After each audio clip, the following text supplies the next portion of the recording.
afternoon. Early one. Early. Everyone get your coffee. All right, here's what we got going on today. We have a $1.8 million watch party today with EWC, the Esports World Cup. Not only is it 1.8 million, it is the MW3 Grand Finals. Ladies and gentlemen, this should be fun. This should be a good one. And if you're excited for it today, and you're excited for it, hit the like button, all right? Get those likes up. Good morning, ladies and gentlemen. Hello. Good evening. Good morning. Match is starting in about 30 minutes.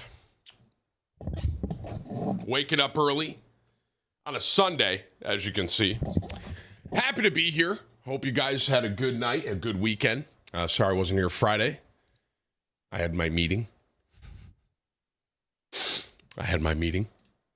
You know what I'm saying? Little golf meeting. Bro, only 300 viewers, you fell off. Yeah, that's facts. That's facts, bro. We have the watch party today. And then next Sunday is the closing ceremony with EWC. So this whole thing's been going on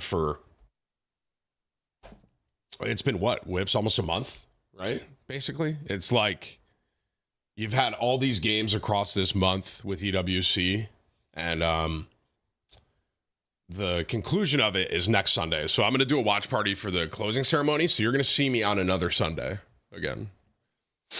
So I know it's pretty rare, hashtag ad, ladies and gentlemen, hashtag ad. Did I put 10 grand on Adesanya? No. Whips made me very confident though that Adesanya was going to win. And I kind of gassed up about it. I was like, yeah, dude, no way Adesanya loses. And yeah, I had a parlay yesterday that literally full faded, which is kind of impressive if you think about it. Like, everything I picked, the opposite happened. It's pretty crazy if you sit and really think about that, Hey, Blue, thank you for your 35 months, man. I appreciate you, brother. Appreciate you. Wait, Tim's streaming? Yeah, dude. Good morning. Good morning, guys. It's 7:30 in the morning. It's 8:30 here. I am tired, I'm tired, but I'm excited. I'm excited to watch these grand finals. Whip showed me, so here's the semifinals. So it's the semifinals into the grand finals, okay? First match is Optic versus FaZe. Classic. Second match, 100 Thieves versus the Surge. So, I mean, dude, you could potentially have like Optic versus 100 Thieves in the grand finals. It could be kind of crazy. We'll see what happens. It's gonna be fun. I am tired, bro. Tired but excited. You know what I'm saying? You guys got me live at 8:30 on a Sunday, bro. You know what I mean? I don't think I've been live this early for a while.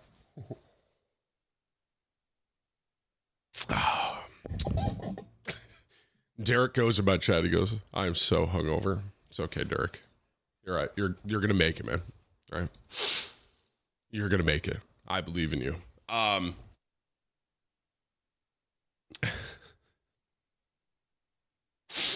Good morning, guys. Speedy, thank you, man. Code, thank you. $20 super chat. He goes, morning, Timmy. How's my favorite fatty? I'm good, bro. Thank you. I am good.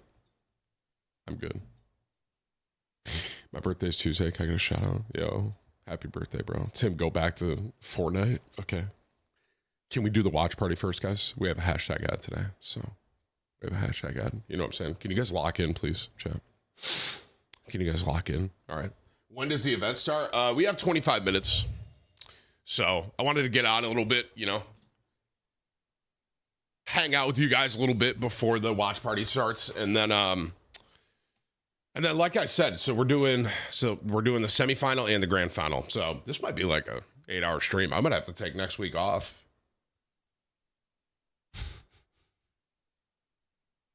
Blow my nose. Joe, what are you talking about, man? What do you mean? Blow my nose. We have a big week ahead? We do, Whips? What do we have? Apparently, I have a big week ahead next week. So I'm being told. Abel, thank you for 35 months, man. Hen, thank you for the new member, dude. Tim, I just found out I'm fat. How do you handle it? Just usually with a pizza. So 8-hour workday? I know, bro. Actually, I don't know how long this is going to go, but we're going to do the, semi and grand final. So we'll see what happens.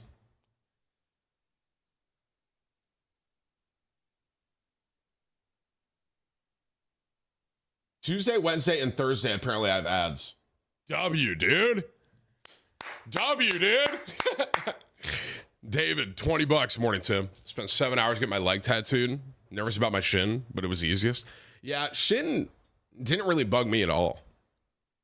I went through the shin great. It was the back of my knee. It's been awful, so.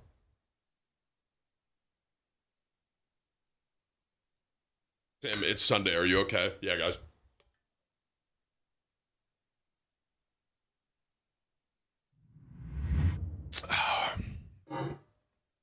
It's a hashtag ad, guys. All right.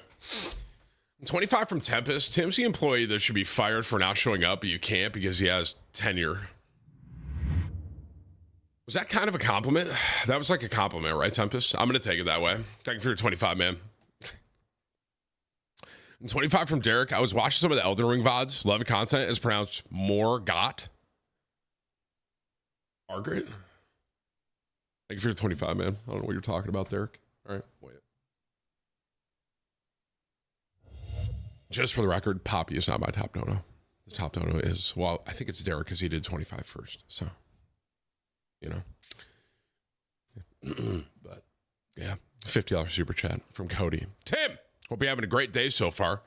I'm in tech school for AF. I missed a lot of your videos. What's been happening? Oh, Cody, living life, man. You know what I'm saying? Living the dream. I appreciate your 50.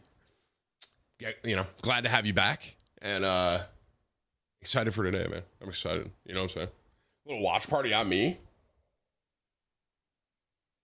A little watch party on me, dude. You know what I'm saying?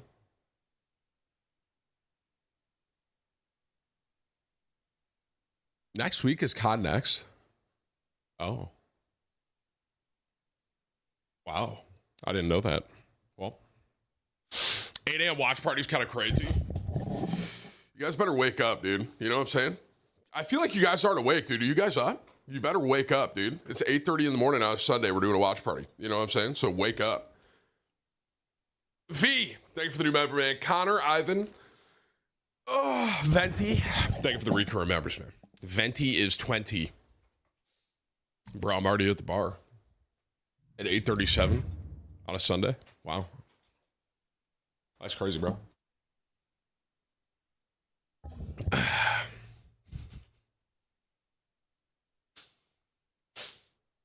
Good morning, guys. Candidly, can I tell you guys something, bro? I'm very tired right now.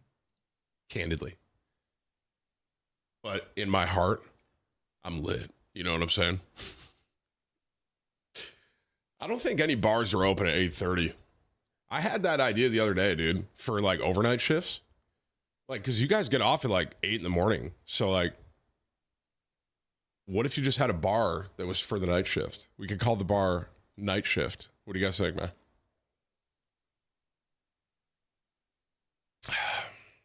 I think it's a good idea. I'm liking my idea. They already do. Oh, what in Vegas there is? That's facts. Vegas, it could be 6 in the morning, bro, if someone's at a bar. You know what I'm saying? Hang on, Drew. I'm sorry, bro. Give me 1 second. I can't multitask, guys. You know me. All right. 25 from Druid. Tim is a seasonal employee, but he only shows up on Christmas when the stores are closed.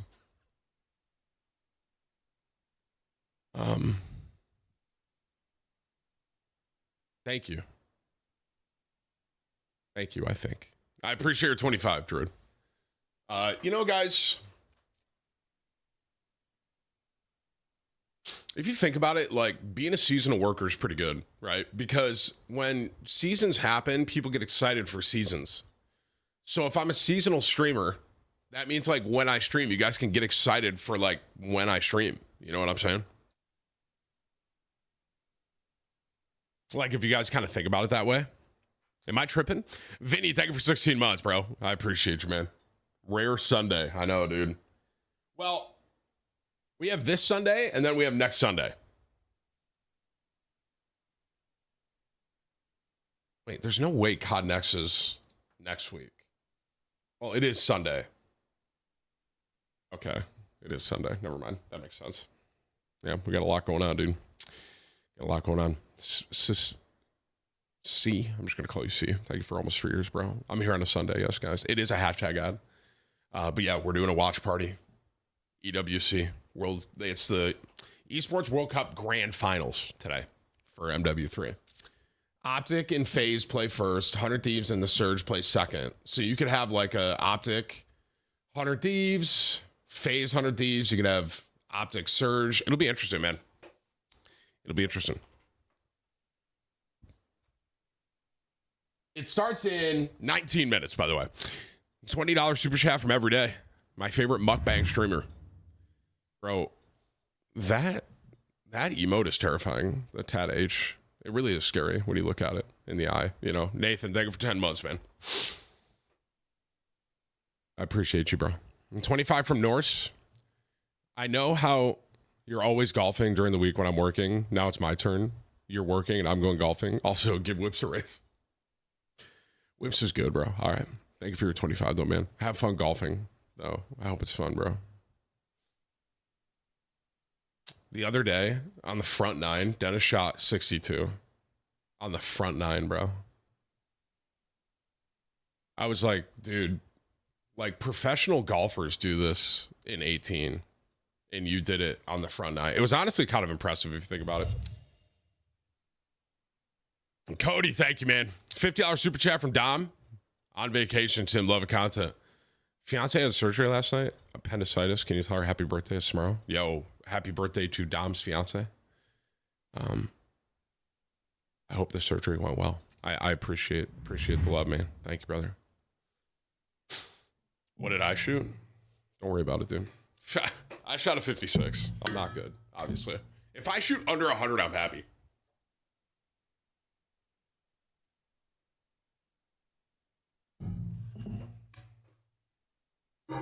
Vincent in Boston, thank you guys for the recurring members. Appreciate the continued support, guys. Appreciate you. Tim, I've watched you since Fortnite. I love the ride. I'm sad to see you slowing down. What is going on? Oh, it's my cat. Ovu. Cats are crazy, bro. I should probably shut my door because they jump up on the computer. Knowing my luck, they're going to hit the power button on the stream one.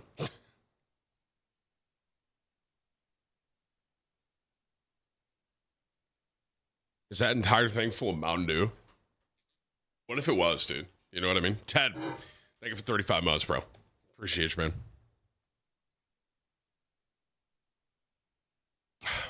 Tim, we got to see you on the Scump watch party. I love Scump, man. I'd love to do a watch party with him. Maybe someday we'll do like a watch party together. That'd be cool. Jordan, appreciate the new member, man. Thank you, brother. Tim, what should I eat to gain weight fast? Okay. We're here on a Sunday and you guys are being rude to me. I don't appreciate that, man. It hurts my feelings, guys. All right. Tim, it's Sunday. You need to take a break. Thank you. Thank you. Thank you, guys. I'll be sure to take I'll take some time off this week, you know, because I'm here on a Sunday. Oh, dude, I think I'm fat. 25 from Boston. What's up, Brian? What did I make of Channing Tatum as Gambit? Gambit is one of my favorite characters. Firstly, secondly, I haven't seen the movie yet. So, I don't know. I've seen a clip from him that's like on TikTok. It's like a meme where he says he's about to make a name for himself or whatever. I've seen that. That's about it, though. Was the movie good? I probably should have watched it. I probably should have. Appreciate the 25, Ryan. Thank you, bro. I heard the movie was pretty good. I probably should have watched it. I can't tell you the last time I went to a movie theater. I just like, I'd much rather wait till it's out on, well, not DVD anymore, but, you know, wait till it comes out and watch it. I don't know why.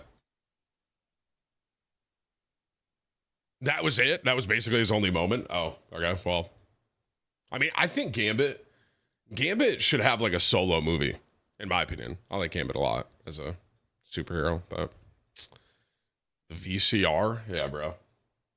I want to talk about throwback, dude. VCR.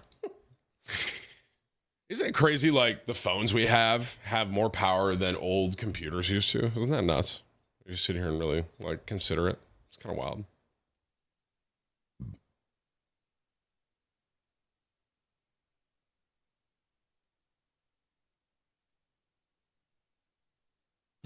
I shot a 70 yesterday.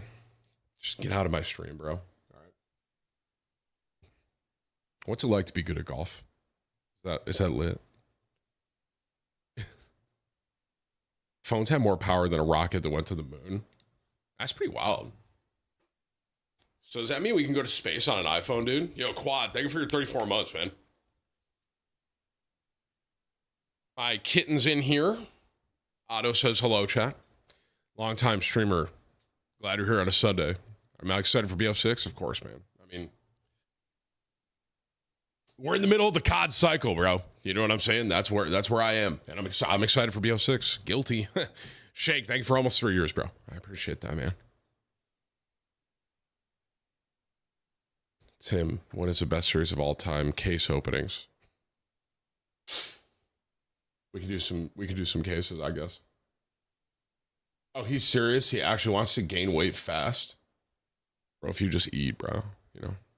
Go order a chicken bacon ranch pizza and eat the entire thing. You'll put on weight pretty easy if I had to guess.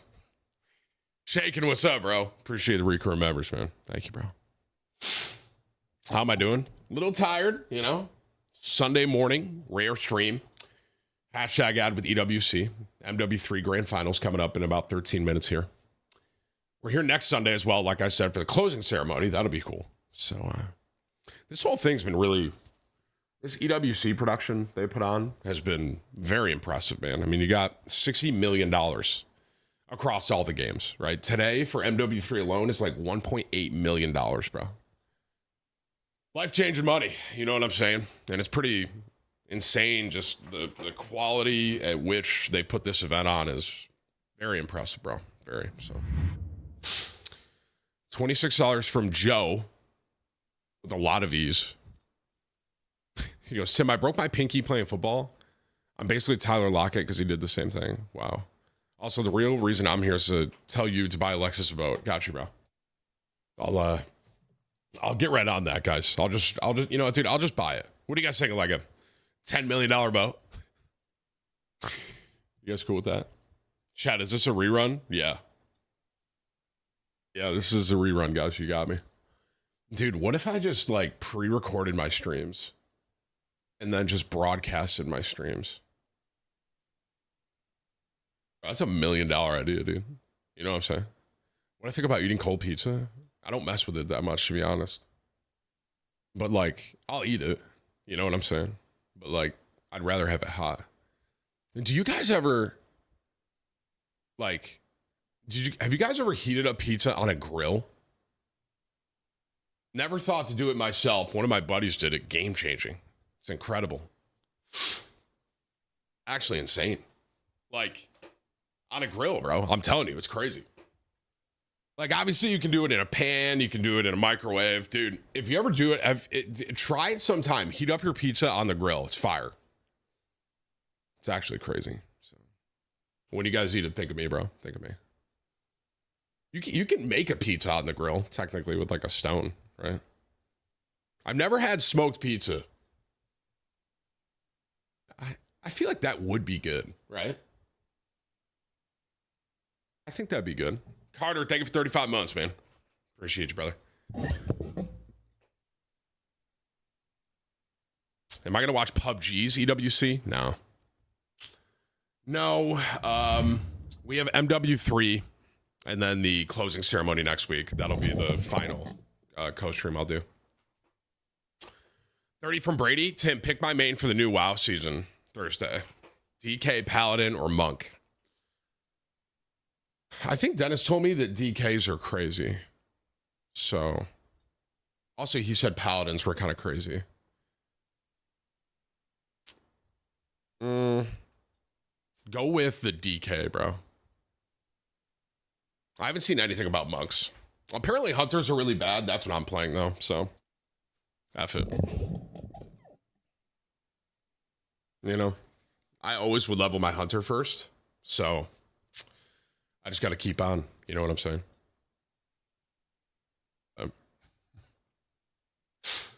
NFL winners today? Dallas Cowboys. There's my pick, bro. Dallas.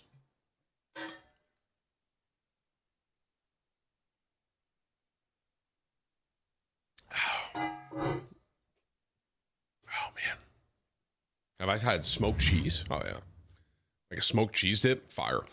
25 from Kyle. Long-time viewer. Last stream was my first time dono. Just wanted to take a second and say I appreciate all you do. Thank you for putting on a show and giving us some good laughs. You're the go. Wow. That was a very sincere message. Thank you, Kyle. It means a lot, man. I appreciate your 25. That was like heartfelt, you know? It's very nice. Usually people just give me $50 and say I'm fat, so.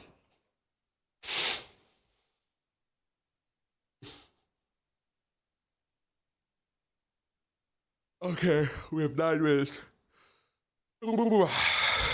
Chat, wake up, guys. Okay. This guy just keeps spamming if I'm playing. I don't know what this is. Black Myth Wukong? I don't know what that is, bro. Ethan, I don't know, bro. I'm sorry. Ethan, can you relax, bro? Someone tell Ethan to lock in. Wow, Whip's timed him out. Well, all right. Had a good run, man. Had a good run.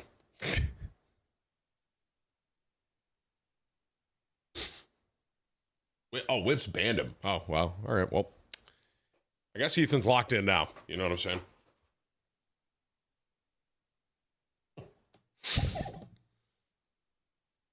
Jordan, 35. B, 35. Appreciate you guys, man. Bro, do you even game? I mean, I'm doing a watch party today, so no.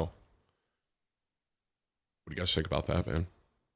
Should CMC be my keeper or CD? I mean, if you have first pick in your fantasy, you should take CMC. Although, I've been seeing he's kind of questionable, like, coming into the season, so. It's kind of alarming. But I still think you take him first. He's too good.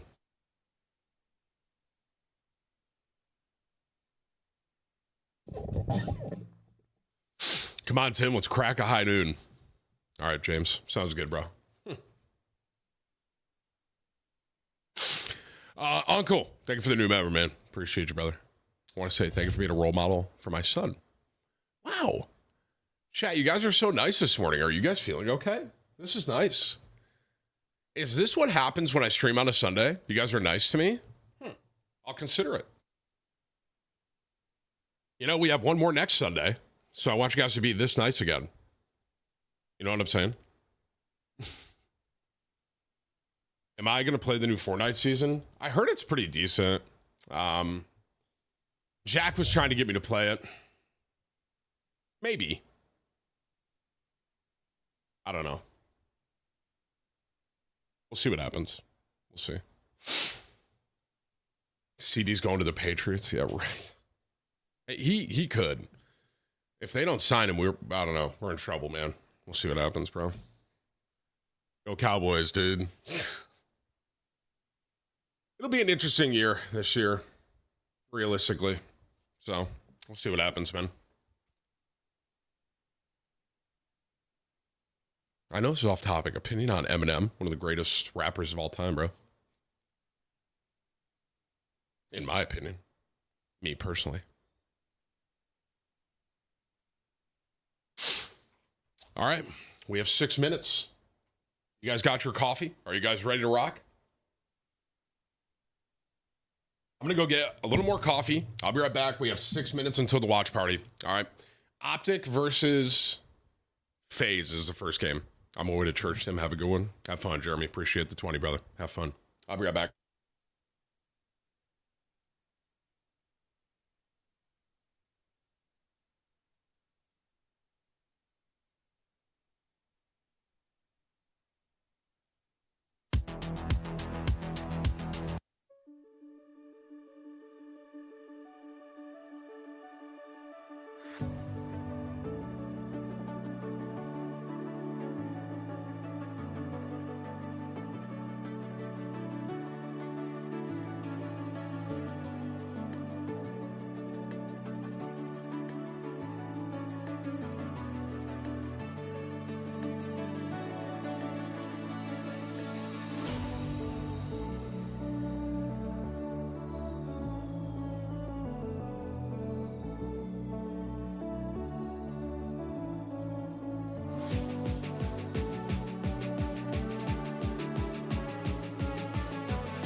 All right, ladies and gentlemen, y'all ready?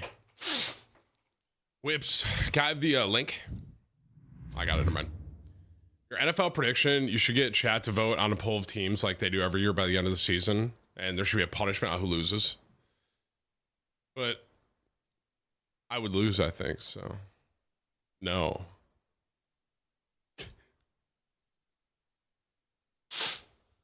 I thought my list was pretty good, bro.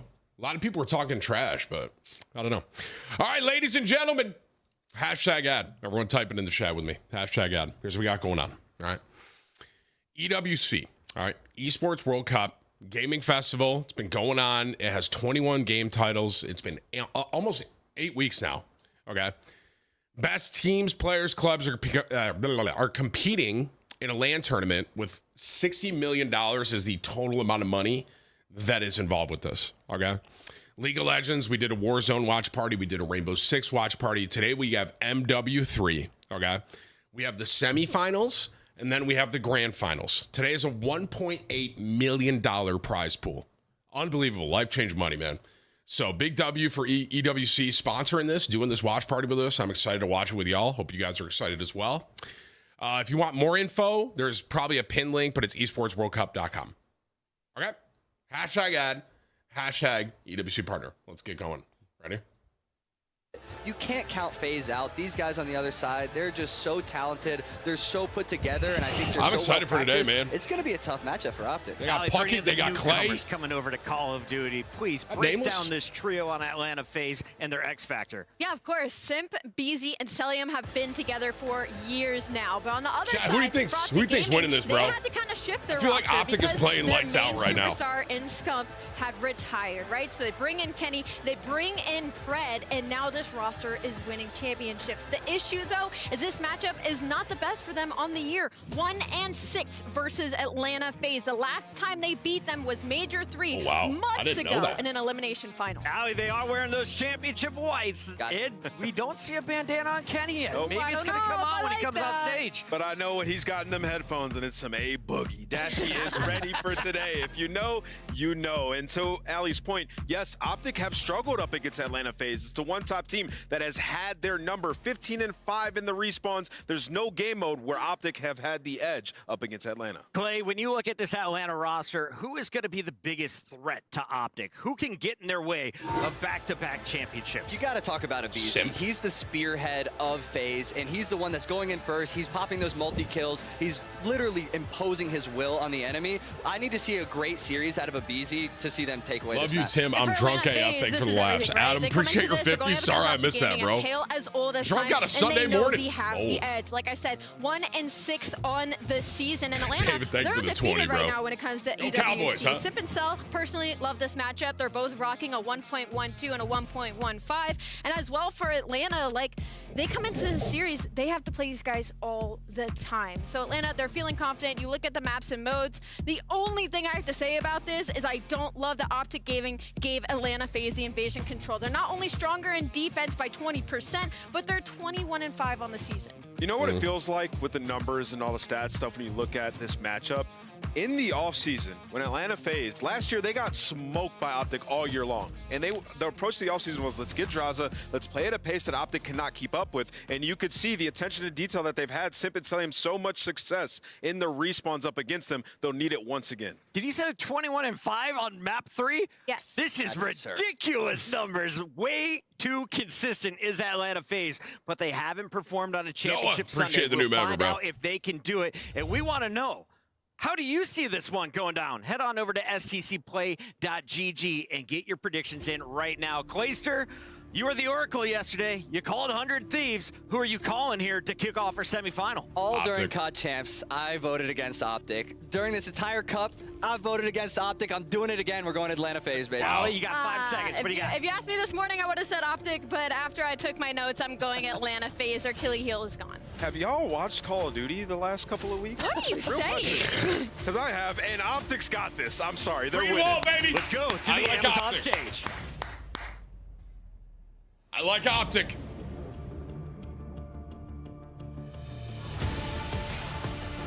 I always say this, but the production level EWC is putting into this is incredible, man. between the like graphics, the venues, the whole like trophy system, super well done, man. Tim, 9:30. What in the world? We're out here, bro. Little hashtag ad watch party on me. That's where I'm just going crazy with the double bass, bro. You hear that?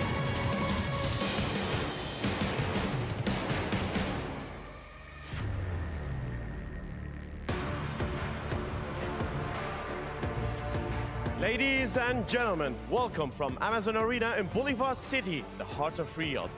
To whom does this glory belong? In our fourth and final day of the Modern Warfare 3, we are here to find out at the Esports World Cup. I'm your host, Kiali, alongside the amazing Barney Banks. The end is in sight. The moment. The trophy. $1.8 million. 16 teams began this journey and just 4 remain. So please join me in welcoming your first semi-finalists to the main stage. Bitter rivals since the dawn of Call of Duty Esports. It is Optic Gaming and Atlanta FaZe. This is going to be a good one, bro. I got to pull for Optic. I feel like they're going to win. But knowing that FaZe has them like 1-6 is kind of crazy.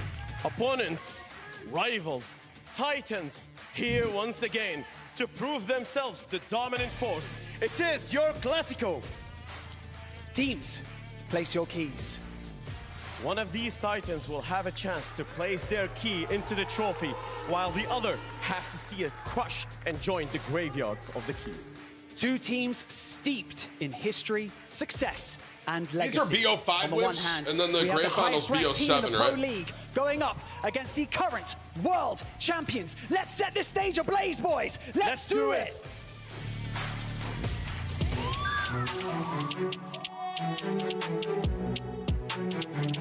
What am I doing? The NFL team wins thing? I already did it, Chuck. It'll go on Tim 2 later this week, I think. I made my predictions, though.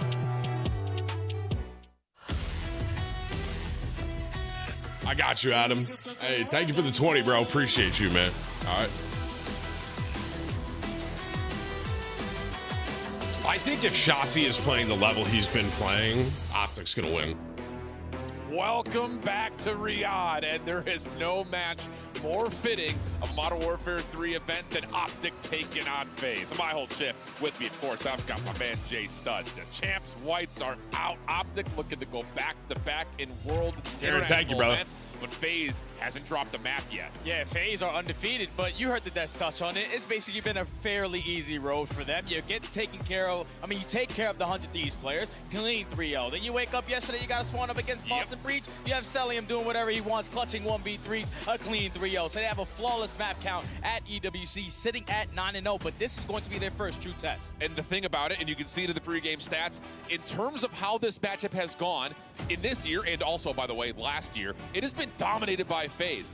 Thing is, last time they met, that was not the case. Optic found their first major win, and that may have sparked the run that they've gone on the last couple of months. Oh yeah, because that was all the way back at Major 3. They were able to take them down in the elimination final. So when you get to that series, finally getting over that hump, because it was Atlanta FaZe in 6 straight series. Half they were Tim better, and Tack. Thank you for the recurrent members, guys. wall. Craig, thank you for the new one, dude. Once you get over that hump, you were able to walk away with that championship there. So now you stand in front of them again. Can you make it a repeat? Without the question. Wait, how many games am I going for the Cowboys this year? I'll probably go to like 1 or 2. How long was that run going to be? But on top of that, not a ton. They find the same energy in a neutral environment where there isn't as much of a crowd as we saw at Champs. And so far, I think they've not just met, but they've surpassed the eye test in terms of them being caliber and ready for another championship. Without question, man. You got tested yesterday. You go up against a team that you faced all the way in the grind finals at COD Champs in Cloud9, and you took care of them with ease. So Optic Game, they're looking phenomenal so far at EWC, but there's nothing better than potentially being the first team to ever do something. Here at the first time at Esports World Cup, you want to be the team to be the first one to walk away with that championship. Well, inject this immediately into my veins. I think for some of you out there in the Western world, that's going to be right next to the IV that's pumping coffee into it. So why not?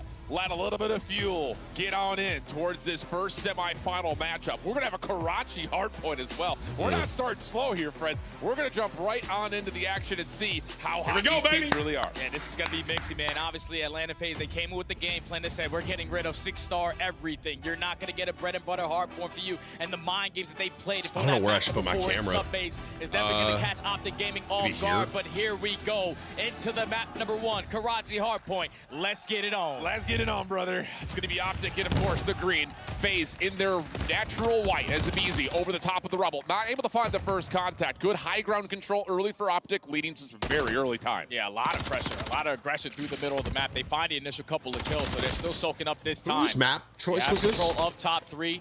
The rest of the players from Atlanta FaZe realizing we have to apply this pressure here, but Optic Gaming effective on the trade, soaking up that hill time again. And you've already got Pred hitting a bit of a route over, through, and around the middle of the map. Now putting some focus for FaZe to have to worry about the scrap and win the rotation to new. And Pred has gone completely unguarded. Simp completely surprised over the top of the jump wall. Pred just being a menace to the backside of the spawns for FaZe while they still earn every single second on one. And that's going to be 2 players from Atlanta FaZe already spawning across the map. So now with Beezy, the last man standing in towards the cafeteria, he is going to fall. And that is a flawless start to this hard point. You're able to get 31 seconds at the P1. You win the rotation over towards new. Now you can continuously run up that score. Well, now you've got an opportunity for Optic to just be very comfortable as well in front, especially with Kenny finding the first kill. Shotzzy in the corner, not stunned by that. I mean, that is making direct eye contact with the stun grenade and just ego challenging, saying, stun me if you want to. Shotzzy just know all the spots, man. All the cheese spots, he's taking advantage of it. And Atlanta FaZe have yet to even spawn in. 0 points still to their name. They cannot get close towards this P2. They are trading back and forth. And unfortunately, we are still in the game. I don't know. It looks like the players are still in. It may just be our initial podcasters. So hopefully we get a perspective swap to where we can keep on board with it. Because at the moment, Optic are up big. And here we go. Right back into it. 68 plays 0. FaZe from the front. Able to find a little bit of success here on this late break. But more importantly, they do have the rotation to do. Yeah, they have the rotation to do. And at least you have one player still contesting at this old hard point. Abizi making it very difficult for them to even work their way over towards that red side, but you take care of him, and now Atlanta FaZe down by a majority of this time. You need a full 60 here to get yourself back in the game. And we've seen this before. This was kind of what Ultra was dealing with on Subbase yesterday, where they were down like 80-0 and then got a full 60. So for FaZe fans, let's keep our heads on straight, or maybe not, as Shotzzy and Dashy from the front just essentially walk on into individual gunfights, winning them both, and now Optic are in the hill. And this is what Optic did yesterday tremendously versus Cloud9, instantly finding those breaks on their first attempt.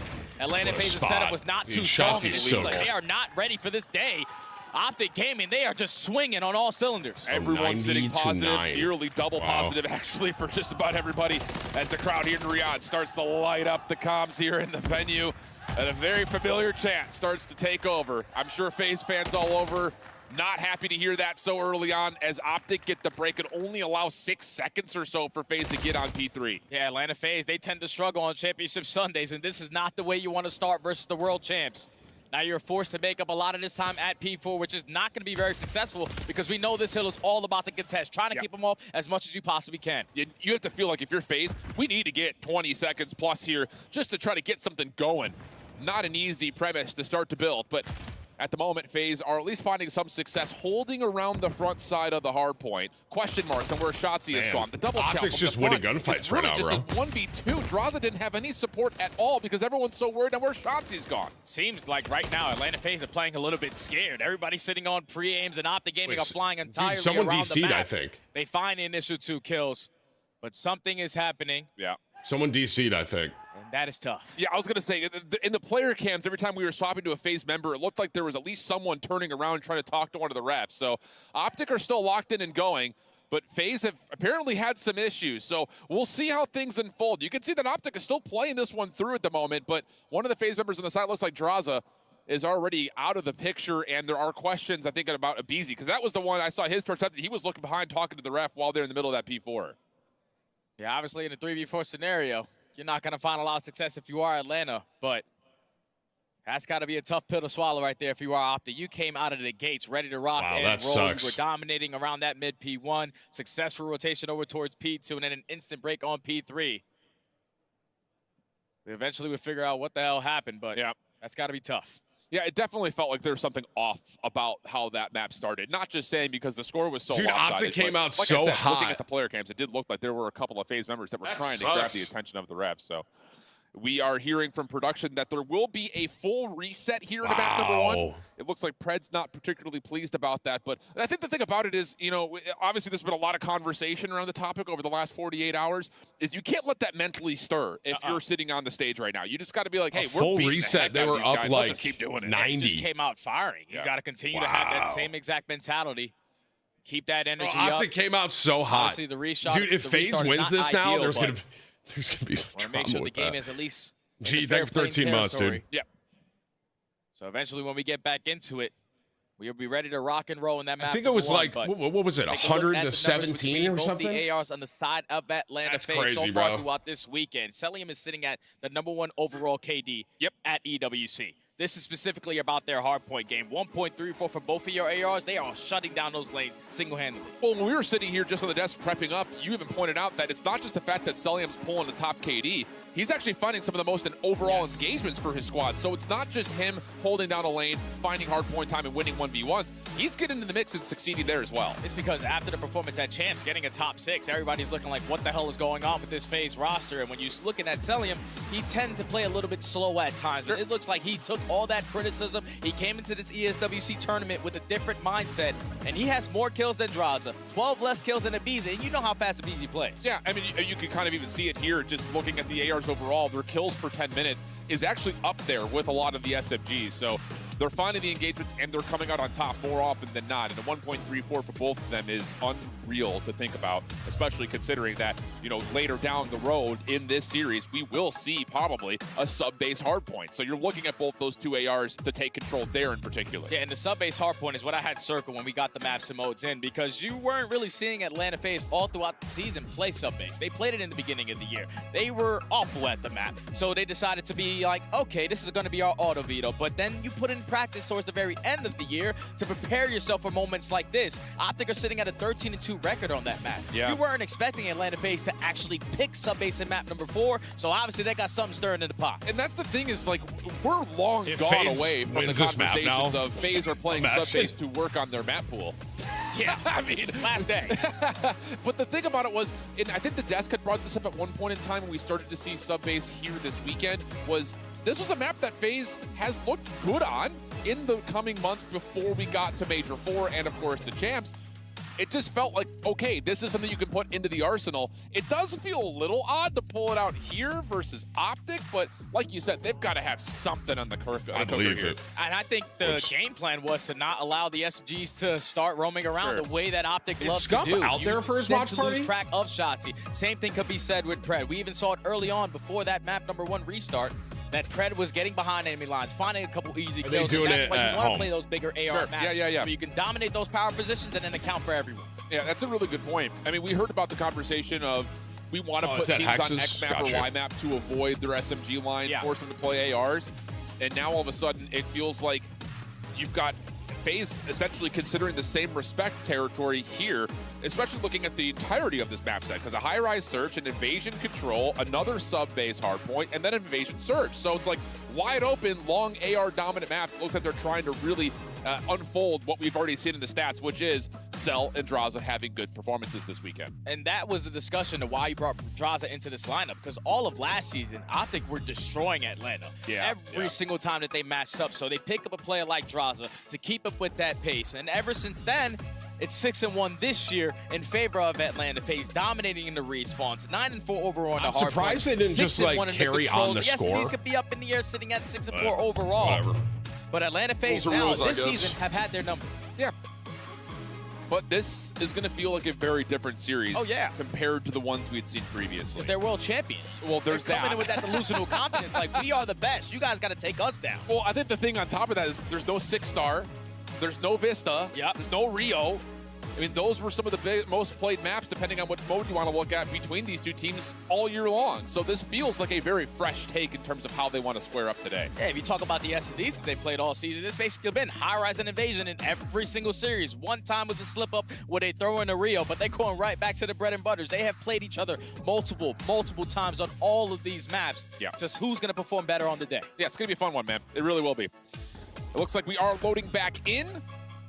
All right, full Yep, reset. and that's it. Here we go. Let's just get the fresh restart. Optic's gotta Hopefully keep there are going, no more man. connection issues so we can just get the full value of these two teams duking it out with one another. Similar routes for both squads. Straza able to find the opener, but again, Optic holds control of top third, and that's enough for them to clean up the following 3 kills. Yeah, restart ain't gonna change nothing. Optic Gaming able to find every single kill. Last player alive is gonna be Celium, but just gonna put down a couple shots, try to open up an avenue of attack for his teammates to apply pressure on it. But it's still Optic Gaming soaking up this P one time. Yeah, Dude, good they're shots from awesome, Cell right, over Kyle? towards Thank you for your Red. Same thing 25, to follow bro. up as They well, are keeps the fire. hard point neutral. But again, this top It's up third 20 to position, 2 again. Oh, mercy. You put Straza or Dashy up here, both you assume will dominate. And that has been the case for Dashy off to a 4-0 start and now working on rotation. Yeah, now with only 10 seconds left, Atlanta are forced to cut their losses, set up off that rotation over towards Red, because there's a lot of pressure from Optic Gaming through that front side. They're able to take care of Shotzi. Kenny's able to find that trade, but Dashy on 5 in a row. Kenny earn an early cruise. Wow, clean shots over to the back bar, Heady onto Celium. Simp finds the trade, but it comes at the cost of the cruise missile and the rotation being lost. P2 opens on up. Pred holding the MCW, looking to see if he can control this back jump wall, but the rest of FaZe through mid-map, starting to come back on through. Simple drop. Shotzi also finds one at Adraza, and there is no break here for FaZe. And this is basically the same exact thing before the Copy restart. paste. Optic Gaming just coming out swinging, this time with a cruise missile to their name. Pred was 4-0. He's already 4-0 again, making it 5 onto Simp. He's ready for the pressure through the back alley, and with only 30 seconds left, Atlanta are forced to hit this rotation. You cannot commit for this junk time here. We could argue that this second reset is actually better for Optic than it was the first time. They get essentially a full 60 on P2, and they've got members over towards 3, so no requirement for the break, and there are no kills to speak of anywhere for FaZe. 1-5, 1-6, and 1-4 for BZ, Draza, and Cell. So now we're up by 60 points. We have 2 cruise missiles this time around to go with it, and we run the rotation over towards P3, so the scoreline might be the same exact thing. As now Optic Gaming continuously running it up. You are forcing Atlanta FaZe to work their way through Coop. Celium trying to challenge through the middle of the map, but Dashy's shooting like that. The team shots coming in. Optic are just dominating. This does not look like your normal FaZe versus Optic matchup. Absolute domination from Optic's Optic playing like Gaming. this, they're gonna Pistol win the out whole for thing, bro. Dashy. Not going to be able to find the last shot. They did take Dashy out is Cell, 11 and but 3. it's 85 to flipping 7. And FaZe are still struggling to break on through for any time. You just can't get in. They're attacking from one single angle, and Optic Gaming know where the pressure's coming in. They are trading more effectively. That's a 2-for-1 there in that scenario. And now with only 15 seconds left with the lead that you have, if you can keep them off, even better, because your teammates are already thinking about that new rotation. Well, there will be a little bit of scrap time here for Atlanta, but again, you look towards the macro side of what's happening on the map, and Optic once again controlling the high ground, Shotzi's jump spots surrounding are the so new cheeky, hill. bro. I mean, So this good. has been legitimately the most beautiful Karachi hardpoint we've ever seen, and go figure it's Optic versus FaZe in World Championship form. That's insane, because this is a strong map for Atlanta FaZe. They have a 14-4 overall record here. Usually don't get caught slipping because Optic Gaming do not prefer to play a map like Karachi. But to start off, you already got 2 cruise missiles. Atlanta FaZe now trying to soak up time here at P4, but it's not going to be successful as Optic are able to find another 3, almost 4 in the feed. I mean, what do you talk about here? I mean, legitimately, this is just a mismatch. Cell from the back, try to deal with the trophy system and the rest of the Optic members in the hardpoint, but there's just no good fights to take. And it's another 3-for-1 feed. I mean, we can't even break this down. This is just sit back, relax, and watch Optic dominate. And now Optic Gaming are going to walk away with that final 20 seconds. And keep in mind, they still got 2 cruise missiles to work almost the with. So same if you are score. Atlanta FaZe, you hit that early rotation. This is where they were last time time. here at P5 to get yourself back into the game. But this is where you're going to see Optic manipulate around that mini-map. Yep. SMGs hit certain routes to spawn those players all the way across the map. Then here comes the cruise. Perfect. They take out Cell over towards the front side of Red. This should deal with the player inside the point, so open it goes. And again, look at the crossing angle from Pred. He's able to stop the reinforcements from finding a way back into the hill. That is absolutely perfect. Only one player drops, and Optic again find a quick break. It does not get any better than this for the green wall. Mentality that they have had so far in this map, number 1, has been stellar. As now Atlanta are able to work their way through the front with a couple kills. 25 seconds still to fight for here. Optic Gaming going to spawn all the way across the map, but you still got players like Shotzi, and a team kill from Abizi will help. I mean, it's just legitimately everything going the way of Optic Gaming. A moment here for Abizi, trying to keep the hard point neutral. Pred right through mid, trying to cut that off as the scrap time will be fully captured by Optic Gaming. And again, because you've got Simp trying to play for the exit, you don't even have a setup here for FaZe. This does not look like the same FaZe team we saw all weekend. Yeah, they did not wake up yet. Remember, they were not actually tested so far this weekend versus the top 4 team that we had throughout the entire season. Their best win was versus 100 Thieves, and they took care of them with ease, but this is a different kind of animal in Optic Gaming. They're already up by 100 points. They're soaking up this P one time again. This time Sip is trying to hold down that top 3 positioning, but as soon as he finds one, the trade comes in. Like now this, that's 6, make it 7 in a row. Another cruise missile for Bruce. You just can't let Bruce stay on a high ground position like that. He's just not gonna miss. 21 and 7, kill number 22 around the corner. Wow. What? Are we kidding? God. What are we talking about? 166 to 38, and it's not getting any better for FaZe. Yeah, this ain't even close. Like, I don't know if Atlanta FaZe got their monitors on or something. Guns are not working. The teamwork is obviously not there. Is on an Optic Gaming are 8th Street. continuously just running away with this Ashy game. is 22 and 7. They're going to put themselves in a position off the rotation over towards New. Now they still have 2 cruise missiles to work with just in case Atlanta find a little bit of success in that slaying department, but they're breaching that 180-point mark and they continue going up. This is wild. I mean, you're dealing with, again, we saw the head-to-head stats. FaZe had Draza and Selim at 1.34 KDs. They're combining for 16 and 30 right now, but FaZe desperately need a lifeline as we jump into Atlanta FaZe listening to see if they can spark one up. Okay, I'm trying to cross. I'll see Mally. I'm crossing. Yo, what's top out on me? I'm Mally right now. No, with yours. Can he top out on me? Or top stat? Ellie dead. Can he top stat? Can he top stat? Side dead. Hop now, hop. Can he top stat? Hop weak. He's been flat. Bring the shit back. I'm top BG. Bring the shit back. Back to cross. I'm trying to get left control. They can get past me left, okay? They can get past me left. Side door. I'm playing third. They can be tools. Okay. I have to get time though. Side door. A left. I got 2 on it. Once Archer's going red. Archer's going low red to 10. Nice, good job. He's kind of swinging. Come on. Nico, let's go. Weak. One shot. 36. Tim, have a great Sunday. Cobra, appreciate you, man. Thank you for the 36, bro. I don't have a trophy. I'm pitching him. I said, listen, I'm playing deep. What's top right on me? He's streak. Try to get to time, bro. I appreciate you, man. Thank you for the 36, brother. Mid lane, Ken. And what's top red? One's pitching top red. Yeah, answer red. How many dead? That's on red. Answer red somewhere, okay? Barrel spot. In the back. He's going back. Pitch your back door. Hey, back door. Hey, listen, nice. Hey, I'm coming in. Hey, I get you. Yo, he's 10 still. He's still just spawn killing. Second. Hey, 1 second as well. Listen, top 3. Yeah, you're by yourself. 10. Nice, good shit, Chris. I'm trying to keep this white. Hey, that's a good time. Hey, getting in the back, 1 shot, and on time. I'm pitching coop. Third. Went to the back. AG 1 shot on time. I spawn bridge. AG in the hallway. Dude, the voice comms are crazy, bro. Nice, good one. AG, listen, behind the hill, last guy. Behind the hill. I'm getting shots.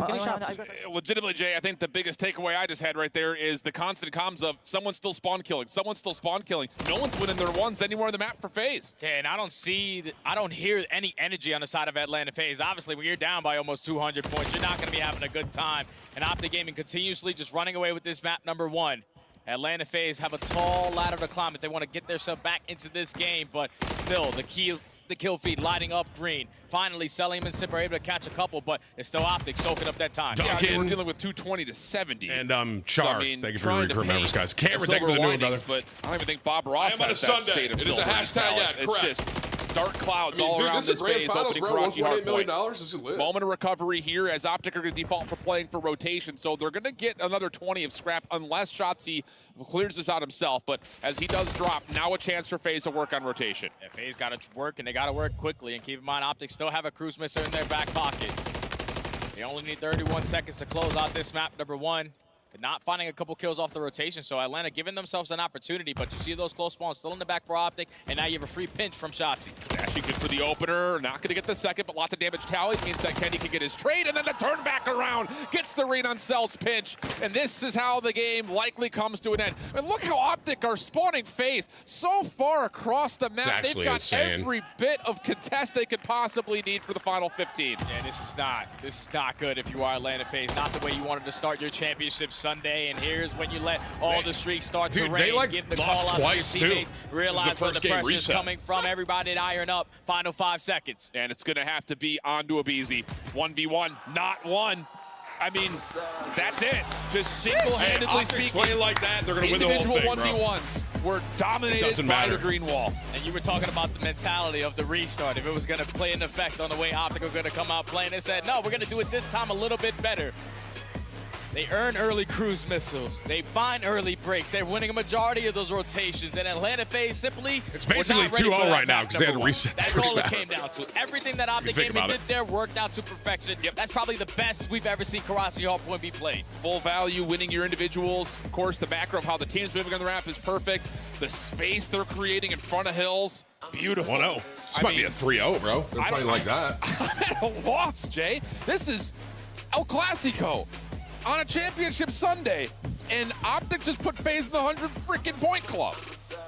And it's all up to start, to be honest, for me, out of Dashy. Because when you usually look at Dashy's stat lines, he's sitting around 15 and 15, soaking up a majority of the hill, the best objective player that we have on the season.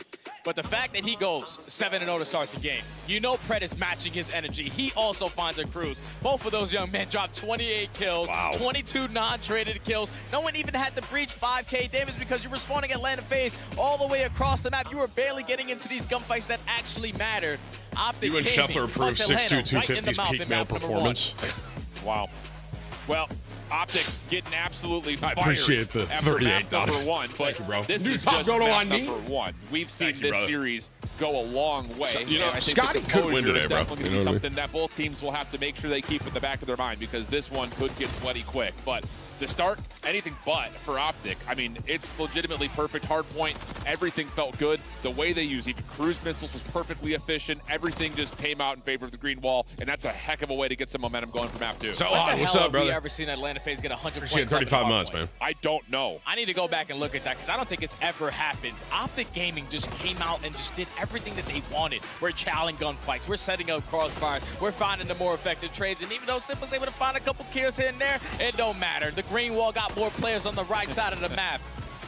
And they just absolutely put the beat down on Atlanta in that map number 1. Now can you continue that into a high-rise search and destroy where we have watched Optic Gaming play it this weekend. They played it versus Carolina, and they ended up losing it all the way in around 11. But I think my main focus, if you are Optic Gaming, when you have that objective control, we have to work this bomb down, because when you give Atlanta a lot of time around the map, that's when they take the map away from you and throw a whole lot of different looks at you. Jay, I'm just looking over the course of some of the stats that I have in front of me, and looking at the history, outside of sub-base, there are only 3 times that Atlanta FaZe have not accrued more than 200 points. That's insane. The lowest amount they got was a 128 to 250 versus Toronto on sub-base, and that was back during Major 1. So this isn't just a beatdown. This is an embarrassment, considering that there's only been 3 other times outside of sub-base that they haven't gotten past the 200-point mark, let alone the 100-point club. I know my boy Turtle's already looking through all of his notes to figure out the last time FaZe got 100-point club. As you take a look at the maps and modes, obviously the high-rise search and destroy coming up next, but Optic Gaming, high-rise usually don't find a lot Let's of go, success bro. versus this Atlanta roster in hard points. But when you come out like that, you got to carry that momentum into the search and destroy. Continue to play confident, but also make sure you're playing super smart. Because Atlanta FaZe, they can take advantage, especially in this map mode. Absolutely the case. Ciao, thank you, man. Last time these two teams had played, this map Appreciate was the in new pool, member, brother. and it was an Optic win, 6-3. So we'll see if that history has anything left for us to possibly dig further into. But I think you're absolutely right to point out the objective focus. It's been criticized. It's been a byproduct of that long S&D losing streak that they were on in Major 4 quals, but that seems to have been mostly corrected as we jump into round number 1. Optic on the attack. Look at how aggressive Look at shots he's Shotzzy, bro. Gonna put himself in this angle that he found a lot of success at the last tournament, but FaZe do their homework. They strike for the first 2, and now it's Pred. And his teammate Dashy left to clutch on up. Surely Pred doesn't get out of here by himself alone. And we'll just see. Oh, what did I say? There we go. So the BC's on a crossing angle, and he will eventually finalize the kill, leaving it now just down to Dashy for a 1v3. Bomb is close by, but it is in the underground, which is not going to be easy for Dashy to collect, especially for FaZe's position. He's going to check the right corner. Wow. At least the first kill onto BZ. Also able to walk away with his life. One of the most clutch players that we had on the season, now in the 1v2 with 35 seconds to go. But that bomb being down towards bottom pit, he's trying to get early info of where the hell the rest of the Atlanta FaZe players are so he can try to make that play. He has some idea where Draza is positioned because there were a couple of shots from Draza over towards these A windows. And now the follow-up tags will also alert him that there's someone nearby, but he does not expect Cell to be up top on the helipad. Right. So no crazy antics in round number 1. Quick opening first bloods for FaZe. I think a lot of that is just doing your homework and knowing that shots is going to hit that route to the top side of that wall almost every single offense. Yeah, and they put basically all their reinforcements over towards B Street. They're realizing, okay, Optic like to work on this side of the map. Shotzi's going to work his way through bottom pit. So let's just 3-stack it on this side of the map. They find the initial 2 kills. Even with Pred finding that trade, it turns into a 1v3. It's going to be very difficult to try to clutch that scenario versus this squad. Keep in mind, when Shotzi was hitting that route at Champs at Major 4, it was with a smoke in hand. Yeah. Doesn't have that this time. So that position may not be as abused as we saw Optic use in previous events. Abizi, quick routes. However, does he expect that Shotzi's playing at a bit of a peculiar spot of his own? Meanwhile, action, long range to the middle of the map. Cell is able to find first blood into Kenny window to window. Yeah, Beezy was able to spot Shotzi on the drop down, but Kenny was watching over him. That's what forces Abizi to hit the retreat. But now in the man disadvantage. Look at Shotzi's movement, Shotzi also bro. with a rival 9 in hand. He would really love an MCW in this position, but he's going to try to make a play happen, and Abizi playing patient gets the better of him. That's another good homework moment. We saw Shotzi use that same route every single defense, it felt like, over the course of the weekend. And maybe a little bit of information gained by Beezy, but good patience regardless. Leaves Pred completely by himself, finding the first off the window. Wow. Secondary shots are beautiful, and he's got help nearby. That's maybe an opportunity for Dashy to keep him up, but not going to happen. Leaves Pred now have to work the 1v2 and possible ace. He spots Draza. So can he get the info as well on Cecilium? He's going to be able to recover that bomb, gets the freebie. He's going to turn this into a 1v1. Cell, the other side of it. Looking to take away space. Pred able to lock it down! And the 1v2 ace comes out for Pred. What a moment! That was a round. A 1v2 ace, a 2v4 insane, clutch, bro. so basically a 1v4 clutch because Pred gets it done by himself.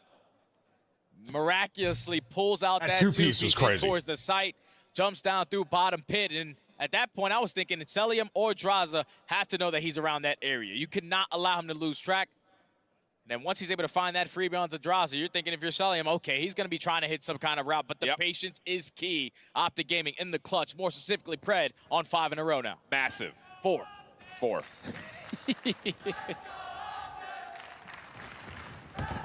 Greenwall knows no international borders or boundaries. Draza, I believe, did get stunned over towards B elevators. He's slow and laboriously making his way into safety. And yep, Shotzi trying to find the up and over, does get pushed off, and then in the same moment, Pred drops on the other side of the map. So now it's just down to what Shotzi can find, forcing the action through, and Draza's right there to meet him. Numbers advantage for FaZe. Kenny and Dashy's down. Their opportunity to clutch on up. Kenny finds that kill onto Sim, instantly going to turn it into a 2v2. You have a lot of this B side control. But this is where Dashy's gaining that info, and you probably want to work this objective. Well, shots are still coming out of Dashy. Kenny looking to work around the middle of the map. I don't know if Dashy has seen Bull. That's the question. Looks like he's given enough space to allow Kenny to jump on for the plant. Shots exchanged between Abizi and Dashy. Draza watching for the exit, clean. Now it's just down to 1, and Dashy's already isolated, so now it's just to a 1v1 situation. Dashy versus Draza, another AR-v-AR battle, and Draza the opening peak, clean shots on the corner, and enough for Draza to clutch things up with him finding 3 in the round. Yeah, that was beautifully played right there out of Draza in the 2v2 scenario. He realized that he was able to spot Kenny sitting through underground on that cross over towards the site. You knew that Dashy was sitting at the top of her paint, so they had to work in this bomb plant. And catches the timing, pushing up through bottom pit for that first kill. And then in the 1v1, the YY out of Dashy gets him out of the pre-aim, and Draza was ready for that gunfight. Atlanta, 2-1. Big regain after the 1v2 ace. I think that's just, again, that was a big round for you FaZe right back there. into the driving seat. First blood battle has been representative of the score. 2 for FaZe, 1 for Optic. Nades aggressively for FaZe, going over towards the A windows. Draza is going to take an early peek up towards helipad, but then back off as Abizi will take his spot. And this will all be about trying to see if they can catch any intel over towards the A side of the map initially, and Shotzi will be able to kind of exchange a little bit of a battle with Draza early. Yeah, you see the way that Optic Gaming are playing this. Dashy watching from his spawn. That B Street. Fred watching the underground, and the rest of the players from Optic Gaming watching over towards his bottom blue, because early frags were invested from Atlanta FaZe on this side of the map. Yeah. So No, Haidun, we're not drinking, bro. It's 9:30 on a Sunday, guys. Come on, lock in, bro. Inside of blue. Shots. Back of your 25. Play off this angle. Draza down low. Tough fight. Shots are decent, though, from Shotzzy. Just can't quite finish the kill, and that's just an aggressive game of tag as both teams reset 4v4 with the Beezy now making a move. Oh, and Beezy's ready for this first fight onto Pred. Finds that first blood, the first blood king. Is now in the man advantage for Atlanta FaZe. You got to start thinking about that bomb play, but Shotzzy's here to contest it from top heli. He's got a lot to worry about, though. He knows he's got FaZe members over towards the staircase. Kenny trying to follow up behind, not going to work out. Exchange is good for FaZe. Dashy now by himself. This would be a 1v3. First two shots, whoa, super clean. Bomb, though, going to be planted. Doesn't get an angle at any of these FaZe defenders. More damage, but not enough to confirm any kills. And everything will reset 1v2. Hey, we'd really love to have a frag grenade in your back pocket for those gunfights, but Celium somehow, some ways, eating every single bullet, staying alive, changing up his corners, and then you set up the team fires in the 2v1 scenario. Realizing that Dashy is most likely going to be pre-aiming in the back of his spawn, playing for that guaranteed one-on-one. But a 2-on-1 is a lot better. Atlanta FaZe starting to pull away. He was a bullet away from killing Cell maybe twice. Yes. But the big news, like you mentioned, is the little bit of separation here for FaZe. Doesn't feel as convincing as the scoreboard would lead you to believe, though. Shotzzy still at 0-4, Sib still at 0-3, so there are some elements to still be considered round here right to jump here. into round Optic number 5. needs to pull this one out. Take an aggressive setup with the trophy system down over towards the underground. Yeah, they're pushing aggressively through bottom pit, so got to be ready for this play if you are Optic Gaming, and they were prepared for that aggression. Anthony with the 50 They kill. find the initial 2 kills. Draza effective on the trade, but man advantage. Absolute legend, this guy is Anthony, not where man. you want to be as FaZe's defense. Almost every stream it is Shotzzy 50, at gets least. tagged down He's to a a psycho. bullet, but stays alive. He'll be the one Can I to get a collect massive the bomb. W for Anthony? Anthony, I Meanwhile, appreciate you, ooh, man. Fred had Sunday an angle morning over 50 towards gifted, bro. Cell's direction, Appreciate you. As Cell makes his way into the A site, Anthony, he hope you're actually good, finds the man. kill. Appreciate the love, as Now always, it's bro. just to a 2v2, but still, there are questions for FaZe on where exactly this Optic offense is. Celium's at least getting the read of where the play is going to be developing as that bomb does go down. He's pushing his way behind enemy lines, going to take his sweet time working behind the spawn. And it's a crossfire setup from Optic Gaming towards B Street. Time on Optic's side at the moment. Cell and Draza taking their time, but the shots from Cell are great.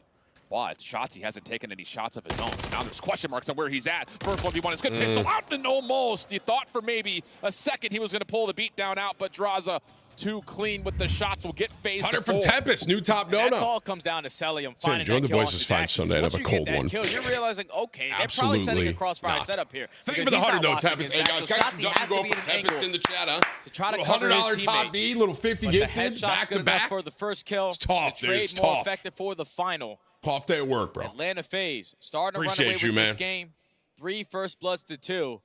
But even in the man disadvantage there, the ARs for Atlanta FaZe clutch on up. Yeah, that's massive from Cell, I think, in particular, because it really starts with the 1v1 he gets over towards the A side of the map versus Pred. If that doesn't come through, that round's just over. So, really good save. Easy, MCW in hand. Looking to catch some aggression, and what a read this is. Doesn't finish the second, but Draza's right there to pick up on the FaZe damage is looking tally. really good right now, That's by the enough way. for now FaZe to what would you assume be a comfortable 4v2. Make it now a 4v1 as a Beezy starts to pop off. And now you know who the last player alive is. It's going to be Dashy, so he's most likely in the back of the spawn watching an angle from one of these windows. He finds that kill onto a Beezy, but the bomb is getting planted. Another 1v3 opportunity, and his positioning is known. Hey, we saw it with Miles on the interview. Pred said the most likely person on the team to pull a 1v4 would be Dashy. This one, maybe a little bit more hard-pressed, but still, the snap the center is decent. Not enough to deal any further damage to the remaining couple of members, and with that now FaZe, again, it feels weird to see a 5-1 tally because these rounds have been so tremendously close. But it's Atlanta FaZe doing their homework once again. They're realizing, okay, we have shut down the Optics play over towards Helipad. Shotzzy's not going to jump up on that angle to try to contest for that first blood. We have shut down that pressure over towards B Street. So their only go-to to try to switch this game up in the pacing department is try to push out towards blue. And with the Beezy going from a Ravo 9 to an MCW, he just finds a free first kill, sets up Draza for the second. Easy round for Atlanta. Yeah, the reads really have been great for FaZe off the breakoffs. It's just the fact that even with first bloods tallied, Optic have fought back pretty considerably. Not enough to make up on the scoreboard, though. So now it's going to have to be 5 in a row for Optic Gaming. Otherwise, it'll be a very convincing map number 2 for FaZe. Abizi thinking he's got time and space to maybe get a little bit aggressive, but his window is just barely missed. Team kill. Yeah, and that's enough for Abizi to find one. Pops back open. He's got every other member for Optic around him. Wow. That's enough to catch Shotzzy before he can jump to safety, and now it's just down to Kenny. His now position is known. Kenny gets the beatdown though on the cell. Now it's just down to Abizi, who finds the final 1v1, and what a bounce back for FaZe. Okay. 6-1 in map That was number lights 2. out. And that was a for FaZe 2v4 right there, clutch. bro. Abizi was stuck between a rock and a hard place, but the team kill is definitely going to help. Because as soon as that happens, Abizi finds the second. He realizes there was pressure over that top propane, whips out the Renetti, the movement too strong. Both the SMGs for Atlanta FaZe recently into this event switched to that hybrid, but they're able to hit them dives. But Abizi just finessed tremendously over towards B Street, and what was a dominant map number 1 for Optic responded by a dominant map from Atlanta FaZe to tie it up at 1. Get your get back real quick. And I think in particular, you had good maps from Cell and Draza. Oh, yeah. That's huge in terms of just getting the ARs clicking, especially with the maps to come. It was a lot of clutches as well, man, because if you think Optic put themselves in a lot of man advantages situations. If you think about that 3v2 where Pred gets picks all the way across the map, you have to play those numbers a lot better. But then Atlanta FaZe, you allow 2v4 to happen, you allow a 1v2 to happen. All these things that bring them icy moments in search and destroy, they've just showed it to fruition. Simp didn't really have to do anything. Don't worry, I got your comms, I'll plant your bombs. Don't worry about that. And then Shotzzy on the other side was the biggest one that I looked at because he's the playmaker for Optic Gaming. He never found those openings and took advantage of them. I think the thing about it is you got no smoke this time. How different this map feels, especially for someone like Shotzzy who's trying to get those aggressive angles early, and if he gets in trouble, he could smoke himself, or if he gets there, he could smoke deeper. So some interesting things with the patch changing between champs and now.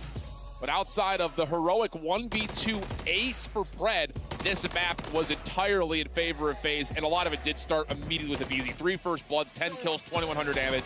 Yeah, that's a map right there from the young man. Yeah, he was just all over the map, man. He starts off with a bunch of first bloods, like you said, but then having that switch up in his game plan. All right, I'm going to run the Rival 9 here. I'm going to switch to an MCW. And in that final round, he puts out the MCW and gets aggressive over towards B Street. Usually do not see players make those kind of plays, but Abizi never shies away from those kind of moments. And Atlanta FaZe just take advantage of every situation Optic threw at them. Yeah, and again, just to hit this one final time, kind of ice the cake here, put a bow in the present. It's the fact of the matter that in the first 2 rounds, they had reads on what Shotzzy was going to do. Yep. From the offensive side, he's going to hit underground. He's going to jump up, mantle the B alley wall. You're dealing with it. You lay prone, you find the kill, no worries. Defensively, you know he's going to delay hit helipad. Abizi maybe got an early read, maybe didn't. Regardless, he still held Shotzzy back from taking over the map, which is critical when you play Optic. And the good thing to do versus Shotzzy specifically early into these rounds is that his confidence is getting shot on those kind of plays. So he started to switch it up, trying to find different angles of attack, but couldn't find any success anywhere around the map. Well, it's been pretty clean. And, well, my duo here looking pretty clean. Good, baby, good. We're feeling it here in Riyadh. But after 2 blowout maps, we're going to go to an invasion control, which will hopefully get something a little bit more back and forth. Don't go far. We'll be right back after this.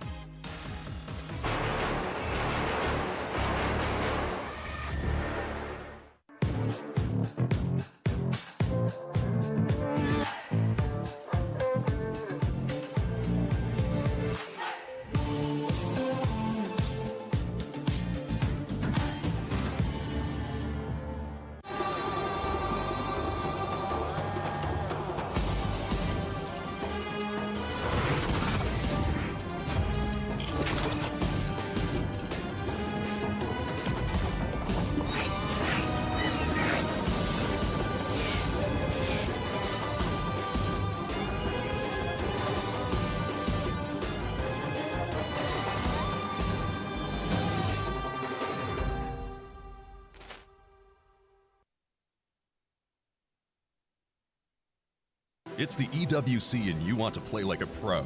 Well, we've got a lesson for you. Axe on. You're fresh, ready to fight and grind those long hours. It's how it should be. Axe off. You're slow, unfocused, and lagging. Do you get it? Let's go again. To unleash your best game, you must freshen up first. Get your axe on. Spray, play, repeat. Axe and Esports World Cup. لحظات البداية عاشت معنا. كنا نحسبها وقت للتسلية بس. نحسبها بس ذكريات. عبود أعطي أختك اليد يا ولد. ابتكرنا فيها ابتكارات، وإذا بغينا قلبناها خرافات. كنا نحسبها بس لمة وصحبة وسهرات، لكن كنا نشوف عالم ما حد يشوفه. ليت يشغل وقته بشيء يفيده. الله عليك على الصوت. عالم كبر وعاش فينا، عالم الحماس فيه يوصلك كل مرة لحلم أصعب، بس ما يصعب عليك. كبار معك وين ما تروح. Chat, you want to see a new kitty?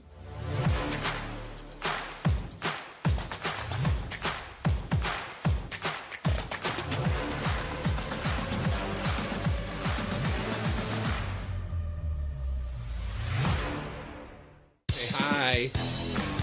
Hey.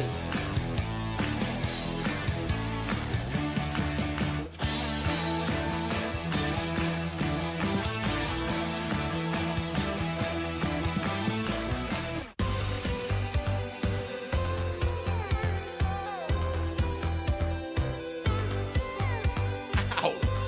Right. New kitties. Otto. That's Kovu. That's Kovu. This is Otto. Orange one. Welcome back to the Esports World Cup featuring Modern Warfare 3 on Championship Sunday. The Optic Whites are out, but FaZe, after a disappointing new member, one, bro, Alex gave us the immediate Mo, redemption that we would want to see from a series fitting of El Clasico. Jay, we saw some dominance, though, and I think the thing about it is Optic are playing perfect hardpoint at the moment. Yes, without question. It doesn't get any better than that. We know that Atlanta drinking? barely get 100 guys, points. Sunday So morning. let's go back and Relax, look at something from that map number 1. We got some toys to play with. So we're going to do a little live Telestrator breakdown of this break towards P5. Okay, so here's the deal. What we started to see was FaZe were down bad. And what you're setting up is a P5 hold that has you watching every single cross point, and then one player in the middle that's going to flex between what happens over towards red or what happens over towards middle. The thing that's different about this play, though, is the fact that Optic have the cruise missile to play with. And I think more importantly, the fact is they get the information early, they get the elimination on towards cell, and then from here, you're only looking at one thing, and that is the player inside the hard point with this cruise missile. So you pop it in, you take him out of the point, and then here is where we really saw Optic dominate. It's in moments like this, not just on this hard point, but in others where, okay, we've got a free route not only through the outside, but possibly through the middle, and then you've got players watching the cross. So the remaining members of the backside of this hill have no chance to actually get to Jay, and what that means is spawn manipulation. You push him all the way back towards the outside, and that is about as clean of a break as we could possibly see from Optic. It doesn't get any easier than that. It all starts with that first kill onto the player in towards red. And then you realize, okay, we can invest the cruise missile onto the player on hill. We have the crosses covered on the back end. And then even with Pred finding one and getting traded, there's a teammate right behind them because you put yourself in a numbers advantage. It's just beautifully played in that map number 1 from Optic. And I think the thing about it, comparing it to maybe the Toronto cruise missile or the Cloud9 one at the end of the day yesterday, was we're not just using the cruise to get the kill inside the hard point. We're using it to break down the entire map. Yes. That way we get an easier break, not just finding one kill, but separating out FaZe so much that they don't get their hold and they don't even get their spawns afterwards. Yeah, it was just tough, man. Like, the map number 1 did not treat them well. Optic made simply no mistakes in that map number 1. And it helps when you earn cruise missiles early on into the game. But enough about that map number 1. We already got through the search and destroy. It was about a 5-minute S&D from Atlanta FaZe. Multiple clutch rounds, but there is nothing more important in this series than this control. Because on the season, Atlanta are 6-1, and then we're playing on an invasion where they are, without question, the number 1 team on this map. That's such a big point. And let's be honest, in terms of this series, between these two teams, the control has often been the difference maker between them. So it feels fitting that we get an invasion, one that could often go the distance. But I will say, you know, looking at the recent history, we've gotten a lot of really good offensive looks for both. I think more so for the side of FaZe, who don't just get it done by the ticks, but they also are going to outplay. Who do you think is going to win this series? On both sides of the field. It's 1-1 now. For them, after the first 2, I'm still going Optic. FaZe look really good in S&D, though. And only 8 losses, so you have to do something tremendous if you want to take them down on the defensive end. I will say that. But it's going to be Atlanta FaZe starting off on the attack. No trophy systems to show in this round number 1, but they're applying a lot of pressure around that mid-map. Yeah, really good from FaZe to clear out mid, like you mentioned, but they do get taken down from actually stopping the clock on the B zone. And with the spawn from Cell that allows them to move over towards Water Street, FaZe are going to test their luck over towards A.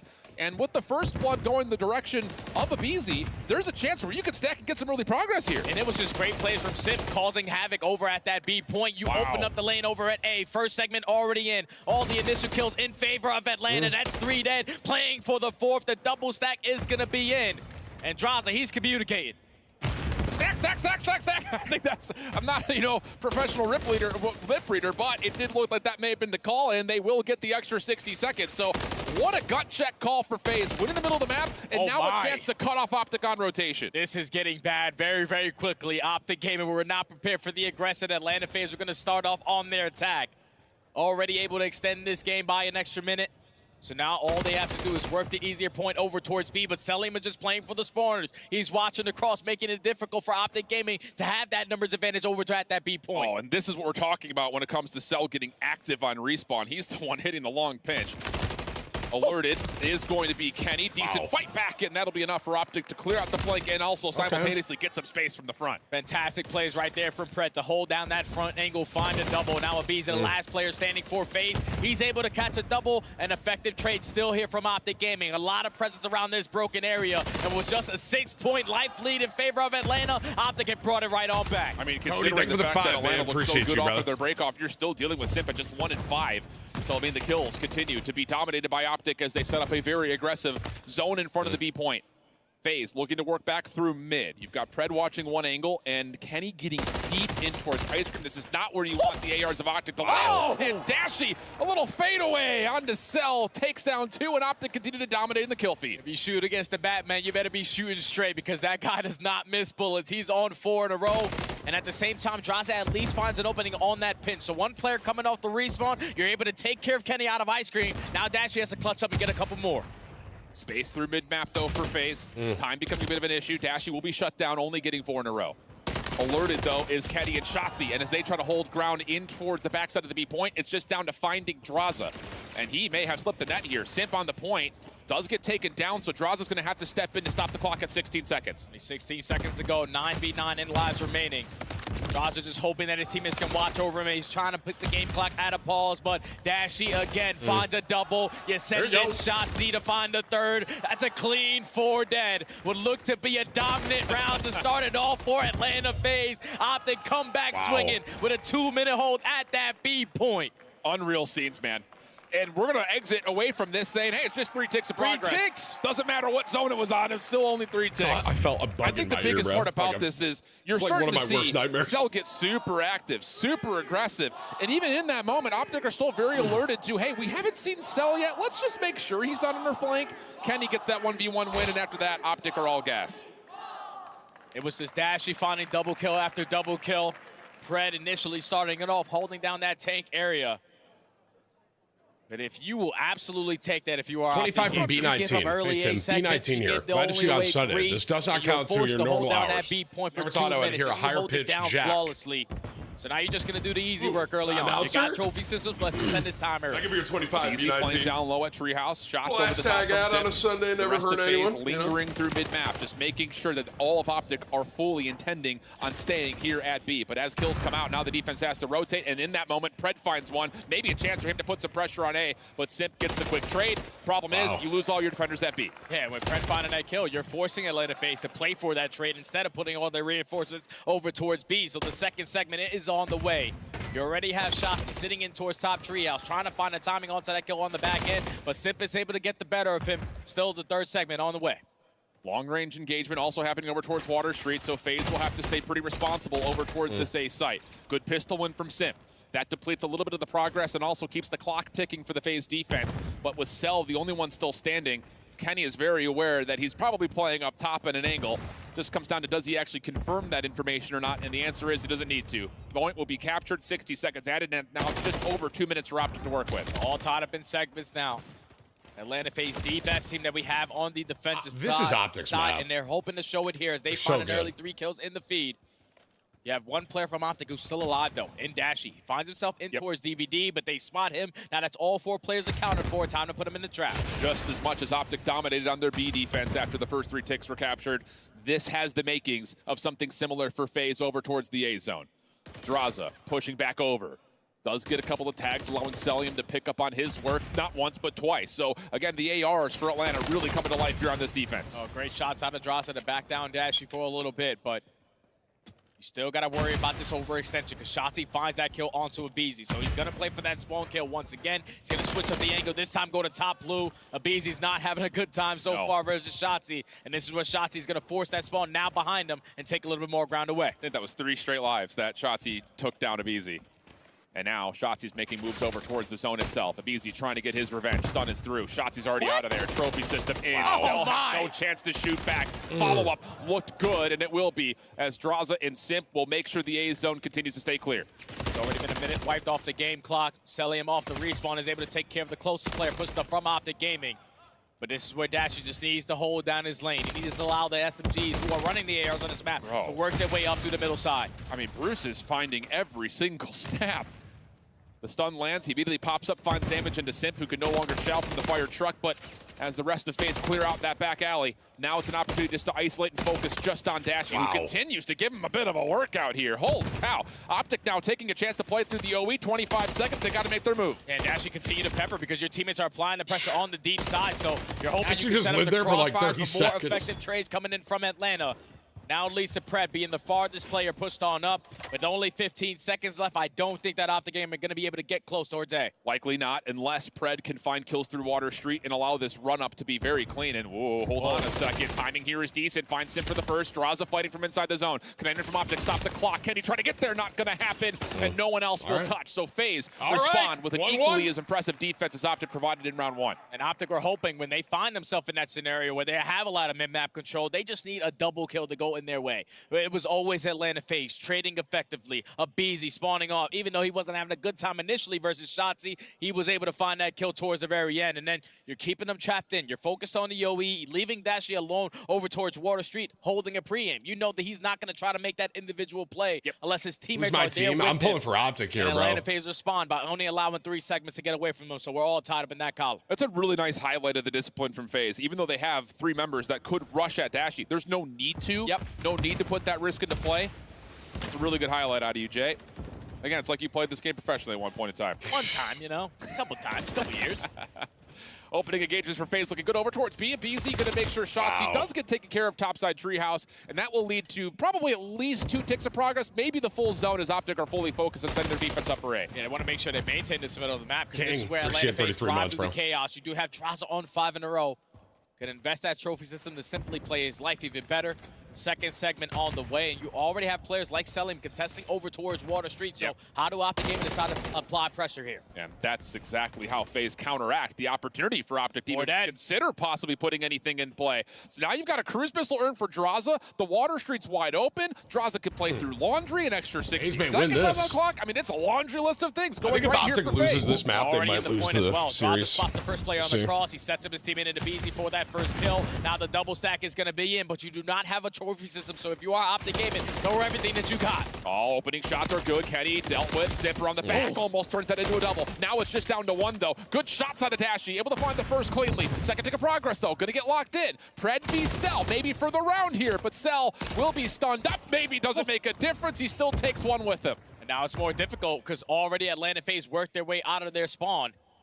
A lot of pressure around this mid-map area, and if you are Optic Gaming, you are forced to iron up, clutch up in these gunfights. Fred strikes for the first, Draza effective on the trade, but look at the clinch coming in from Abizi. Yeah, but Abizi has been damaged up pretty heavily. Oh! What?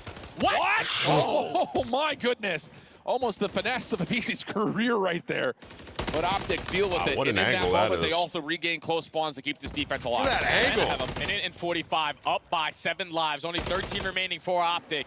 Big nade over the top, and this is where the cruise missile is going to get invested. Abizi finds another. They gain the info that the last player was in towards Cafe. That's already 3 dead. The double stack is going to be in, and this might be the round. Yeah, sure feels that way. Shotzi also taken from behind over towards Laundry, so there's no way to get the defense back involved, and it is going to be a full capture for FaZe.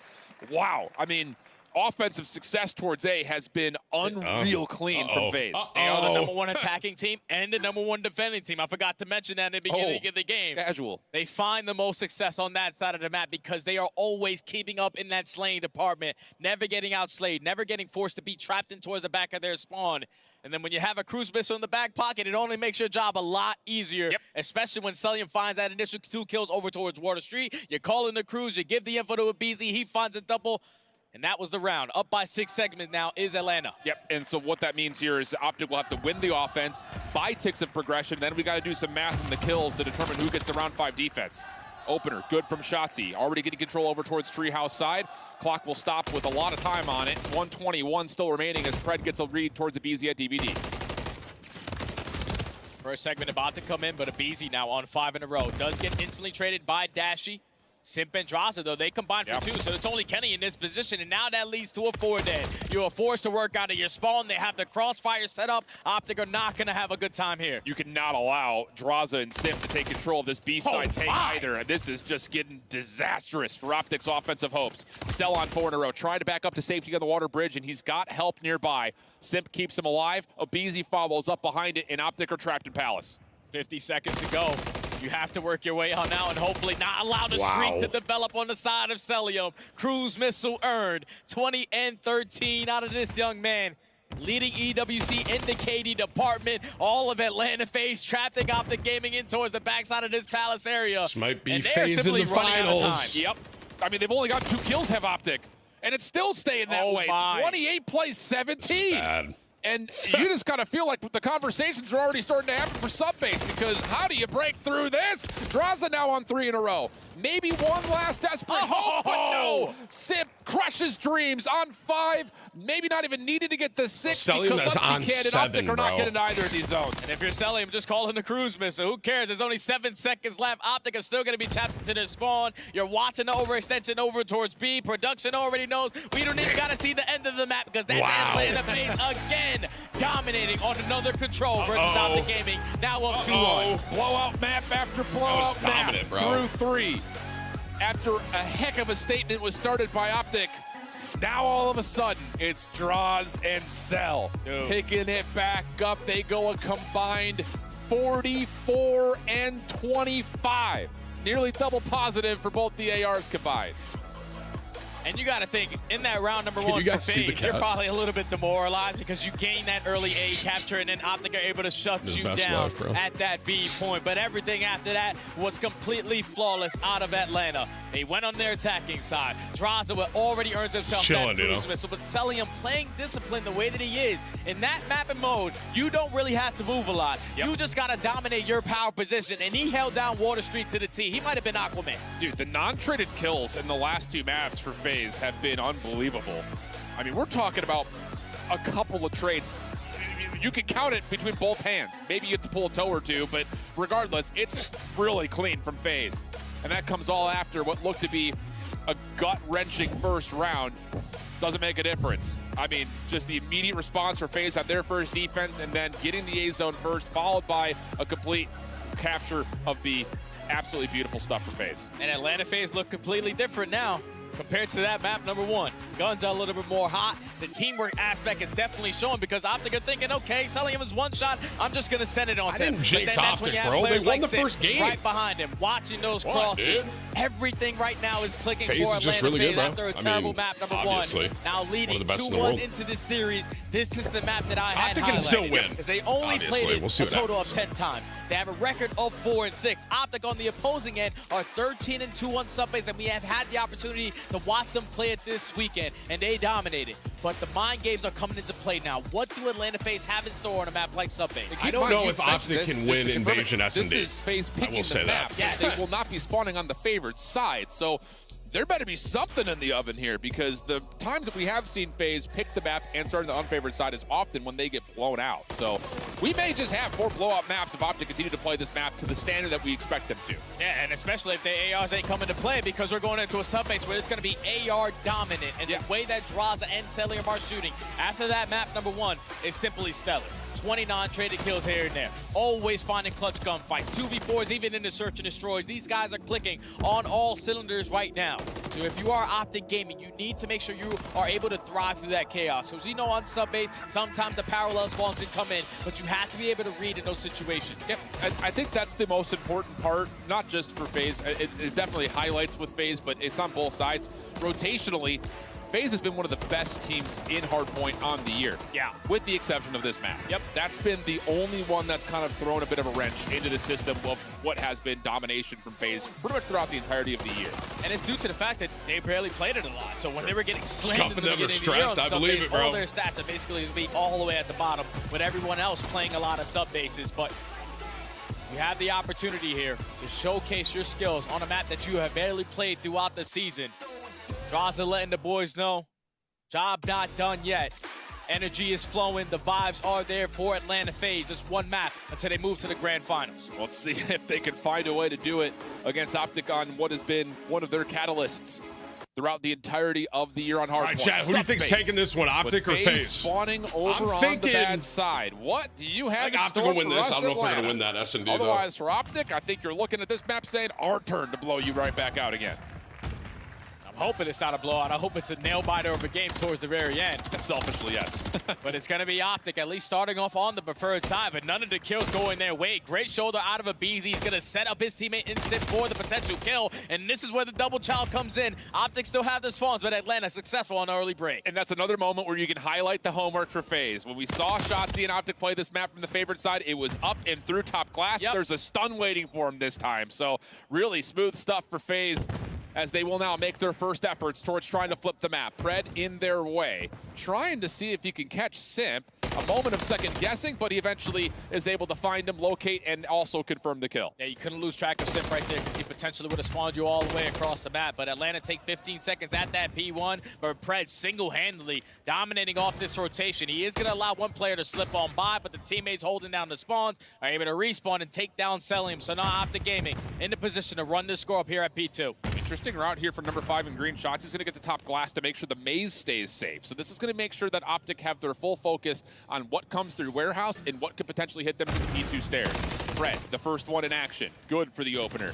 Now it's down to getting a read on everybody else, and that's what you expect. The problem is BZ has gotten around the back, and there's a chance for FaZe to make a mess of this setup. Pred has always been one of the best players at sub-base HP. He just knows the timings, knows where the pressure is coming in. So good, bro. And already finds himself I mean, the whole 5 Optic in a team row. is, but...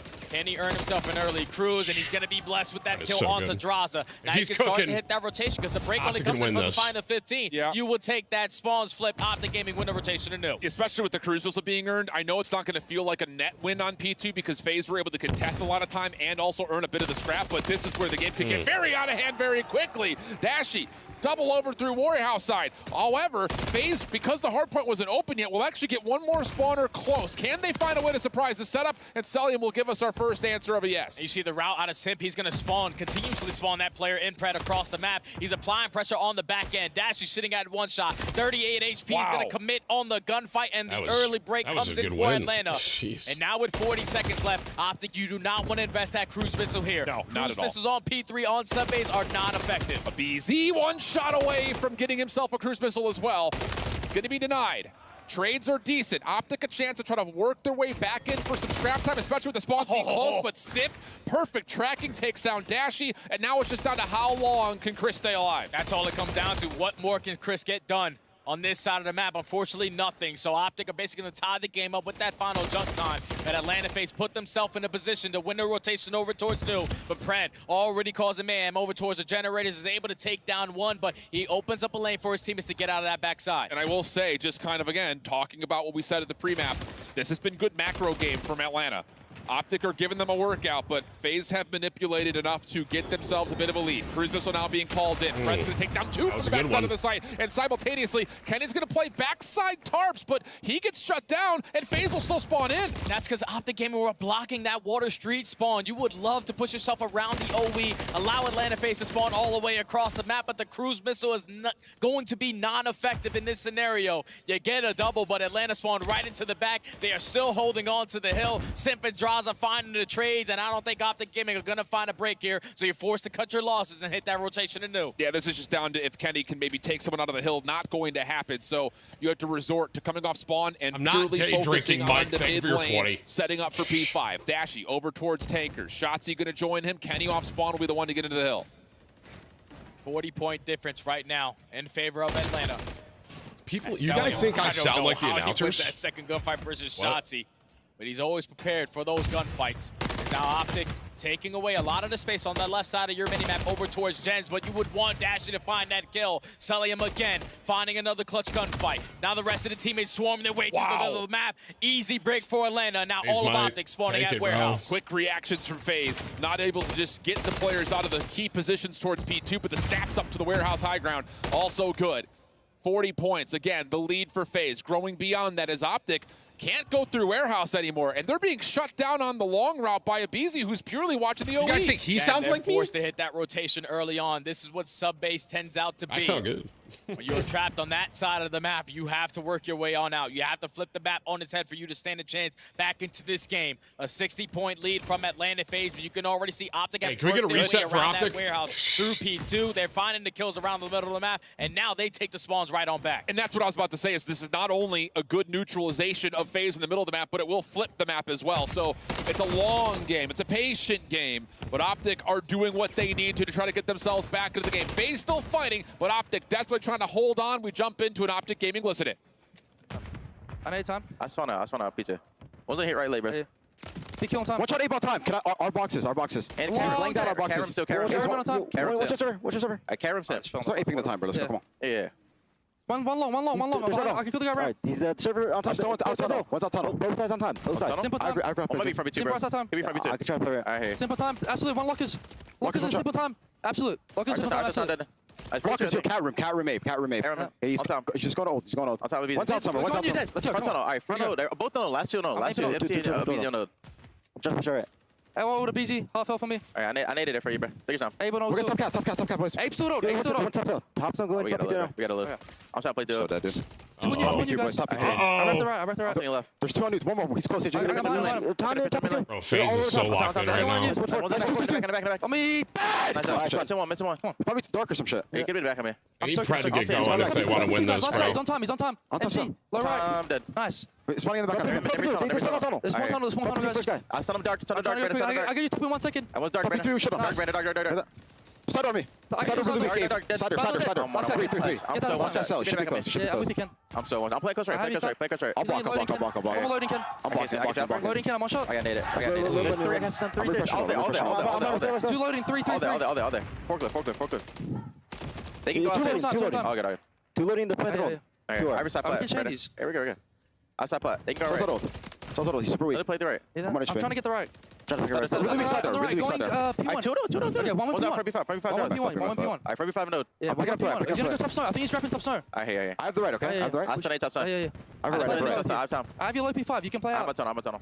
Some struggles there, going from 1 to 2. Optic do a decent job on the second hill, but the gap is still 100 points, which means they need a full 60 here at New, and Simp again from the front is able to take the 2 contestants from Optic out of the hill, and a BZ slams Dashy as the break is already good. The season MVP walks his way right through mid-tunnel and is able to find a 3-piece, and at the same time, that's why your Tiny Terra duo in a BZ blocking that back spawn, spawning Optic all the way across the map, and now Chris Slayer, he's everywhere on 5 in a row. Trying to find the 6 for the cruise missile, and there it is. Oh my gosh. This has been just about as clean as you get. Atlanta's going to get to 230. One last final comms check with FaZe, trying to take down the defending champs. MC's flying on you. I have time.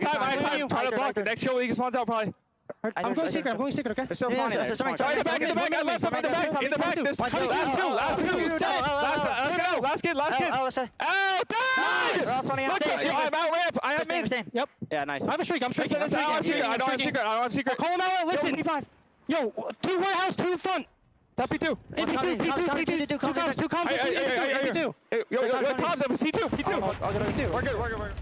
Well, it looked like FaZe about to put the game away here, but a team kill comes out of the cruise missile. Optic will hold on by getting it from the front. FaZe split spawning, still trying to find the final 10. Optic have the numbers. They just have to find these gunfights through the back end. If you are Atlanta, you just want to take your time here. Wait for this pinch to develop on a Sif. He's able to find the first. The turnover potentially onto Dashy, but he's going to set up his teammates. Still one player left in the hill, and Dashy, he's making it happen. Wow. He's able to find a 3, Optic game, and take the spawns right on back. Still a lot of work to be done here, though, for Optic. This is just step 1 of what's going to be about a 15-step process.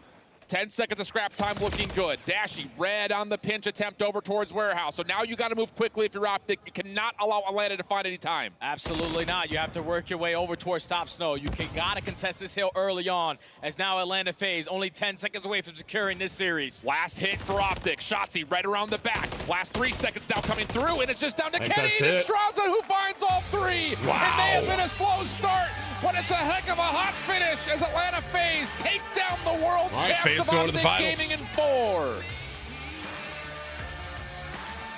Was that me? Did I jinx him? And that is why we will always call Atlanta FaZe a big dog all through our Call of Duty. Even them getting absolutely beat up in that map number 1, the next 3 maps weren't even remotely close. We knew it was only a matter of time before the MVP of the season put his stamp on this series, and he gets it done on that sub-base in those final moments looking really good, but to the FaZe grand just finals here at EWC. And that's a huge moment, kind of silencing all of the doubters, all of the haters, talking about, is this trio gonna stick? A top 6 at champs? We're talking about only 1 major win for this dominant squad?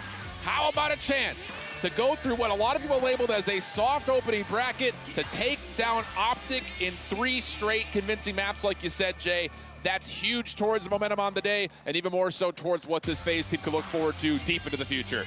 Man, I'm not gonna lie, when they play like that, that's why we think that they are simply unstoppable. Yeah. Everyone had their time to shine. They might win the whole thing, bro. Destroyed. Nobody obviously played great in that map coming number up, 1, but then the ARs were great well, on the control. Who wins the next now, one? when you get Surge to or the 100 sub-base, Thieves? a map that they have barely played throughout the season, the practice, the FaZe 100 preparation, Thieves final would go everything going crazy, into but this I think event, Surge it might worked win for out some reason. flawlessly. I don't know. Unreal scenes, my man. And after, again, it was a slow start from the ARs, I think we kind of were wondering if they were going to be able to provide, but draws us down on the main stage with our final reactions and interviews with the boys. Atlanta FaZe with a huge opening win on the main stage to kickstart Championship Sunday. What a phenomenal performance. I got Draza here with me on the main stage. Draza, let's touch a little bit on that opening map. That was tough. You even got handed a little bit of a lifeline with that reset, but you just couldn't find your groove. What was going on? Yeah, honestly, we just weren't in flow, and they were just shooting, honestly. They deserved the map, obviously. They were just shooting. Like, we just had to hit a quick reset. We're switching S&D, and if you want to be the best team in the world, then you have to be able to take a loss like that and turn it around. Which is exactly what you did, because that S&D, that 6-1 schooling, that was absolutely phenomenal. Do you feel like you guys have kind of made up for, you know, lost time, made up for that performance at Champs as well at this point? Not yet. Obviously, we still have the finals, and, you know, we wanted to place better at Champs, but we have to wait until next year. Now, when you guys were standing backstage before you walked out, you dared Kenny to carry the key, and now it's that fun part of the day where you get to accept the key from your opponent. Kenny, can you please bring over Optic's key that is going to be crushed backstage and be placed into the graveyard in the podium? That right there, that is an important key. How's it feel? I mean, I'm the CEO of this org, obviously, so I already knew I was going to get it. But you seem supremely confident. Now, speaking of confidence, obviously, after taking out Optic from this competition, after such an impressive run by themselves, you've got to be feeling supremely confident for that grand final best of 7 later today. 100%. A win like that against the world champs, nothing you can do but, like, be happy, you know? But any team can do anything if you're off your game. Showed map 1, they smoked us back-to-back times. We got a blessed, you know, reset, and they still smoked us. So it's not over yet. Time to lock in, and yeah. Time to lock in. Draza, thank you so much for joining me in this interview. What an impressive performance. We're going to be seeing them later today, but make noise one more time for Atlanta FaZe. And we're going to go back to the studio. They deserved it. Okay.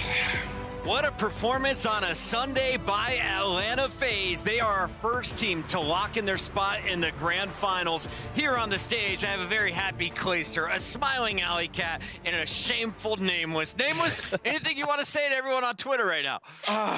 Man, I count my chickens a little bit too early. I really thought Optic after that map 1, they were going to run away with it, but Atlanta FaZe putting in that work, bringing it back. 12-in-1 map count you are pointing out. Ridiculous run. Unreal. This is now Optic down. This is 100 Thieves down, and they could potentially match up against 100 Thieves again. Let's walk through these maps and modes, though, Ali. Did you think it was Atlanta FaZe's match after seeing the maps and modes, or simply the fact that they were facing off against Optic? I feel like when it comes to this matchup, you can't feel like guaranteed even when you look at the map set, because either of these teams could take each other on at any given day. But I will say, when I saw that invasion control, I felt worried for Optic Texas. I said the point earlier that the biggest difference between these two teams was Atlanta FaZe has dominated the control in this matchup, and they have dominated invasion with an 80% defensive win rate. Optic sits 20% below that, and you saw it with Atlanta FaZe able to take the only offense in that round and end up winning that map. Clay, Atlanta FaZe finally showing their true strength on a Sunday.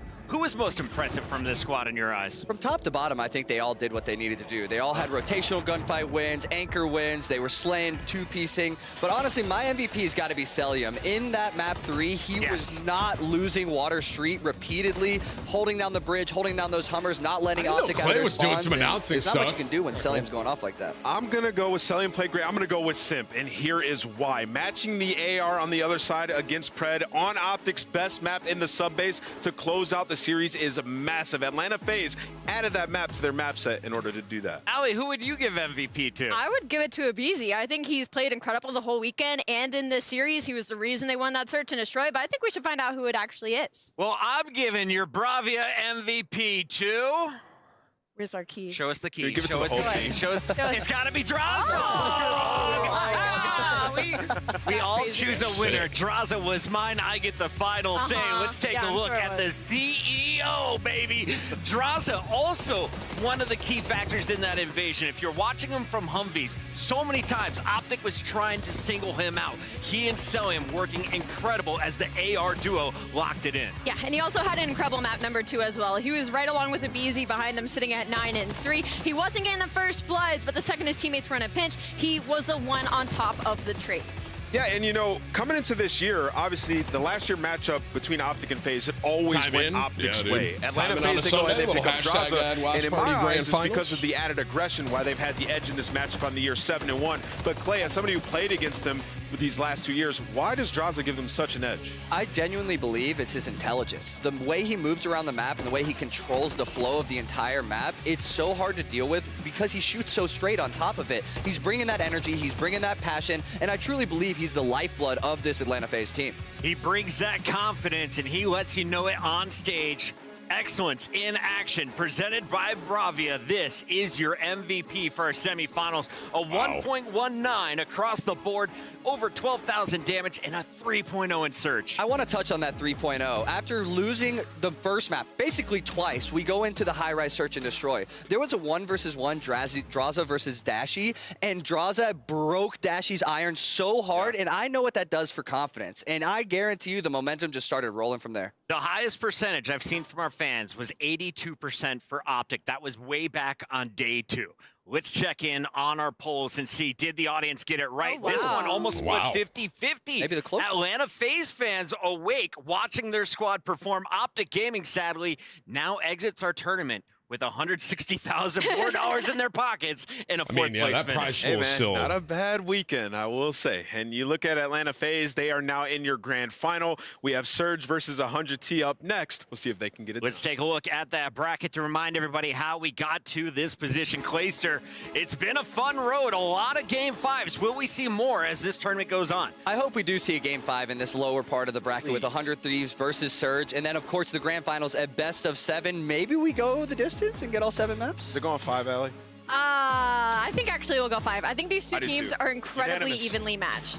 100 Thieves, Vancouver Surge, who is going to join Atlanta FaZe in the grand finals here at EWC 2024. Stay tuned to find out. My name is Miles Ross. I'm here at the Esports World Cup, and I am joined by Joe Deceives of 100 Thieves. Everything's good, Joe. Thanks very much. How you doing? Pretty good, feeling excited. Chilling. You've been here, what? You got late last night? Yeah, I got here super late last night, yeah. Yeah, you enjoying yourself so far? Yeah. Having fun? Place is insane. Yeah, it's crazy, right? It's Yeah. cool. Really cool. Player lodge is insane, the hotel's insane. Insane. Crazy. You know what else was insane, Joe? You guys at Champs. Well done, man. What a great run that was. You beat Ultra. That was a big surprise. Obviously, the crowd was crazy. You in particular, I thought you had a really good tournament. You were so exciting to watch. You were chatting a lot of this. How did this feel? How was that event for you? I mean, it felt great. Obviously, like, some of the losses hurt a lot, but, I mean, just, playing those matches, having those close matches, winning with that first round versus Toronto, taking my headset off, hearing the crowd go insane, best feeling in the world. Yeah. You want to play Toronto again this event? Yeah, it'd be fun. Yeah. Right Always fun. Always fun. Right on. We've seen your team progress quite a lot throughout the year. A lot has changed. Has much changed since Champs? Because obviously this is the first time in a very long time that there's been an event after a CDL championship. How's it going? I mean, I feel like a lot has definitely changed in like a positive way. I feel like our teamwork's gotten even better, which is insane to say. I feel like we've just gotten more confident in each other, especially after how we played at Champs. So yeah, that's really cool, man. It's exciting to see what's going to happen this weekend. Joe, you were a Challengers player for a single event last year. What does this event mean to you as a rookie or as a young player, as a chance to show your skill? Do you think this is a big deal with the Esports World Cup? 100% it's a big deal, I mean, the prize pool's big. There's a lot of teams here, international competition. I mean, it's a really big event, It's just another big event. I'm excited. I'm always happy to play at these. What do you think this means to younger players like you were to get a shot against CDL pros and to play on the biggest stage COD's ever seen? I mean, for my first event last year, I got to play at the Pro-Am, and playing against those, I played FaZe, London, Seattle, playing against those teams that I watched a lot, growing up when I was thinking, I could go pro, and playing against them was a great feeling. So I know how it feels for those challenger teams, those young players. I know how it feels to play against them for the first time. Cool, man. Well, it sounds like you're very confident going into this one, and good vibes all round going into the tournament. Let's put on like a hypothetical question now. Yeah. Black Ops 6, 2 months away. What do you want to see in the game as a submachine gun player? What are you excited about? I mean, it's always the map. I feel like, a lot of these games that we play have great mechanics, but the maps just aren't always, the best. But yeah, I feel like the maps are just make or break. Oh, interesting. What about the ARs? Anything there? Nerf headshot multiplier, please. I think you're safe. Don't worry, man. I think you're safe. Speaking of that, there's been a lot of maps where in this game, in MW3, 3 ARs, 3 SMGs, a lot of changes there. Is that something you like as a player? Is that something you think adds a layer of skill to the game? I think so, yeah. I think having flexible players like that just make the game more fun, because like you said, you see 3 subs, which I know viewers love seeing, Rio, stuff like that. I know 3 ARs is a bit boring, but even just like as a skill thing, I feel like having that, like a player like that that's super flexible, I think it's always great to see. Always great to see, man. Well, dude, last question for you. Who do you want to play in the tournament? Who do you want to absolutely body this week? FaZe. Didn't hesitate for a second. Joe, thank you very much, man. Good luck in the tournament. Hello, my name is Miles Ross. I'm here at the Esports World Cup, and I am joined by a boozer of the Vancouver Surge. I'm going to get used to that. Mate, welcome to Saudi Arabia. Welcome to Riyadh. How you doing? I'm good, and you? I'm fantastic, man. I'm ready to rock and roll. We have some simple questions for you, some fun ones.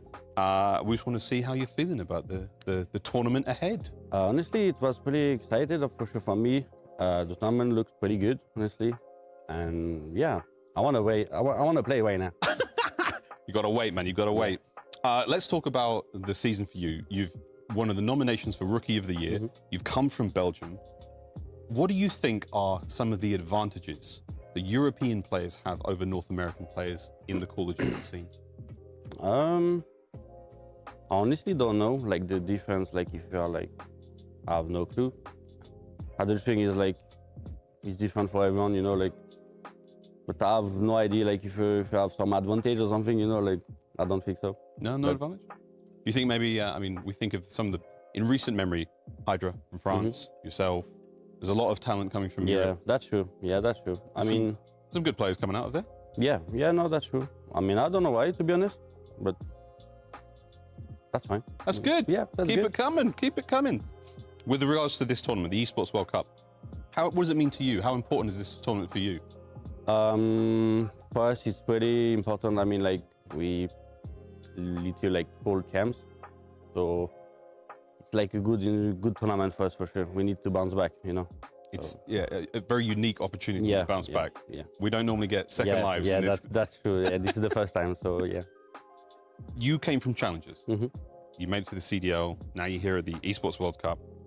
Is there any comparison so far for these events? What was it like being a Challengers player? What's it like being a CDL player? And now, what's it like being here? I mean, it's really different for sure. Like, you being training pretty good in CDL, and it's clearly not the same, like, even like just playing on like good PC, good monitor, like it's so different. So, and playing in front of the crowd and like on the stage is, nothing can give you that, like, you know, like the energy, you know, like, so that's pretty sick. Do you ever talk to your friends or family back home about what this feels like? Oh yeah, for sure. I mean, everyone's gonna say like it's insane, you know, like, and it is, so yeah. Have your family, have they made the trip out to these events to see you play? No, just my girlfriend at this moment, so, and that's it. Well, I hope they get to see you play in the future, man. It's very, very cool. There haven't been many tournaments or many experiences in the past for Challengers players to match up against the CDL pros. What do you think this is going to be like for you, and how important do you think that is for the young talent? I think it's very important for them, like, to have the chance to play against like some CDL teams. I think it's really sick for them. Like, we needed that in Challengers since like long time, you know. So it's pretty good for sure.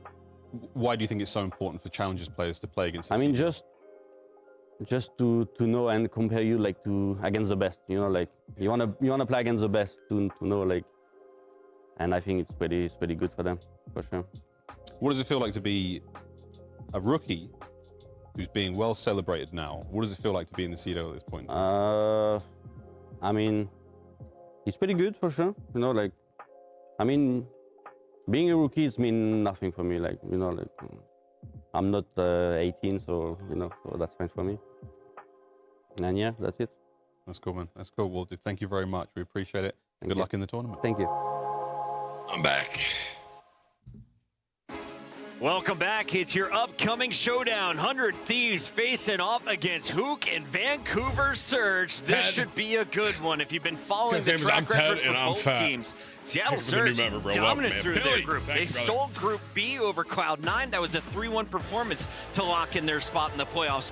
For 100 Thieves, not as easy. You lost to Atlanta FaZe, and then you had to pull off a ridiculous run against Toronto Ultra yesterday, Alley Cat. Yeah, but the thing is both these teams are kind of at the same level. 100 Thieves have been beating everybody they're supposed to, unfortunately fall to Atlanta FaZe, which has not been a good matchup for them all season long. So this could easily go to a Game 5.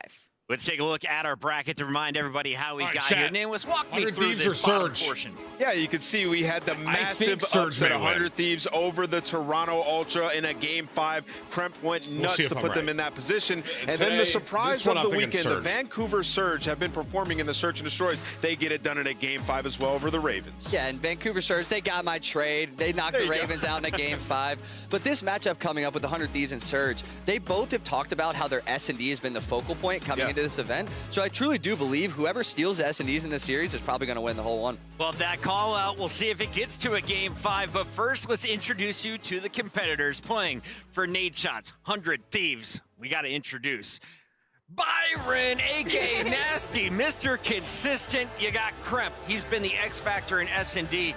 But we're looking for Dan Ghosty to have a big Sunday.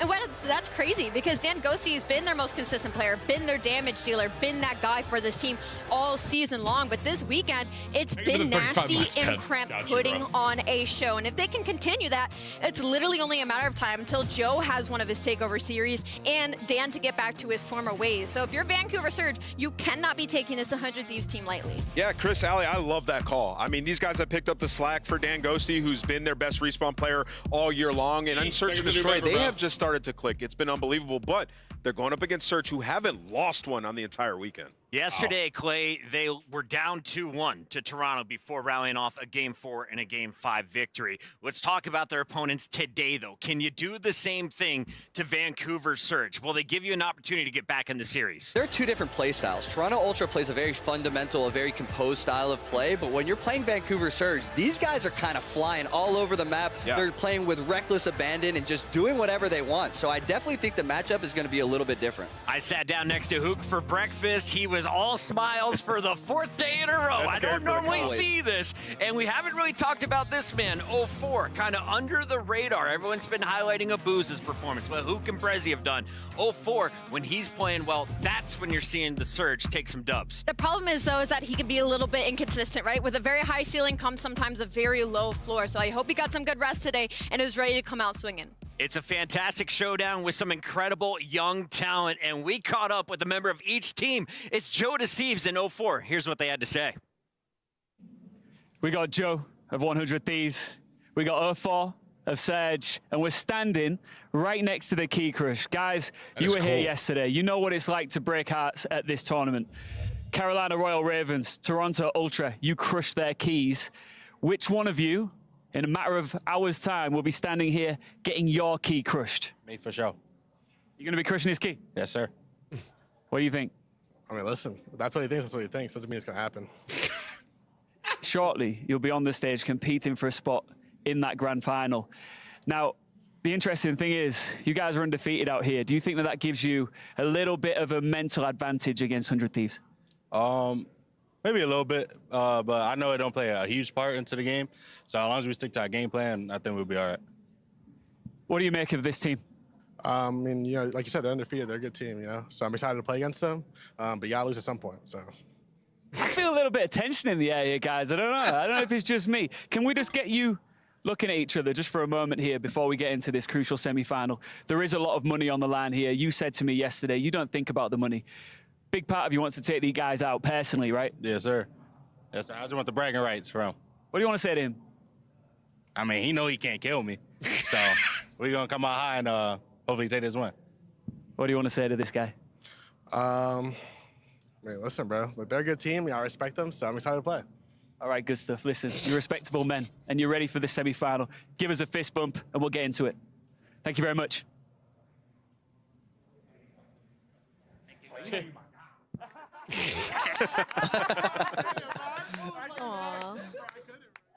Oh, you love to see him having fun. I was getting Step Brothers vibes right there. Adversaries at first, but across their Call of Duty careers, eventually they'll be sharing bunk beds. Let's talk about the duo here, though, for each team. If you're going to dial in on 2 players nameless, who are you looking at for Vancouver Surge? Who are you looking at for 100 Thieves? Yeah, it's the SMG duo for sure, Chris. I'm looking at 0-4, and I'm looking at Hook. When you talk about those guys, Cobra, 0-4 has matched Hook's speed. He always needs that dynamic duo. Man. You think back to Hook and Shotzi when they were when Hook was at his best, it's because he had another player with that movement who can take space on the map. And it would be the same thing for 100 Thieves for me. The SMG duo. Kremp has been unbelievable so far this weekend. You also had a few goats there on the roster.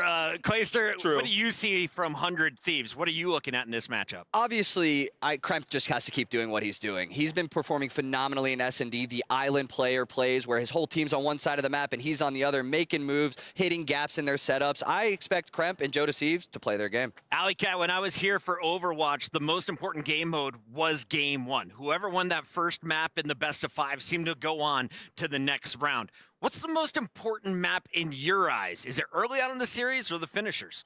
It just depends on what teams are matching up. When it comes to these two, it's the Search and Destroy. So that map 2 for me is going to be everything. They're both on a winning streak right now. 100 Thieves on a 3-map win streak on Search and Destroy. On the flip side, Vancouver Search is on 4. So both these teams going to be in a serious battle for 2 and 5. And looking at this map layout, I can't really lean either way. I feel like these vetoes went incredibly well for both teams. My only worry right now is maybe going to be that Karachi control. Shane versus Rambo Ray. You love to see the old guard leading their team when it comes to the picks and bans. Clay, what's your vibe, though? Go on this. My vibe is definitely that Rambo made some good moves this year with picking up 0-4, picking up Brezzy, adding him to the roster. Something I want to look out for, though, is that Rio S&D Game 5. If 100 Thieves gets to that Rio S&D, it's going to get scary for Surge. I'm liking this when I look at it for Surge, especially the high-rise S&D. Yeah. For some reason, Brezzy's super comfortable on that map. Seen him winning a lot of 1v2s. I think they feel good. Who does Atlanta FaZe want to win this matchup? 100 Thieves for sure, because they already beat them. They 3-0 bopped them out of the tournament. It's a really tough matchup for them. And again, like Ant said, this is great for Vancouver Surge early. If you talk about the high-rise S&D, Vancouver Surge is very Nate strong. Shot watch party for it or no? S&D. The control, they're very strong at the attack. Rachi, there's a lot of opportunity for that. On the flip side, for 100 Thieves, when it comes to high-rise, you don't typically try to plant the bomb that much. And they're a team with 70% post-plant win percentage. High-rise isn't going to give them that much of an advantage. So I'm looking at Vancouver Surge early. Go ahead, Something that I'm worried about for 100 Thieves in this series is the space that's taken by Surge on these maps. You saw versus the Royal Ravens in that Game 5 every single time. Like, if you leave a gap, they will take it away from you. And then the preparation, they were hitting Ravens with pre-nades early in the round, getting those first bloods. The Surge come to play in Surge. They have prepared. They have watched all the VOD in the world. It's going to be tough for 100 Thieves who like to play the same game. Wait, sir, I want to ask about the macro, right? You knew you made it to Championship Sunday. You're here in the semifinals. But on both sides, you have some very young players. If you're a veteran like Hook on this roster, if you're the old man on the team and Mr. Dan Ghosty, what are you telling your squad? Just play it like it's a scrim. You can't think about the money. You can't think about the stage. You can't think about the prestige from winning the Esports World Cup here in Riyadh. You just have to say, hey, guys, we played thousands of Call of Duty maps this year. This is just another 3 to 5 maps. Let's just go out there, have some fun, play our game. You know how it gets, though. The comms can get wild. Tim, I don't think we're going to be here today. Hook and Dan Ghosty, respectively, EWC, on either little side. hashtag out watch party, Going to have to calm these guys down because this is the biggest match a lot of these guys have ever played in their entire careers. One match away from the grand final, going up against Atlanta FaZe. Sorry for the stutter earlier. I just got some great news. We have a key crush. It's available. Let's check it out. What is going on backstage with Atlanta FaZe? Who gets the honors? They give it to Draza. CEO gets the opportunity to put his foot down. Jinx, yep, it is a CEO that he likes to claim himself of Optic Texas. He gets to watch that key crush. And look at him, just like Pretty, he's grinning looking at that thing. Y'all are evil. It's the hopes and dreams. It's just one of the best things about Call of Duty. It does go hard. They had the whole squad out there now representing. I definitely think that 100 Thieves has something to prove against Atlanta FaZe if they get there. Joe Deceive said many times, I want to play FaZe, I want to play FaZe. They played him once already, got bopped. I think they want that rematch. And as we look at the bracket, like what's crazy about this, there's no second chances, right? I think that's something us and the players are just not used to because sometimes like, okay, Atlanta beat Optic Gaming, they'll go down to a limb, they'll come back up. Nope, not this time. Not here. It was all seeded by group, single elimination through the playoffs. This is our final best of 5 in the tournament. Grand Finals is a best of 7. So let's talk about this matchup and let's get our predictions in. We want you to head on over to stcplay.gg. Let us know, how do you see this series going? Last time, 47% of you picked the right squad. Do you guys think it's going to be that close in the polls once again, Clay? I definitely think the polls are going to be extremely close for this match. It's so hard to tell. They're so evenly matched. The play styles are definitely very similar. So I think it's going to be the most even split we've had all event. Nameless, last time I rushed you. This time we got about 50 seconds left. So give it to me straight. How does this match play out? What is the final map count? Listen, 100T have gotten to this point, and Dan Ghosty hasn't even played his best Call of Duty. He was a top 5 AR on the year. He's about to put his stamp on this one, and they get the dub. Run it up. 100T get this one done in 4. Not only that, they are 1-1 on this season. So this is also kind of their tiebreaker for the entirety of the Pro League. And I think I have to go with 100 Thieves. Although the map set goes in the favor of Vancouver Surge, they've played really well. I believe in the younger squad. Clay, we got 30 seconds left. So final question for you. Do you want to be the team in Atlanta FaZe who is watching this right now, getting ready for the grand finals? Or do you want to play in this semis leading up to the grand finals just 50 minutes after? I think you want to be this match right now. You want to be warmed up. You don't want to be cold. Atlanta FaZe is sitting in their pro room right now just waiting, sitting on their hands just waiting, just waiting. You want to be the team that played nearest. I'm going 100 Thieves, baby. I've been riding them for the last 2 events. I believe. 5 seconds till this battle kicks off. It's the final semifinal. Let's go to the Amazon Arena. All right. I think Surge wins. It'll be close, but... What a way to kick off Championship Sunday. And we are only just getting started because our second semi-final has arrived. These two, they have competed last time, and the Thieves were able to figure out the code to the safe. Can they do it again? Please welcome to the stage your second set of semi-finalists, Vancouver Surge versus 100 Thieves!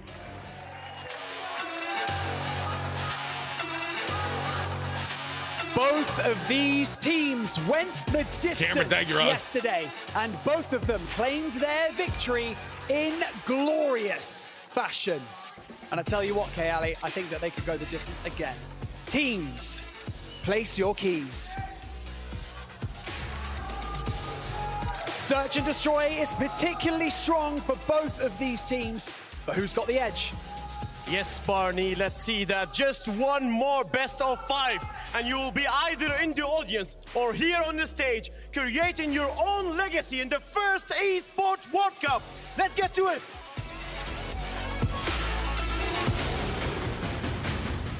It's going to be a really close one. You know what's crazy, though? I think FaZe beats both these teams, to be honest. I really do.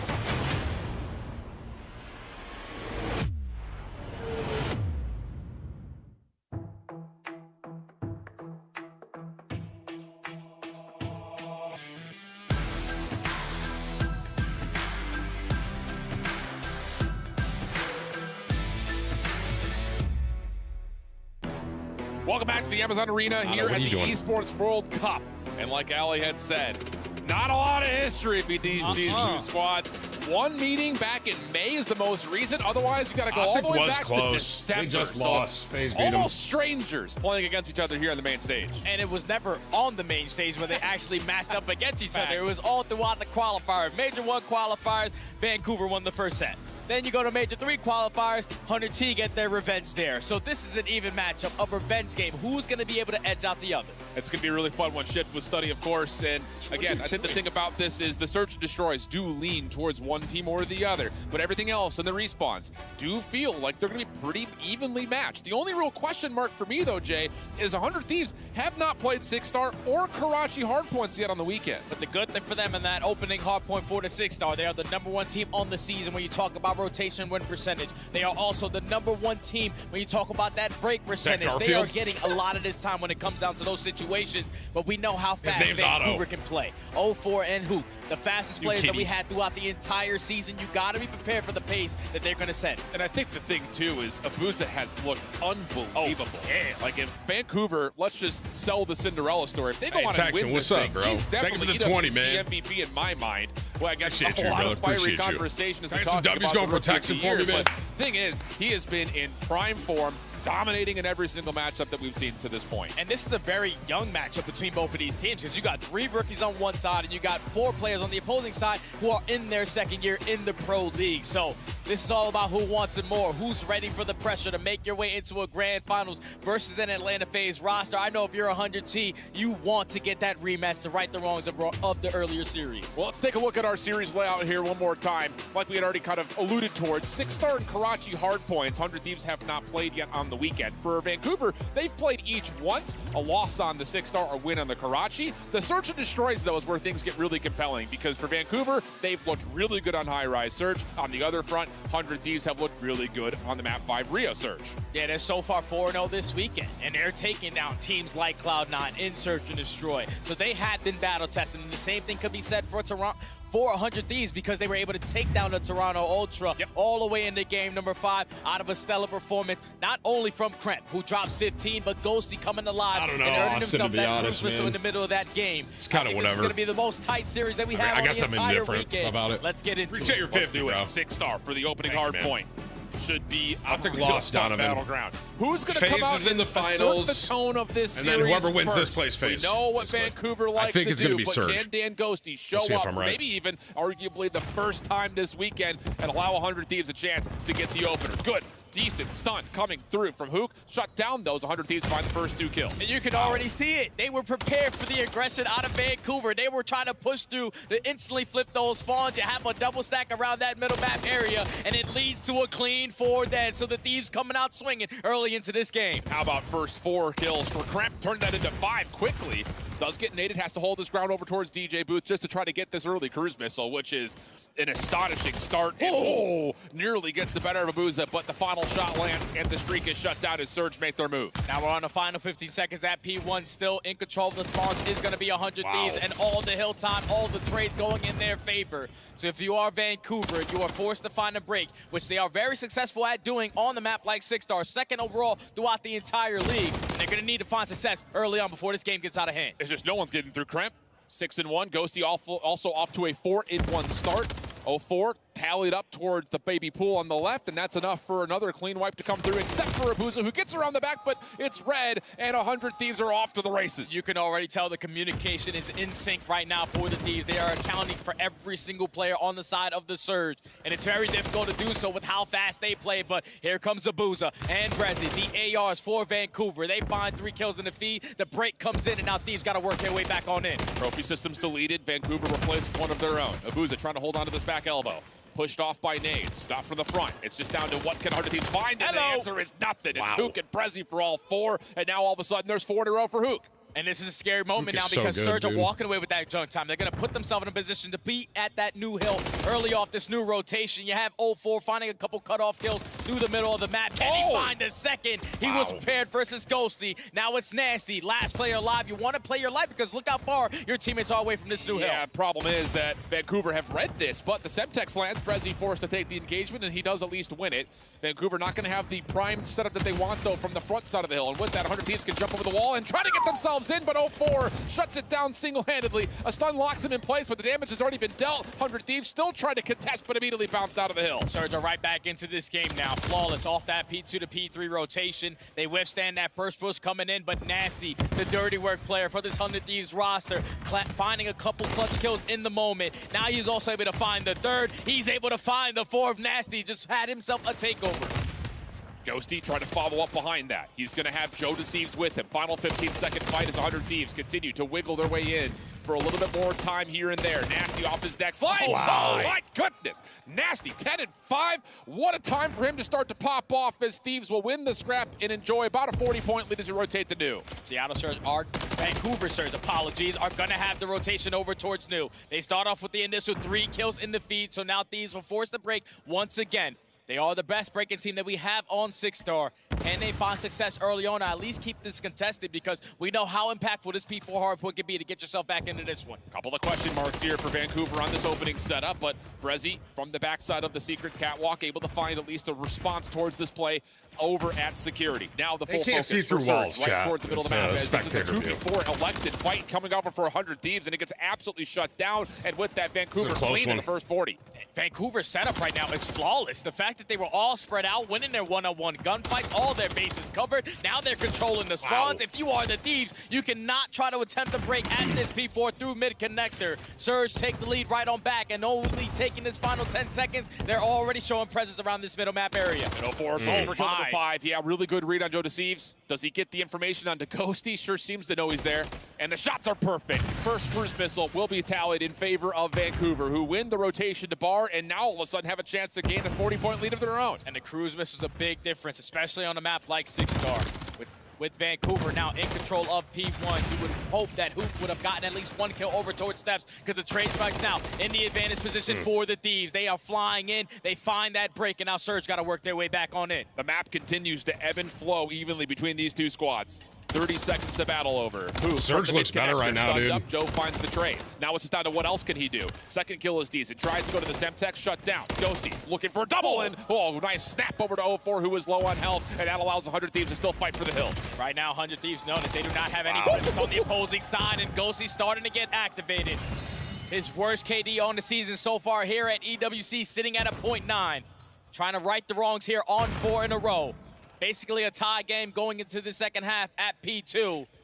Thieves are going to go to try to attempt this break opportunity. Let's step aside and go and listen it with the Thieves. Something kind of one shot. Wait, dead. Nice, good job. Nice. Nothing shot time, nothing else shot. Nice. I'm waiting. Comms are always so crisp. Outside. Yo, back to two. Back to one shot, bro. Alright, listen. Pushing out the front. Pushing out the front. They know we float. They know we float. I sent for you. I take a mid-step. I sent as well. 3, 2, 1. You got time. Abuzi, he's on the side. One more front. Nice. One more front. Yep. He's... Staircase in the tree. He's on the tree. I'm going back there. We go back here. Tree dead. Nice, good job. I say that. Go. Get this. Could be out of me. Seven, Brizzy. I'm trying it. 7 is dead. Nice shot. I'm trying push, guys. Could be close. I'm laying. He shot me from Ring 4. I'm cutting for it. I'm going half, okay? One's ring. I think this one out. Really? Yeah, one's ring. Yeah, they did. Statue really weak. Elbow and Wow, you could definitely tell that there were some moments there where 100 Thieves were a little bit discoordinated, but hey, that listening, pretty perfect, channeling out with the same timings, calling for the heavy pushes, and now 100 Thieves have a chance to break from the front. Yeah, they're setting up for these team pushes. The communication is on point, but 04 is causing havoc. Oh my God. With the Renetti. It's already 4 dead in the feed. Thieves all the way across the map. Keep in mind, he still has that cruise missile just in case the Thieves find success on this break, but Vancouver changing it up so far on this 6-star. They have struggled in that rotation aspect, but they have won a majority of them so far. And a lot of it is thanks to this guy right here. 21 and 15, over a minute in the hill already, as Vancouver will have to try to hit through old on their way to do. 20 seconds of scrap time to fight for. Here comes the pinch around the back, but just as soon as it starts to develop, you've got a really solid read from 100 Thieves, and 04 can't continue on that pursuit. So now it's just about trying to get a rotational win over towards New. And that's what the aggression needed to slow down a bit. You needed to let 04 open up that pinch angle and then attack through that front side. It's about as close as I thought it was going to be, I'll say this that. game. They're winning the rotation now over towards P4. 10-point difference. If you are 04, this might be an opportunity where you have to invest that cruise. And indeed he will. You've got some success from Abuza at mid, so now it's just down to getting a read on where the players are in front of the hill, and Hoop will be able to take down Ghosty. So now it's just down to the gunfights on the hill itself. My camera's blocking it, but when they use the cruise, the effect of the stage really is sick. well tossed here by 100 Thieves. This holds off Vancouver a little while longer. So a 50-50 battle over the top of the hill, and wouldn't you know it, 04 dances on in, and he's going to be able to find 2, nearly the 3rd. Leaves a 1v1 for Abuza, but with help on the way, 100 Thieves will hold. That's fantastic plays out of these players to just trade out effectively, withstand that cruise missile coming in and still hold on to this hard point. 15 seconds still to fight for. You got Hook just flying on in, trying to contest it. 04 last man standing. A stun is going to connect, but he still finds the kill. Nade good enough, though, from Kemp to walk away with the final 10. Now the Thieves are going to grow a nice little 20-point lead. Back to the 3rd rotation we go. I mean, really, outside of a couple of absolutely miraculous doubles and triples out of Vancouver, 100 Thieves have played the map tremendously well. And now, all of a sudden, those patterns and trends that continue to build in favor of the Thieves are leading to one of our largest leads to this point. Again, getting right about that 40-point mark. Ghosty shutting things down over towards the aquarium, and 100 Thieves are comfortable inside the bar hill. And now, if you are Surge, you have to slow this game down. Big time. Going one by one, and the Thieves are picking you apart. Ghosty is catching every single read on 4 in a row. 2 off earning himself his own cruise missile to play with. They breached that 200-point mark. Ghosty strikes again, puts down shots to set up his teammates, There's but 04 again man. With the double. It just feels like every single time that Vancouver is about to be completely eliminated out of the hill, someone puts together a double and allows the next free break to come out. So again, hero moments for Vancouver. Keep this game well within reach as we look over towards P2. Vancouver spawning on the favored side. Final 10 seconds in favor of the Surge. Rotation as well. Over towards his P2 hard point. All of these players attacking through that front end. Nasty at least finds a gunfight through the middle, but Abuza's going to spawn right in towards the back. This is where you got to take advantage. 4v3. Absolutely. All of it coming from the front, and 04 is the first one to drop. Late to this hill is going to be Abuza. Kremp naded on the side pool, but Nasty finding 2 from the front. It's just down to can you find where the final player is, and Brezzy will fall off the map. So now 100 Thieves break from the front and a chance to win the game here. And then Vancouver, they got to get in. They're trapped in towards the backside. You need one wave of kills to go your way, but Nasty and Jodeci getting it done. Nasty on 4 in a row. 15 seconds till they take map 1. Oh, but Nasty gets caught off the reload. Doesn't make a difference, though, because 100 Thieves will move the spawns around just a touch. Hook has to break from the vent. First shots are decent. Second not going to be there. Last 5 seconds, and the last contestant in the form of Brezzy will drop 100 Thieves. Great macro play through map 1. Take a convincing win. Fantastic plays from the Thieves. That was Slow close. start at the beginning of the game. That You was allow close. Surge to start to pull away. But once you were able to realize what the Surge were throwing at you, we take down 04. Won the previous Don't one, allow them to face. get a Beat double. Optic. We should put ourselves in a very, very good spot, as it was the turning point of the game at that second P3 when Vancouver were initially winning the rotation. They found themselves on the right side of the map, but then the Thieves, this is what they do best. Work on those breaks, set it up properly. They work their way through the front. Nasty starts it off by finding multi-kill after multi-kill, and then you hold that, you chain it over to the P4, withstand the cruise missile coming in, and that was the runaway moment in that game for Thieves. They take map 1. Yeah, I think, you know, kind of looking back over it, if you want the spark notes, even though the Surge were finding great hero moments, Nasty provided just enough response and some hero moments of his own, to be fair, to where he was able to at least keep the game from being too runaway from the side of Vancouver. And then Ghosty coming in massive in the macro game, helping Thieves continue in rotation, continue to set up good breaks.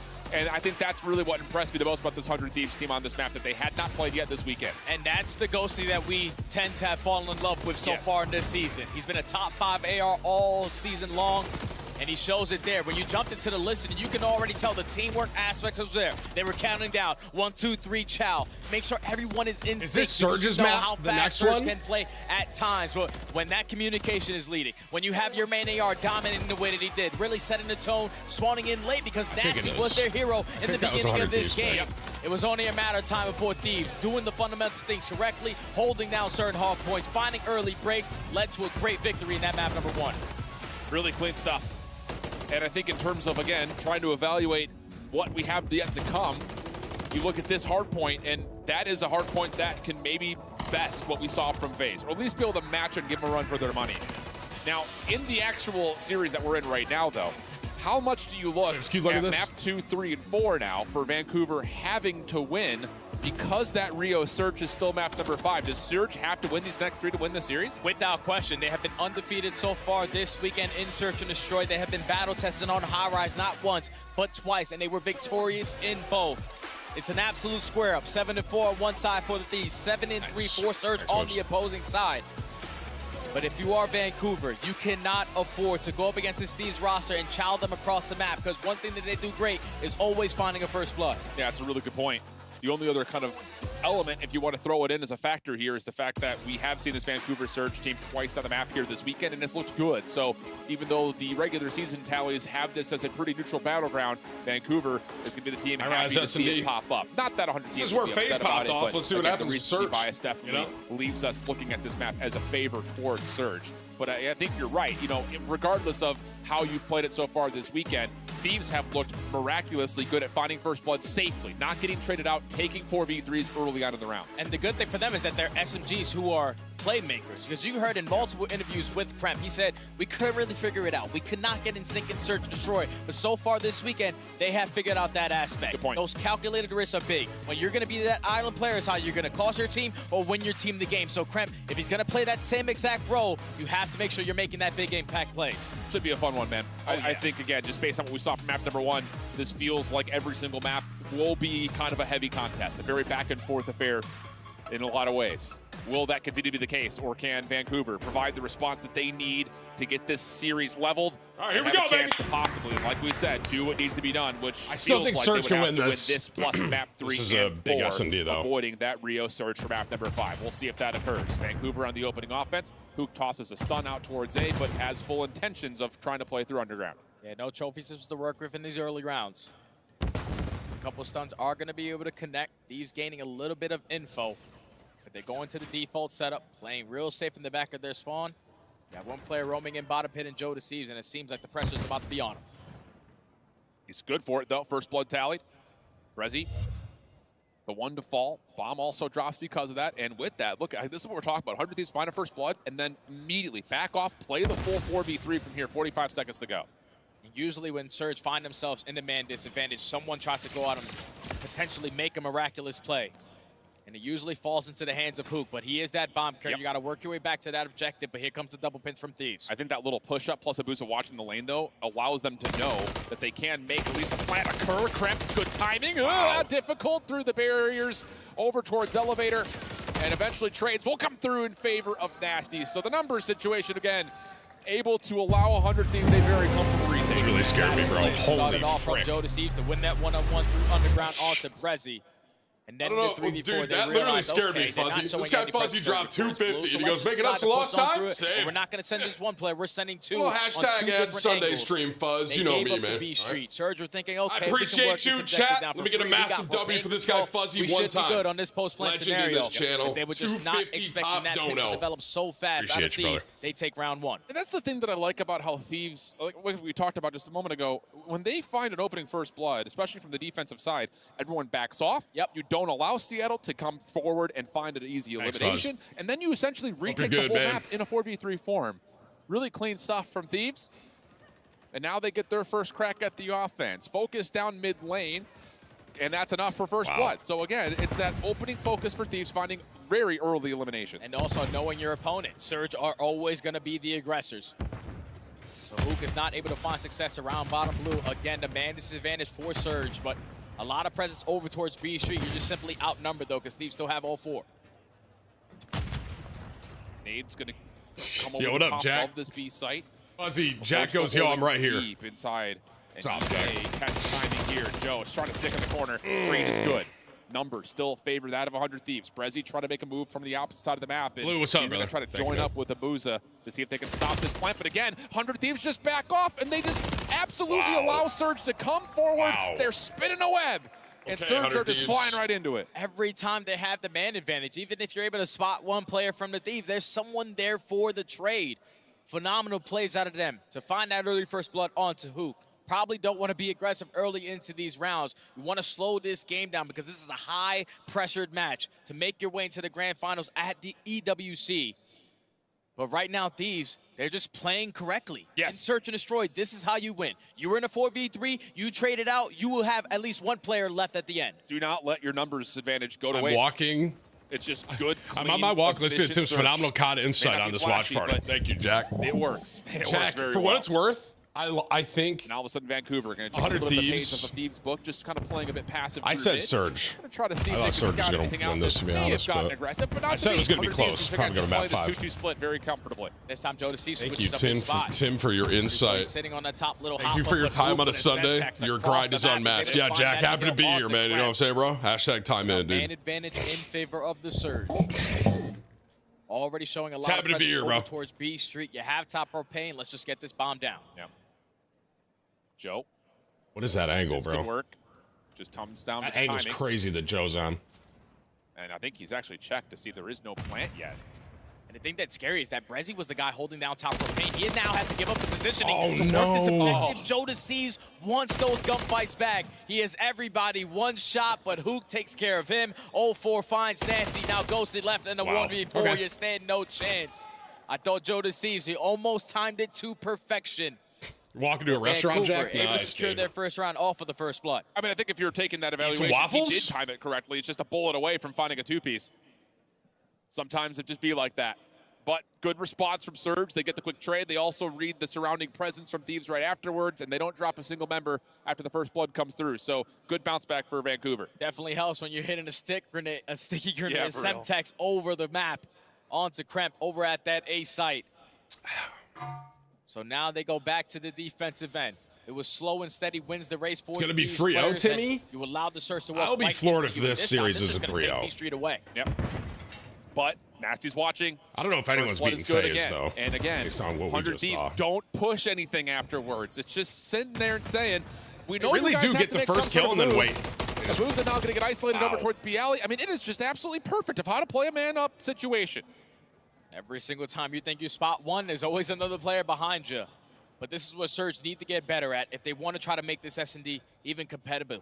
Because when you find that first blood early on, or when you're first blooded, the second player in Hoop, or one of the SMGs, always tries to be a playmaker. And then you get caught, then you instantly put both of your ARs in a very, very tight situation. 100T Another looks really first good blood right in now. favor of the Thieves, instantly turn it into a 4v2. The double chow comes in over towards B Street. Then you work the plant. 4 up, 4 down. Clean round from Thieves. Yeah, and I think if you're Vancouver, you need to take a little bit of a moment here and just start playing a little Take bit a more breath. patient, right? Take a breath. Yep. I won't say that they're trying to force things, but their identity in Search and Destroy has always been to try to be a little bit more aggressive, and that's just not working out to this point. So we'll see if those adjustments will come through. Those will swap the sides and do it again. Now Thieves back on the defensive end. Like, let's They see. decide to change the They pace get up a one little bit, kill, yeah, and it's then they gonna just be Dan back off. Ghosty, applying a little bit of pressure over towards B Street, not allowing Vancouver to take propane for free. Ghosty does get stunned, but ultimately not really affected. It will at least keep JD a little bit more avidly aware of what could possibly be happening over towards B. 0-4. This is a route with an MCW, tell you what. Trying to see if maybe he can catch a jump up peek through the window. Not going to happen. Instead, there are shots behind him. First blood, Cali, but 0-4 is behind the play, and that's going to work out to break down the defense. Perfect timing right there to 0-4 to hit that hop up to find the double. So man advantage in favor of the Surge. And I don't know if you're going to have a read that. The Thieves are super aggressive over towards B Street. Some bad Call of Duty timing in favor of Ghosty, but 35 seconds to go. Yeah, really good patience here from Brezzy. not try to force for an early plant. Yep, That let flank that by play 04 towards was A. Come huge. back over to the other side of the map. You've got high ground I control. didn't even know you could walk helipad. down there. No reason to do anything too crazy. And that, I won't say is a page out of Thieves' book, but it is a good counter, a good read, saying if they want to take these long-range AR gunfights, let's see if we can sneak behind them a different way. Yeah, so far, both squads are playing their numbers advantage basically perfect. So they're going for those double chows, making sure that they're effective on those trades. Yeah, but that 04 timing was just insane catching his right timing. there. Was ready for the double to come Lane, on thank in. you, bro. If you were nasty, you were supposed to be the player on the jump up to at least potentially find that call out. But he catches the timing for Surge to secure their second round. And I think the good thing about that from Surge is that Hook doesn't immediately try to push out A. He's going to let the 100 Thieves defense come a little bit closer towards the helipad, and then he just sacrifices his life for the cause. So can't wait for good BO6 micro movement in these tournaments. decision-making They're going to be moment there for sick, Vancouver, bro. getting us back to within one. Omni And how movement's about going to it? be A lot nuts. of patient setup now all of a sudden for Surge. Hey, Jack, are Definitely you still here? getting Are you a going to read COD that next, by the way? Thieves aren't going to try to challenge anything too early. Let's let them come to us. Surge should get a read already.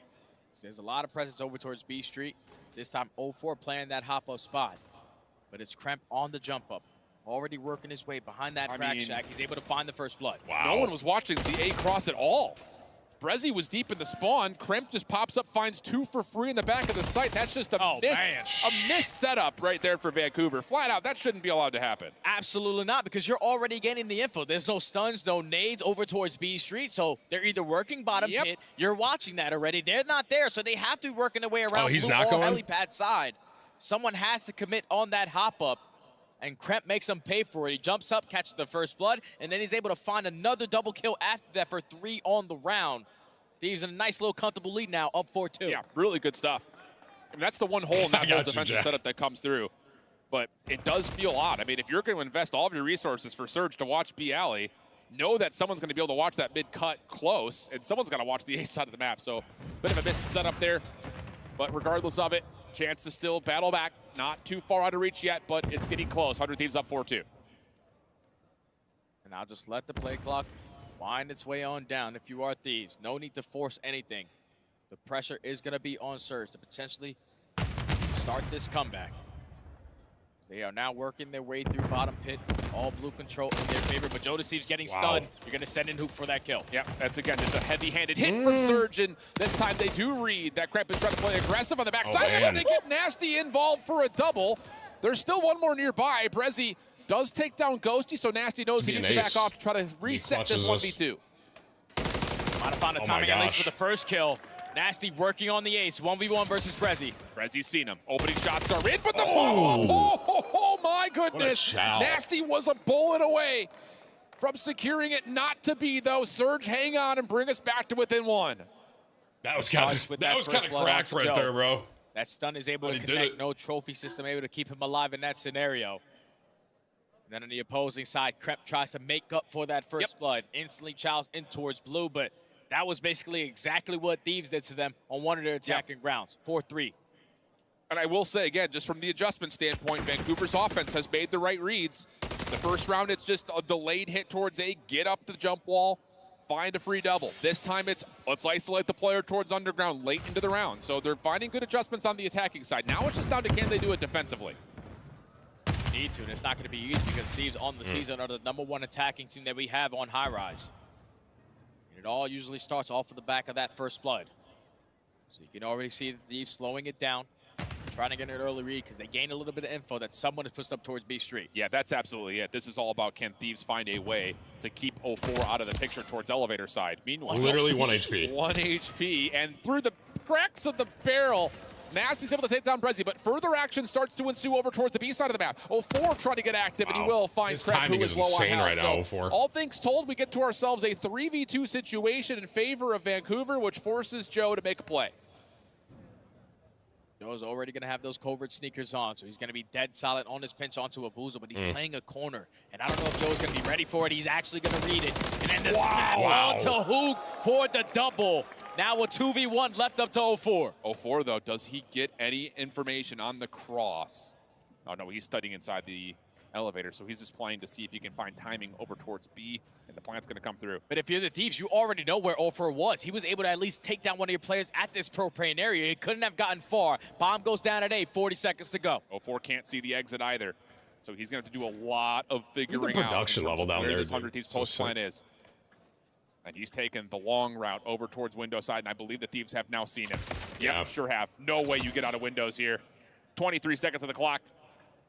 0-4 trying to make something happen. Thieves are on the hunt here. Hold on, timing could actually work out, but not gonna happen. The gunfight win comes through, and 100 Thieves get to map point. That show to see he's just making those kind of heads-up plays, those risk-taking plays, working his way through underground, making sure that he has his manners to close the door behind him. Someone did say 100 Thieves was gonna win 3-0. Y'all might be on something, get chat. the comps to Abuza.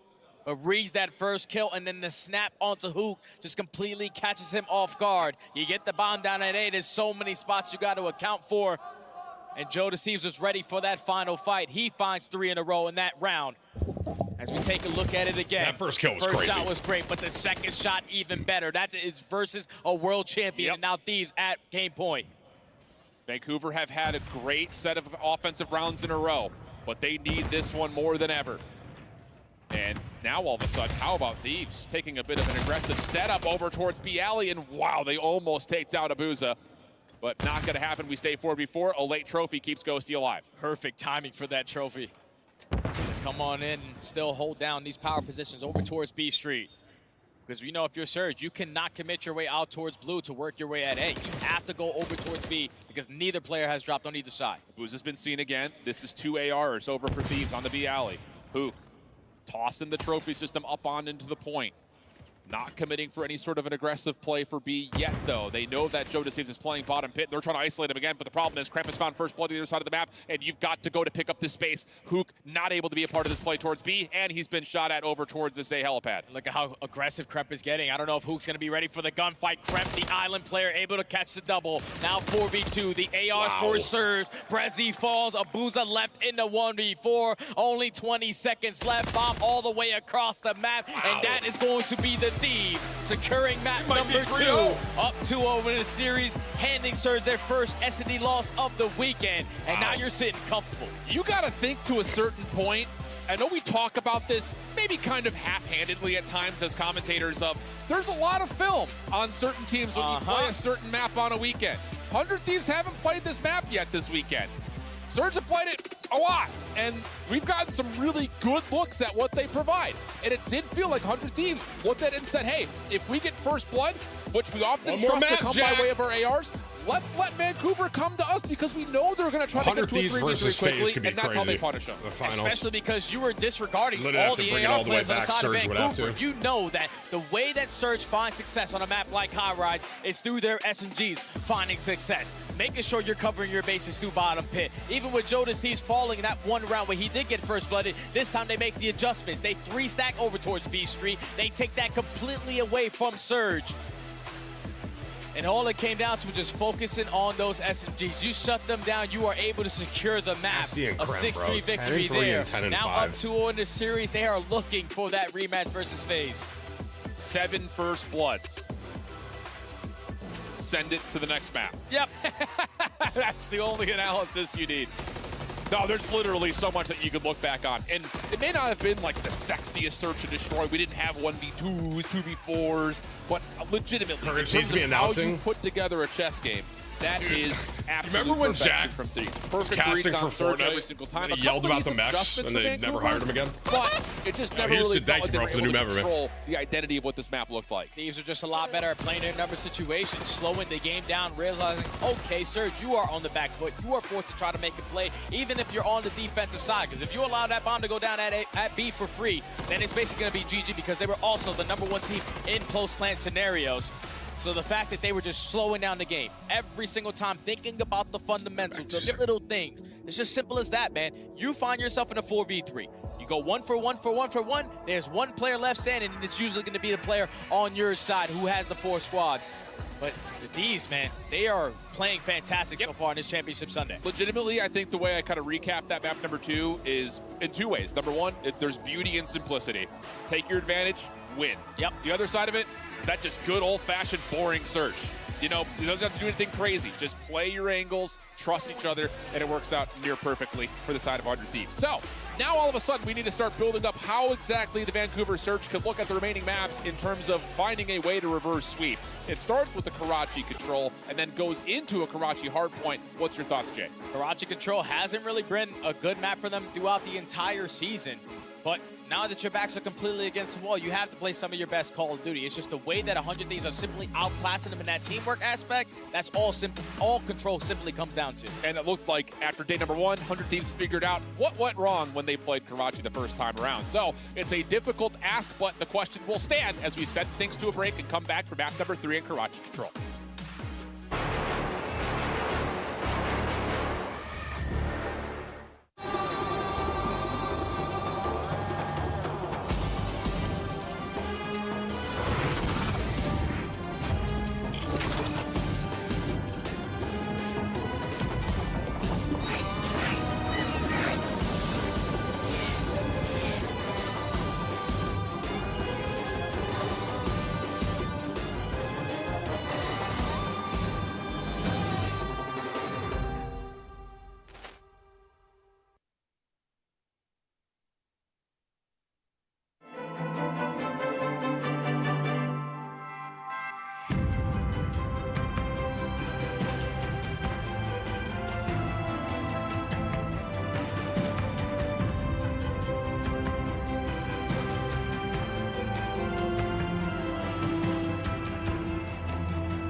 You ever wondered how a Hollywood movie is shot?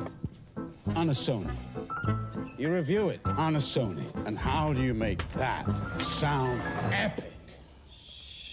You record it on a Sony. Lunch break on a Sony. So why wouldn't you watch it on a Bravia by Sony?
Timing.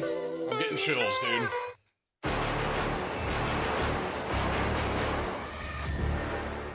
So far, it's been pretty much all Thieves controlling tempo, controlling the identity of the series. Great news for Thieves fan, Jay. Fantastic. You're up 2-0 in this series. Now you're going into a Karachi Control where you have played it versus Optic. You got slammed, but at least you were able to learn from your mistakes. And I think the thing about it is it's been methodical, it's been clinical, and we got our toy back. A little Telestrator segment for you guys over how exactly Thieves were able to make Vancouver really change things up pretty dramatically in terms of what they wanted to bring to the high rise. This is in round number 2. So as you get things going immediately, what we talked about very quickly was the fact that Vancouver loved to play aggressive. This time it's a double hit down bottom, straight up towards mid, trying to take that A side of the map. That doesn't really work out all that well. First blood comes through, and then this is what we were talking about, Jay. This is all about Thieves backing off and putting themselves into a position to where they can group together. You're going to see nades cook. This is all about trying to throw it all the way down towards the player on B Street. And then as soon as you start to see the action unfold, they get all the way aggressive to take B Street away. It isolates 04 on the site. You don't know what's at mid anymore. You don't know where this hit's going to come from. And even though 04 does a decent job of stopping this hit initially, the follow-up is so good because Thieves are able to help each other out. And then again, as soon as they get the elimination, you think pick up the bomb, plant, not actually going to happen. You've got good control down one lane, good control through mid, and once again, Vancouver's trying to hit routes to stop this in a 2v3. Doesn't work out for them. You see how the action starts to unfold as we finish off the clip. You got action trying for Vancouver to force a second engagement, but look at Thieves' setup. They are perfectly receiving every single one of these follow-ups. And it's due to the fact that they knew who they were playing against in that situation. Hook is already taken care of. 0-4 is already down. Chad, who do you think is going to win this now? They are 100 slow and Thieves? steady win the race kind of players, so we're all just going to back up. We're going to continuously play our numbers advantage. Always in a 3v2, you just want to play with that trait ability, and that's what it comes down to, because once a Booza puts down a couple shots, you gain that info. There's 2 players shooting at him. Brezzy goes for the chow, but that crossfire is already set up, so the Thieves picture perfect on that search and destroy situational plays. I feel like 9 out of 10 challengers or lower level CDL teams would likely say, we've got the bomb, we've got the site, let's plant. Not Thieves. They're saying, come back towards us. You know your win condition is stopping our plant. So again, very clear head in terms of the awareness that's needed to find the high S&D IQ, and it works out perfectly. So, Telestrator's been fun. We hope you guys are enjoying that. And let us know on Twitter how you feel about that, because I'll be honest, I want to see more of it, but I'm also a big nerd. Yeah, you actually worked that thing pretty damn good, my friend. So, we still got to get into this map number 3, where the Thieves are currently up 2-0 in the series. This map Someone and called mode the 3-0 combination Thieves. for both of these squads has not treated them well, but like I said, the Thieves have played it this weekend, so they're already switching it up, an all-out aggression over towards this B point. Looking for that early breakthrough, but this is taking some time. Good hold off by Brezzy. First 2 kills goes his way, and now all of a sudden you've got Hook finding a kill off spawn, putting a little bit of pressure on Thieves. Big bounce back here to start things off for Surge, as we're getting full control of the map, including the middle over towards A. Oh, but Jodeci is able to find that double on the overextension, so you're able to put yourself on that 8-point. First segment about to come in, and the last 2 players that were alive were the SMGs for Vancouver. You're able to at least take down Hoop. First segment already done. There comes Brezzy on the pinch. All your bases covered. Everyone coming off the respawn. Let's try to extend this time early. Good recovery. Thieves still need to work for a little bit more positioning if they want to get this full 60, and that kill may start things off on the right foot. Ghosty also following up. It's 3 for 1. Should be an opportunity to jump back on the point and get the extra 60 seconds. And Joe's on 4 in a row, so he's going to put himself in a position to play a couple spawn kills potentially if Vancouver decide to attack over towards A again. But they are looking like they're going to wave the white flag, hit that rotation over towards B, and Kremp trying to make the heads-up play on the Brezzy. Realizes the spot, but cannot get the better of him in that gunfight. And now you're just hoping that Jodeci can stay alive in this positioning, because it's so crucial. He's looking for a route, though. He's going to get the isolated 1v1. What set of shots those are from Abuza. A late reaction, but one that is absolutely perfectly found. And now it's a 3-life lead with Surge continuing to play up through junk. Surge are doing the fundamental aspect correctly. Hey, thank you, brother. These close spawns at red, not giving the Thieves opportunity after opportunity to just flood their way on in. But you take care of Abuza. Now those close spawns come in. Hook from the top red. He's able to win that gunfight versus Nasty. And at the same fall, Surge looks same really time, good right 0-4 now. finds that kill on the Ghosty. That's already 3 dead in the feed. Yeah, really good trades from Surge. Really important 1v1s being won by Hook. And even though Thieves are still getting a chance off spawn to still hit this quickly, Surge are still dominating this front red position. It's already 11, making 10 lives remaining for the Thieves players. You cannot afford to play trade scenarios in this situation. But they find the initial 2 kills. Hook on this pinch, though, might have timed it to perfection with the Renetti. Can he find the second? No, he does not. And now all of Surge are coming off the respawn. They still are in a position to potentially contest, but the Thieves are here. Trophies are not down initially, but Joe, good crossing angle here through mid. Follow-up also on the way from Krep, who takes down a second. First tick of progress going to get locked. Long route from 0-4 around the back, but there are 3 members on. So now you got to start to make a move. Fly out of the top roots from Hugh. Out JD on 4 in a row. Brezzy trying to pitch, but they're not going to get there in time. At 100 Thieves just win by simply stacking the point. All it came down to was one opportunity, Dude, one Surge double kill to go your way. You're spawning all of Vancouver now over towards that back alley. They are forced to hit routes because you know if you're sprinting on that alley, you're basically getting mowed down by those MCWs. But such a great heads-up play, and it all starts off with Jodeci finding that kill. He stays down, plays his life to perfection, allows the stack to come on in, and then the route's just way too long right there from the Surge. This has been a struggle for them the entire season. I'm not drinking, Karachi Nick. Control. Thank you for your And 20. Thieves, they expose it there. Gracious, Chad. That's got to be a momentum killer for Surge after the opening they had. Oh, yeah. They were dominating. They were leading by 7 or 8 lives the entire round. Well, their first offensive approach straight towards A. Good nades, lots of focus on the utility over towards this A-side street, and that's good for 2 kills. So this zone's gone. First tick's going to be at least tallied. Maybe more to come as 0-4 is starting to get aggressive. He knows the player top fire, and wait, he can actually make a quick transition to B if he wants to. That's indeed the case. He's just going to force the Thieves players to be split on their defensive look. but you did have a player in Joe Thieves push out towards Junk, so he's going to come back for free and catch that kill. That's now 5 in a row. Another one right in front of him, and he was ready for it onto Hook. 6. Cruise missile now earned. You block that close red spawn, and now all of Surge trapped in their base. Yeah, this is a problem because they don't even get the third tick over at A. A late Septex from Hook does connect, but still, Kremp will just replace him. Moving on up and towards the barrel side at Junk, keeping this Vancouver spawn deep over towards market side. Big follow-up as Abuza will drop. And once again, Vancouver, a strong start, but a whimper here in the secondary lives. Oh, but that's a big double right there from Brezzy to take top 3 control away from the Thieves. Now that third segment is slowly getting worked on. They should be able to work to extend this game clock, and you're forcing the Thieves to hit that rotation. Now 2 minutes to work with. They gave up Junk control, so if you are the player coming off spawn in Abuza and your teammates are finding a double, this is the opportunity you were looking for. Yeah, this is all about isolation at this moment in time. Ghosty will drop. Joe stays very healthy inside the point. 04 on the hunt. Finds him, but not before JD can find a second. 04 still alive and kicking though on 40. Wow! What a snap and turn on to Nasty. That's now good for 5. Contest is in and 04's looking for a cruise. He's playing for it. He's trying to finesse. Only 56 HP left in the dream, but unfortunately he is gonna fall. And Joe Thieves again with the double is gonna slow down this approach from Surge. Great pistol shots though out of Abuza to catch a triple. Close spawn still in. It keeps the defense limited in numbers.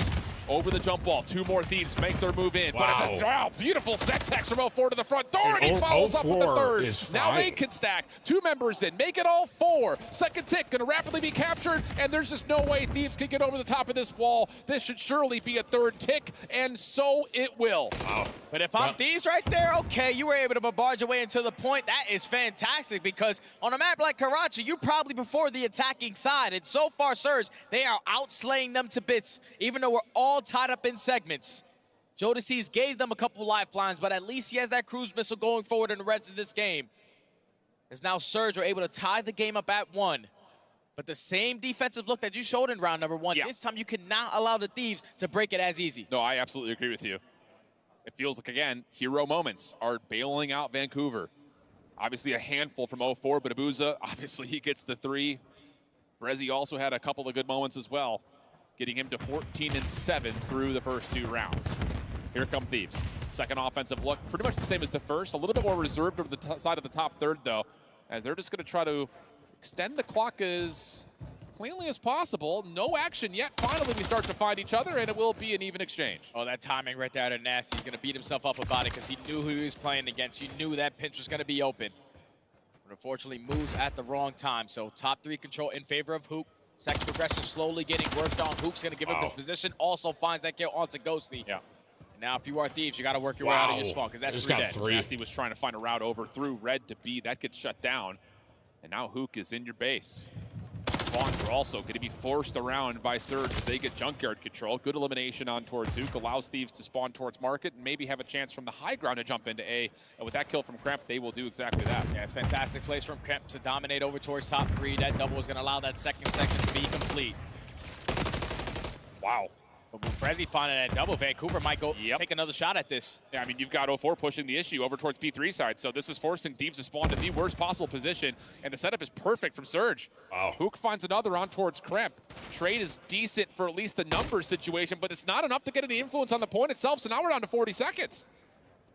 He's now in a very good spot, though. Still trying to contest it. The shots even better. So far, 15 non-traded kills out of Joe. Looking for a little help by the rest of the guys, but third segment is coming in. Time is going to be extended, and now all they're looking for is one opportunity. Nasty starts it off for the first. Now there's only one player for Surge here to contest. Yeah, and 100 Thieves are just forgetting about Abuza at mid-map. They want to put the pressure on the zone. Problem is, Brezzy's in a good spot backside alley to at least stave off some of this hit. Not enough to get through Joe Thieves, though. Now on 3 in a row, 19 Joe is cooking 11. right now, bro. Here comes the return, though, from Surge, from both sides at the same time. It's going to force Joe to have to do something unbelievable. And he's good for it. Are you kidding? Wow. On 5 in a row, 21-12. It allows Ghosty a chance to jump back in, but Brezzy on his follow-up life is good to clean up the point with the exception of Kremp, but Abuza finds him, and Surge will get back in. Yeah, if Brezzy doesn't catch that double, that's 100 Thieves taking another attacking round here. But a clutch double always is going to allow you to reinforce your way back on in. Now that Thieves are going to slow down this round a little bit. They're able to find that first kill onto Abuza. They put themselves in the advantage situation with the numbers. 04 looking for a pinch, topside fire. Gonna be right behind this Thieves hit. Gets the first cleanly, looking for kill number 2, but it doesn't make much of a difference if he finds this or not because Brezzy is behind him and the kills are good for Vancouver. Down to 50 seconds. Squads are still close for Thieves. Maybe a chance to immediately try to respond here. This might be a potential call of the cruise missile if you are the Thieves, but they are falling like flies. That's 2 dead already, even though the close spawns are in. No way, Joel, is that and his real? teammates are combining for the team shots. Now no more respawns for the Thieves, but Ghosty, he has snuck his way on by. Yeah, this is actually pivotal, especially if you can find the elimination on top single. Instead, he backs out. Plays his life. Wow. Oh, finesse from Ghosty. Trophy system now down. Thieves are flooding from the front. These are their final lives, though, so it has to be perfect. And Kremp and Ghosty are spamming him out through the jump ball. Oh my gosh. Steal away the offensive round right at the end. I thought Surge blew it up in that round number 1 defense, but that one is way worse. There's no more respawns. You allow a player to work his way through red, find a freebie, and at the same time, Nasty finds the second kill. Every single time in control, all it comes down to is a 1 double. You put yourself in a man advantage. Then you send up the stack, and that's forcing the players from Surge to play a lot quicker. Hit that hop over. You don't find any success there. That might have been the series. Even though they are getting outslayed heavily, they take another attacking round. Unreal stuff, man. Making something out of nothing. Lemonade out of lemons, whatever you want to call it. It is just about as heroic as it gets. 2 on the count. Cruise missile still in the back pocket. Lots of utility. Again, thrown over towards Kremp, who's learned his lesson. And wouldn't you know it, it's a self-nade coming out from Hook and 04 fighting each other. And Kremp follows behind that with Ghosty for support. One more to grab his Hook over the top of the barrels. And you know Ghosty's all gas, no brakes as he finds the kill. And the cruise missile did get invested out of Joe. He wanted to keep them trapped in the spawn to allow his teammates to take the map away from the Thieves. Now Ghosty has a cruise missile, trying to make it 7 in a row with the pistol, and he's able to find it. Now, Joe, can you find this kill to not allow the last player out? A minute has already been down. 9 lives have been taken away from Vancouver. Will it blend? Vancouver Surge Edition. They are stuck behind the cafe. Ghosty locking down tire side. A double stack over towards Junk. And you got Nasty just playing quarterback up top, calling the plays. Oh my goodness. Surge are absolutely bottled up. Brezzy creates an opening though through market. 30 seconds to go. You have to try to extend this game clock. And also able to find that kill onto Kremp. So that's already 3 players taken care of. The cruise missile from Ghosty is going to get called in. You're forcing Vancouver to put themselves indoors. You also keep your teammate alive over at the junk area. And now if you are Joe Deceives, you can work this pinch. How does Ghosty take down a Booza but not his teammate? That is some next level finesse around some very thin shacks. And now you've got a pinstripe kill feed favoring that of Thieves, keeping the A zone open. Last lifeline for Surge, trying to make their way in towards A, and it's Brezzy because of course it is, able to get the second tick, 3rd on the way.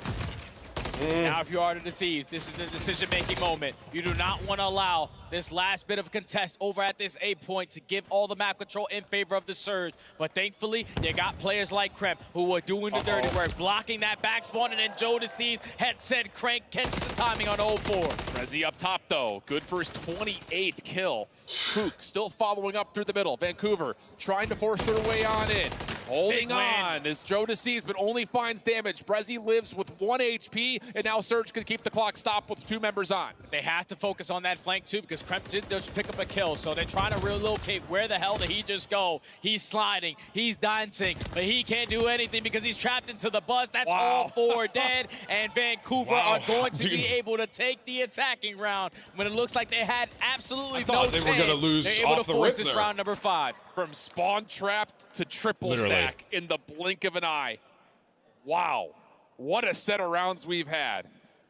And now we start to get to the question mark of who gets the offense. No, it's Thieves, without question. They are getting outslayed. There's only 2 players positive, and Ghosty's positive 1, Joe Deceives positive 6, everybody else sitting at negative 10. Guaranteed they get offense here. All right. Let's see if Vancouver can do what has not been done to this point, and that is win a defense. No tools in terms of things like cruise missiles either. What we've largely seen for this Vancouver defense is trying to win that top 30. This is not the grand final. The grand final is going to be whoever wins this series against Faves. 4 in a row, so he could potentially earn himself an early cruise missile with a double. If he can find it early on, Nate over the top. This time he's able to connect onto Joe, so they take the man advantage early on, and now they're trying to take top 3. The trophy system just does not quite get down in time. The frag eliminates that, plus also the initial carrier of JD. 100 Thieves through the middle of the map, finding a way to get on to stop the clock, but Hook up top, a force to be reckoned with, and he's going to set up his teammates to completely overwhelm the A site, leaving Thieves trying to reel coming out of spawn. Brezi's on 5 in a row. He wants to play his life as long as he possibly can, because this cruise missile can play a big part if they're going to walk away victorious. He's able to find it, and at the same time, Kook on the opposing side is on 5 in a row. 2 cruise missiles will basically get the job done. One shutdown here, though, onto Brezi leads to wide open pastures for Thieves trying to streak over towards the B side. Joe Thieves in a little bit of trouble. Hook was the one throwing the initial shots, and now all of a sudden Vancouver have the crossing angles to make this very difficult, but you only have 04 pushing the issue from the front, and Hook will follow up, essentially using him as bait for a second cruise missile. So now that's 2 cruises. You instantly want to invest one here. There's only 30 seconds left. Call it in. You're forcing the plays from the Thieves to play indoors. It's coming raining, as Hook is going to be able to at least connect onto one player. There's a double that he could potentially find, but nothing is going to be able to get done with that cruise. But you still got players shooting their guns. I'll say 04 was on the chase. He only found one of the 2 players, though, for Thieves. So hold on a second. You've got Thieves still alive and well over towards the A site. Abuza's going to take control over towards Junk. So this is going to be an extra 60 seconds here for 100 Thieves. Are they calling a second cruise here? No. Yes, they are. Oh, they don't get the point. Wow. This is a huge 1v1. Kremp wins the first. If he finds Hook, this is going to be the extra 60 seconds. No more cruise missiles. Now that's a double coming in. If you are Kremp, can you find this next wave of kills, or at least the teammates off the respawn are able to retake over towards that junk area? They do not get those close spawns. You need one more set of fights to put yourself in the advantage position. But now a minute left on the game clock. Everything tends to slow down at this point. First shots are good. 04 reclaiming the top side at red. Difficult fight for top single window. Pistol up, but 04 beats him to the punch. Now it's just down to the Thieves, making sure they can come out of spawn safely and maybe find something to the middle of the map to get over towards B, but it's all being shut down by the SMGs of Vancouver. And Nasty working his way around this pinch. He's able to at least find 1 kill. Sitting nice and comfy at the top AC. Brezi trying to line up the angle, but Nasty just wants to play his life, and he does it to perfection. There goes a double, making a triple, and now the Thieves are in. Here we go. It's going to be a stack. The only player unaccounted for is Hook. But look at Joe Thieves. He knows realizes this. He knows there's someone playing off the flank, and he finds the kill. Now it's just down to what can Vancouver do through the middle of the map. It's an absolute breakdown. Not once, that is not insane, twice, but 3 times as 100 Thieves take it in 304. Dude, both of those wins back-to-back like that was cracked. All right, we got phase 100 Even when Thieves, you grand think the final. Thieves do not have opportunities, just the fundamental aspect of playing your life in control allows them to get the job done here in a clean 3-0 versus the Surge. It was 1-1 on the season. Now they edge them out to make it 2-1 versus this roster. But man, oh man, the teamwork, everything was clicking. You can only imagine what the communication is sounding like. That was insane. But that is Both going those to be the wins back to Thieves back. taking care of business The grand in a clean finals are right 3-0 fashion. right now. Put their ticket in that grand finals rematch versus They'll probably Atlanta. do like a little interview thing, and then the grand finals are next. Phase 100 Thieves for a grand final and the first ever Esports World Cup Championship. What resiliency from this 100 Thieves offense. That was And crazy. Nasty in particular be like, hey, look at me, look at me, look at me. Everyone saying, all right. And all of a sudden, Thieves come surging back, not to use any wordplay or puns, but legitimately they run right on through Vancouver, and like they had in their previous 2 offense, get the stack for the win. Unbelievable. And without question, my MVP of that series is 100% going to Nasty, man. All the clutch double kills he was able to find in that map, number 1. I like that Simply playing his life as well as he did in that control, giving his teammates opportunities to make another play happen. Thieves look really good. He's always but didn't FaZe not beat getting the 100 credit because Thieves he's the guy earlier? who always does the dirty work. But this was the moment he needed to make those plays and make big-time plays. He gets it done to stamp his way into that grand final, man. Unbelievable performance out of the entire team, but Nasty went crazy. Yeah, dude, I absolutely agree. I mean, the only real downside you could go to is his stat line in map number 3, but like you said, he's the pivot man. He's not the one who's looking to open things up single-handedly. So, great stuff So from who wins the 100 final, FaZe or 100 Thieves, Credit, chat? though, to the Vancouver Surge for putting on one heck of a show and a hell of a run. But we've got Dan Ghosty down on the main stage of the Amazon Arena with Kayali for our post-game reactions. What a way to get to the grand finals.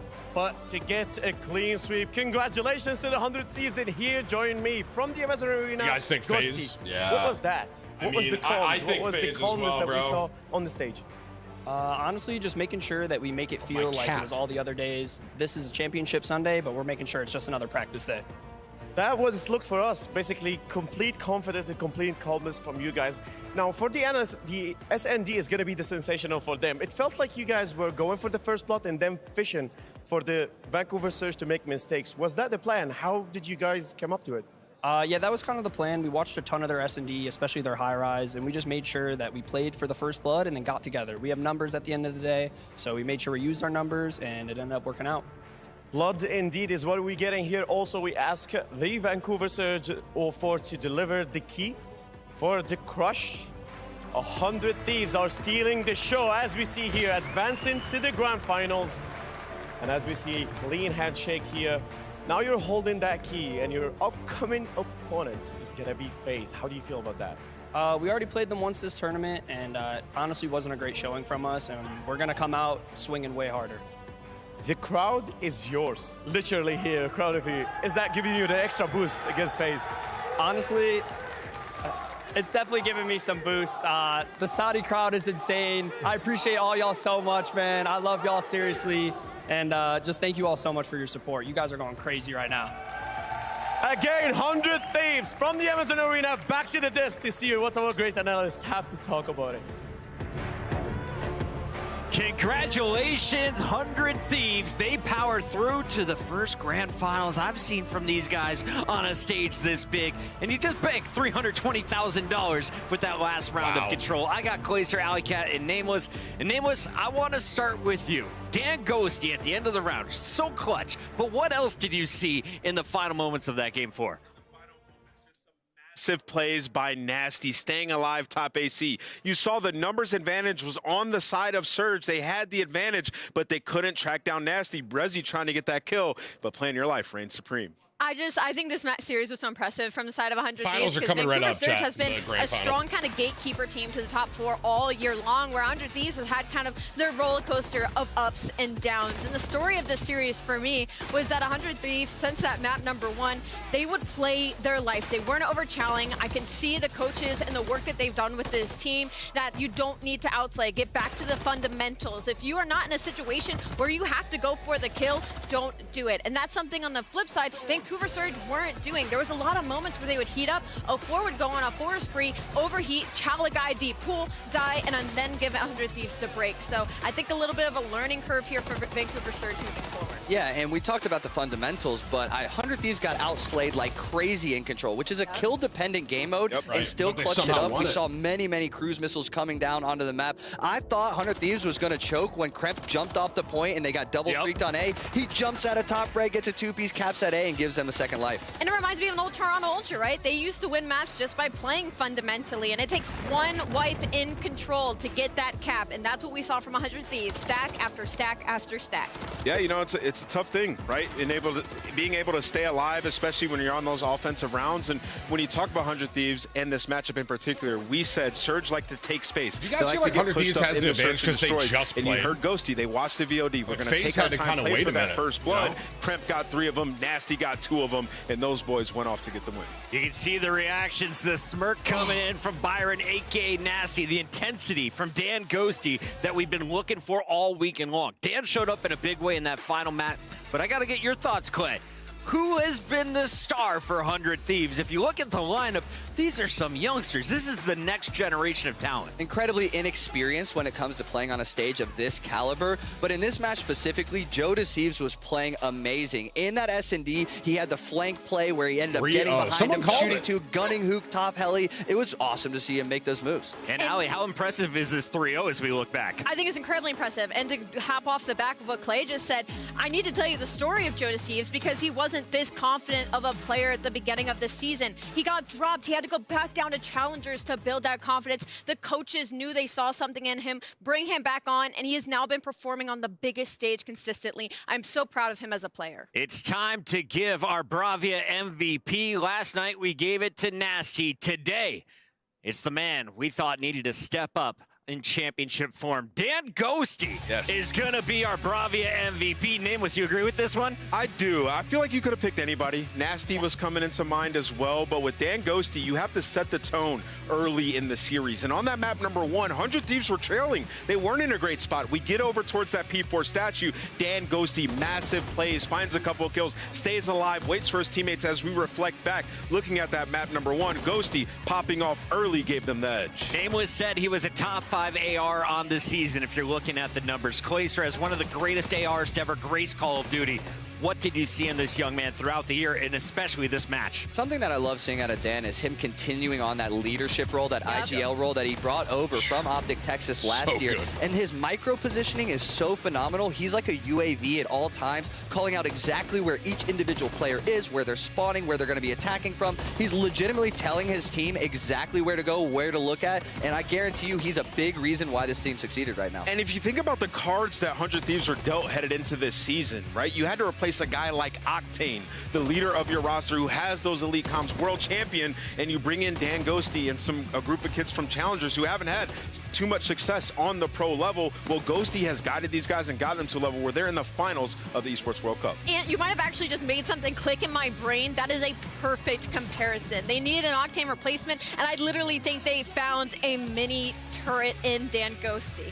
Sam LaRue, you're done. It's this man's turn to take the stage. Our match MVP, Dan Ghosty, a 1.43 and a hard point to go with is a minute 30, and of course a 1.06 and 12,000 damage across 3 games. And he might not be putting up the craziest KD, right? But he's making winning plays. And we talk about that in Call of Duty all the time. You could go double positive, but you're not really having that much influence on the game. Dan Ghosty plays for the win, gets the pivotal kills, and makes sure he's succeeding when he needs to. When did they pick him up? These call-outs. Let's take a look at our prediction results. That's kind of crazy. They got it almost right last time, and this time around they nail it. 56% of the audience going with 100 Thieves. It's Atlanta FaZe versus 100 Thieves now in our grand finals for $600,000 in the EWC title here in Riyadh. I have 2 things to say about that. One, I feel like as we move on, the predictions from the fans just keep getting closer and closer and closer in percentages. And also, this is not a top 4 team, 100 Thieves. They are technically the underdog in this bracket, and now they get a revenge in the grand final against Atlanta FaZe, just like Joe wanted. And maybe some jet lag caught up to our top 4, right? We look at the bracket here, only 2 of our top 4 all year make it to top 4. Optic bowing out in that semifinals, Cloud9 in the quarters, as well as Toronto Ultra.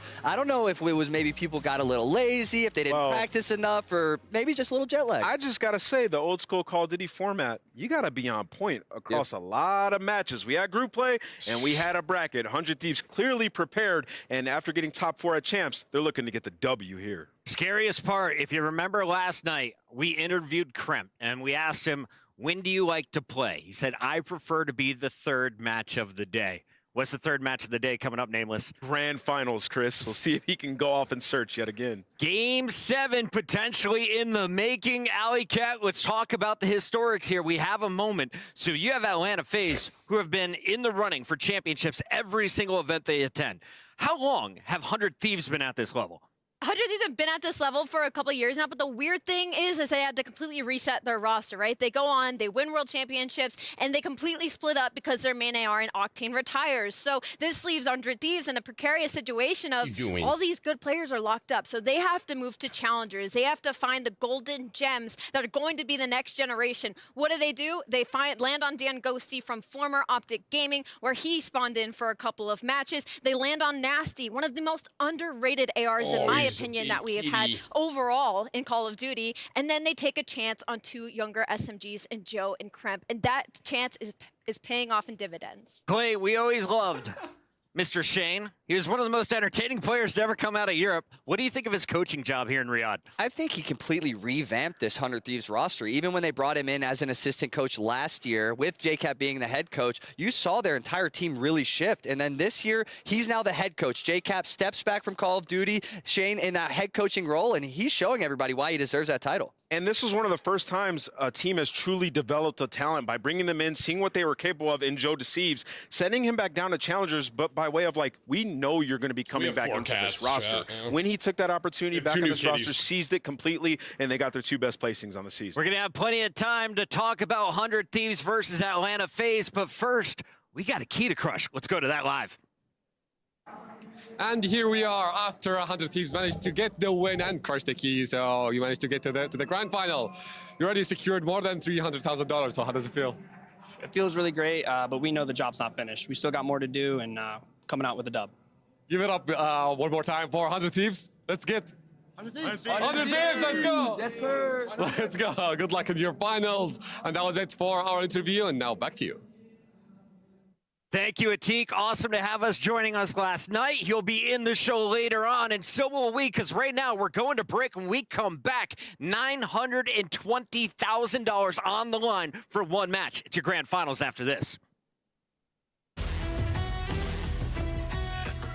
All right, grand finals coming up.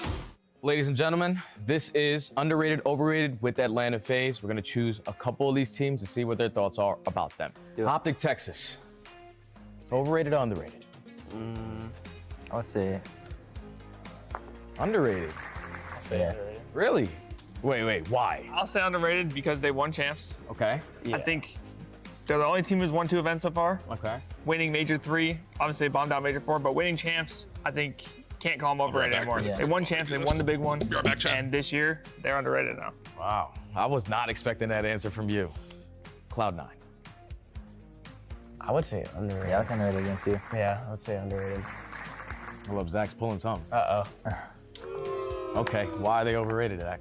I'm thinking overrated. They won 1 event, but I think after winning champs, winning 2 events the last year, I feel like they placed well. They just had a really mid first half of the year, which you wouldn't expect coming from a team who just won champs. And granted, they made a change coming into this year, but I think three majors having kind of mid placings and then winning Major 4 and getting second in champs, that's how they were supposed to be the whole year. So I think coming into this year, them winning 1 tournament, granted we have 1 more, I think for them, they would think that they should have done more, especially coming off how dominant they were the last year. So for me, I would say overrated. All right, you guys both are saying underrated. Why?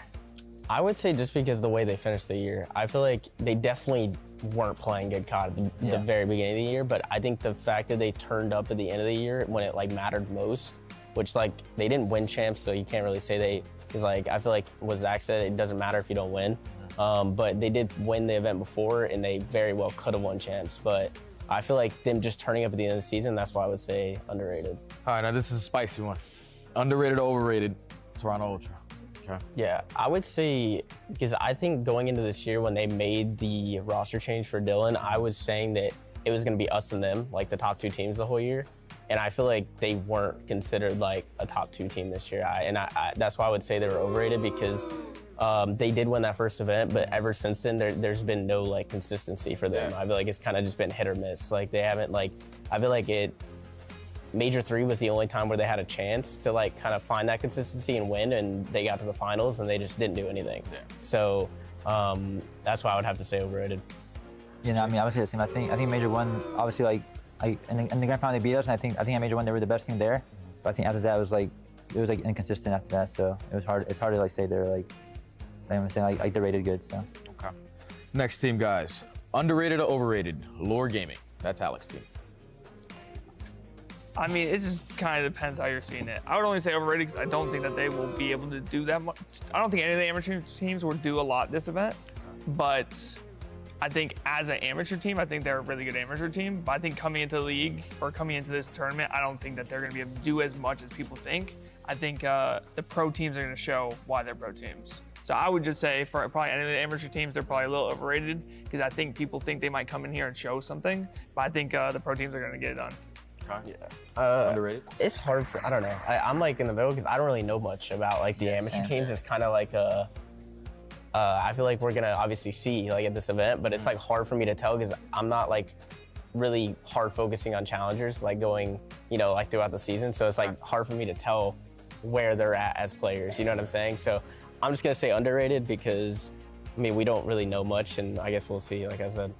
Yeah, no, I would say the same. I think for me, I'm not really sure who's even on the team. I just know it's Alex. But it's Alex. I just know it's Alex. He's not one champion alongside you guys. That's how I know. I just know it's Alex on the team, but I don't know who. Got 2 railed Paul X.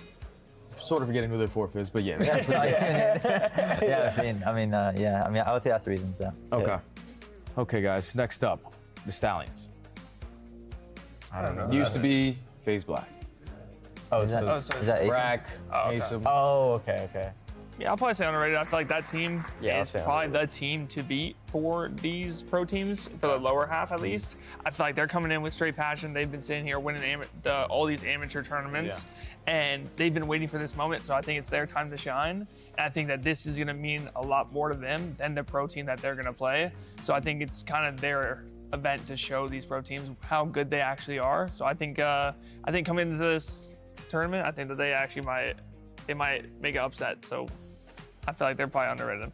Yeah, I would say like they're like the team this year in the challengers to beat. I feel like everyone always talks about FaZe Black, you know what I mean? Like, because I feel like that's the top challenger team to be on to like make it into the league. So I feel like they have a lot of like potential at this event to like upset a team. I feel like they're all all the players on that team have been pretty much in the league. Besides Dylan. Yeah, besides Dylan. So I feel like they have more potential to upset a pro team than all the other amateur teams. Yeah, I was gonna say that too. I think like all of them are pros in the past besides Dylan, so I feel like it has it's gonna be a lot like easier for them to play on the main stage. Yeah, those guys got a chip on their shoulder to try to make it back to the pro scene, you know? 100%. Okay. Ladies and gentlemen, that is it for the roundtable of underrated and overrated with Atlanta FaZe. Make sure you guys tune in for this weekend to see if their predictions are correct.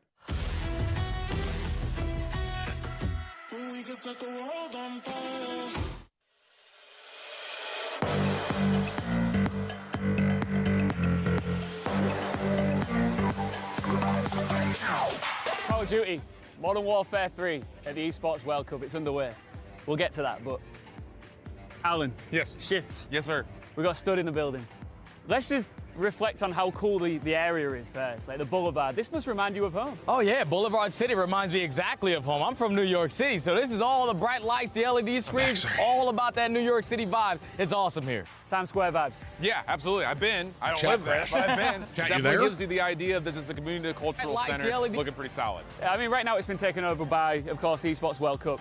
That's the theme, but outside of that, there's just so much to do. Good food, good music, the vibes are energetic. It's just cool, isn't it? Yeah, I've been having a good time. The good food without question. I'm eating like 4 or 5 meals a day. Obviously, it's good vibes. We've been getting treated phenomenally ever since we entered the building. This place is overall awesome. What stands out to you? Packing calories for sure, my guy. Let's be honest. No, I think that and plus the environment, everyone who's coming together to come actually watch the events, super sick, man. We're pumped.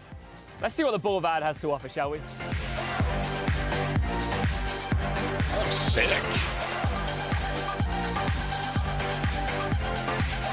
Right.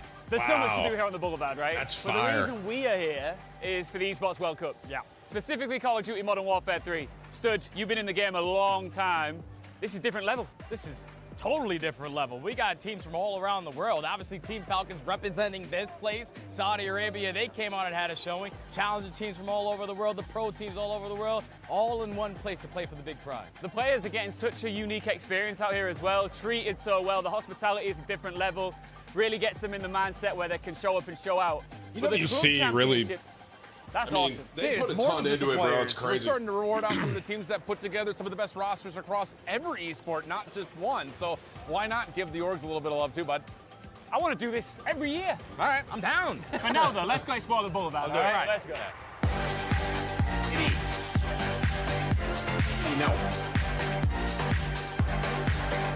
I was thinking, where do we go to show this place off, right? Too much choice. There's too much choice. There's a lot of stuff to do here, man. Everything is beautiful, bro. Bright lights, a lot of people. It's all happening. Look, Call of Duty's all about the hype, my guy. Yeah. And I'm looking at this house of hype right now. Oh, what do you think? I love the hype. Even when I was a player, I'm always getting hype. Let's go. Bro, you can like build your own shoe? That's crazy. Millionaire if you own that. Yeah. Look at this. That is sick. Yeah. Wow, I'm real loud right here. Wait, is this like one of those, like you can say like your echo all the way around? Yeah. You stay dead center. Whoa. I'm tripping out. This is a vibe. Everywhere I look, I see handsome men. Repping my town. When you see me, you know everything. Black and yellow. Whoa. Whoa.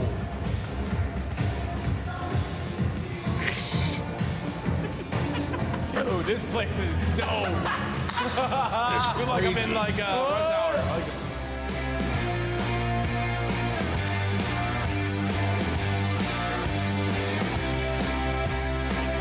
Oh, this is like a wonderland. Are you kidding me? Wow.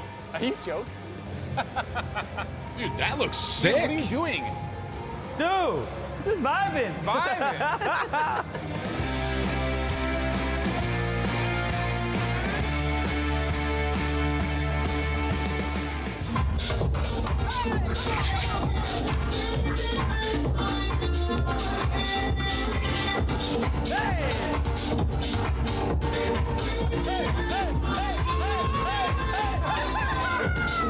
DJ's going kind of crazy, bro.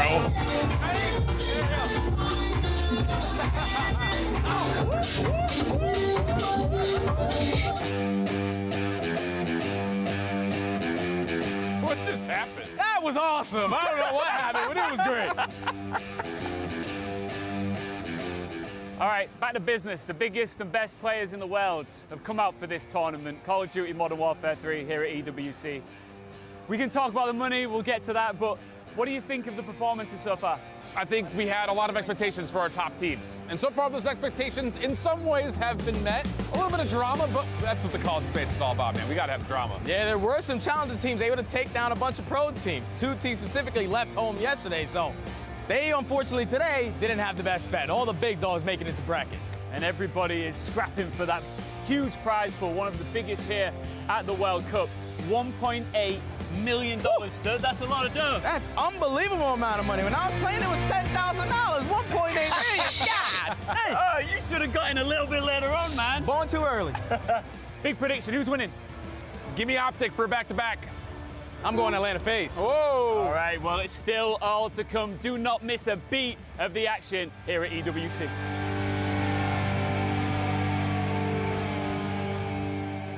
So it's the Amazon Arena? Guys, I'm coming in. Yep. Oh, here we go. Sim, how does this feel? The world champs in the palm of your hand right now. Oh, it feels amazing. I feel like especially after that subbase we just played, we're on top of the world right now.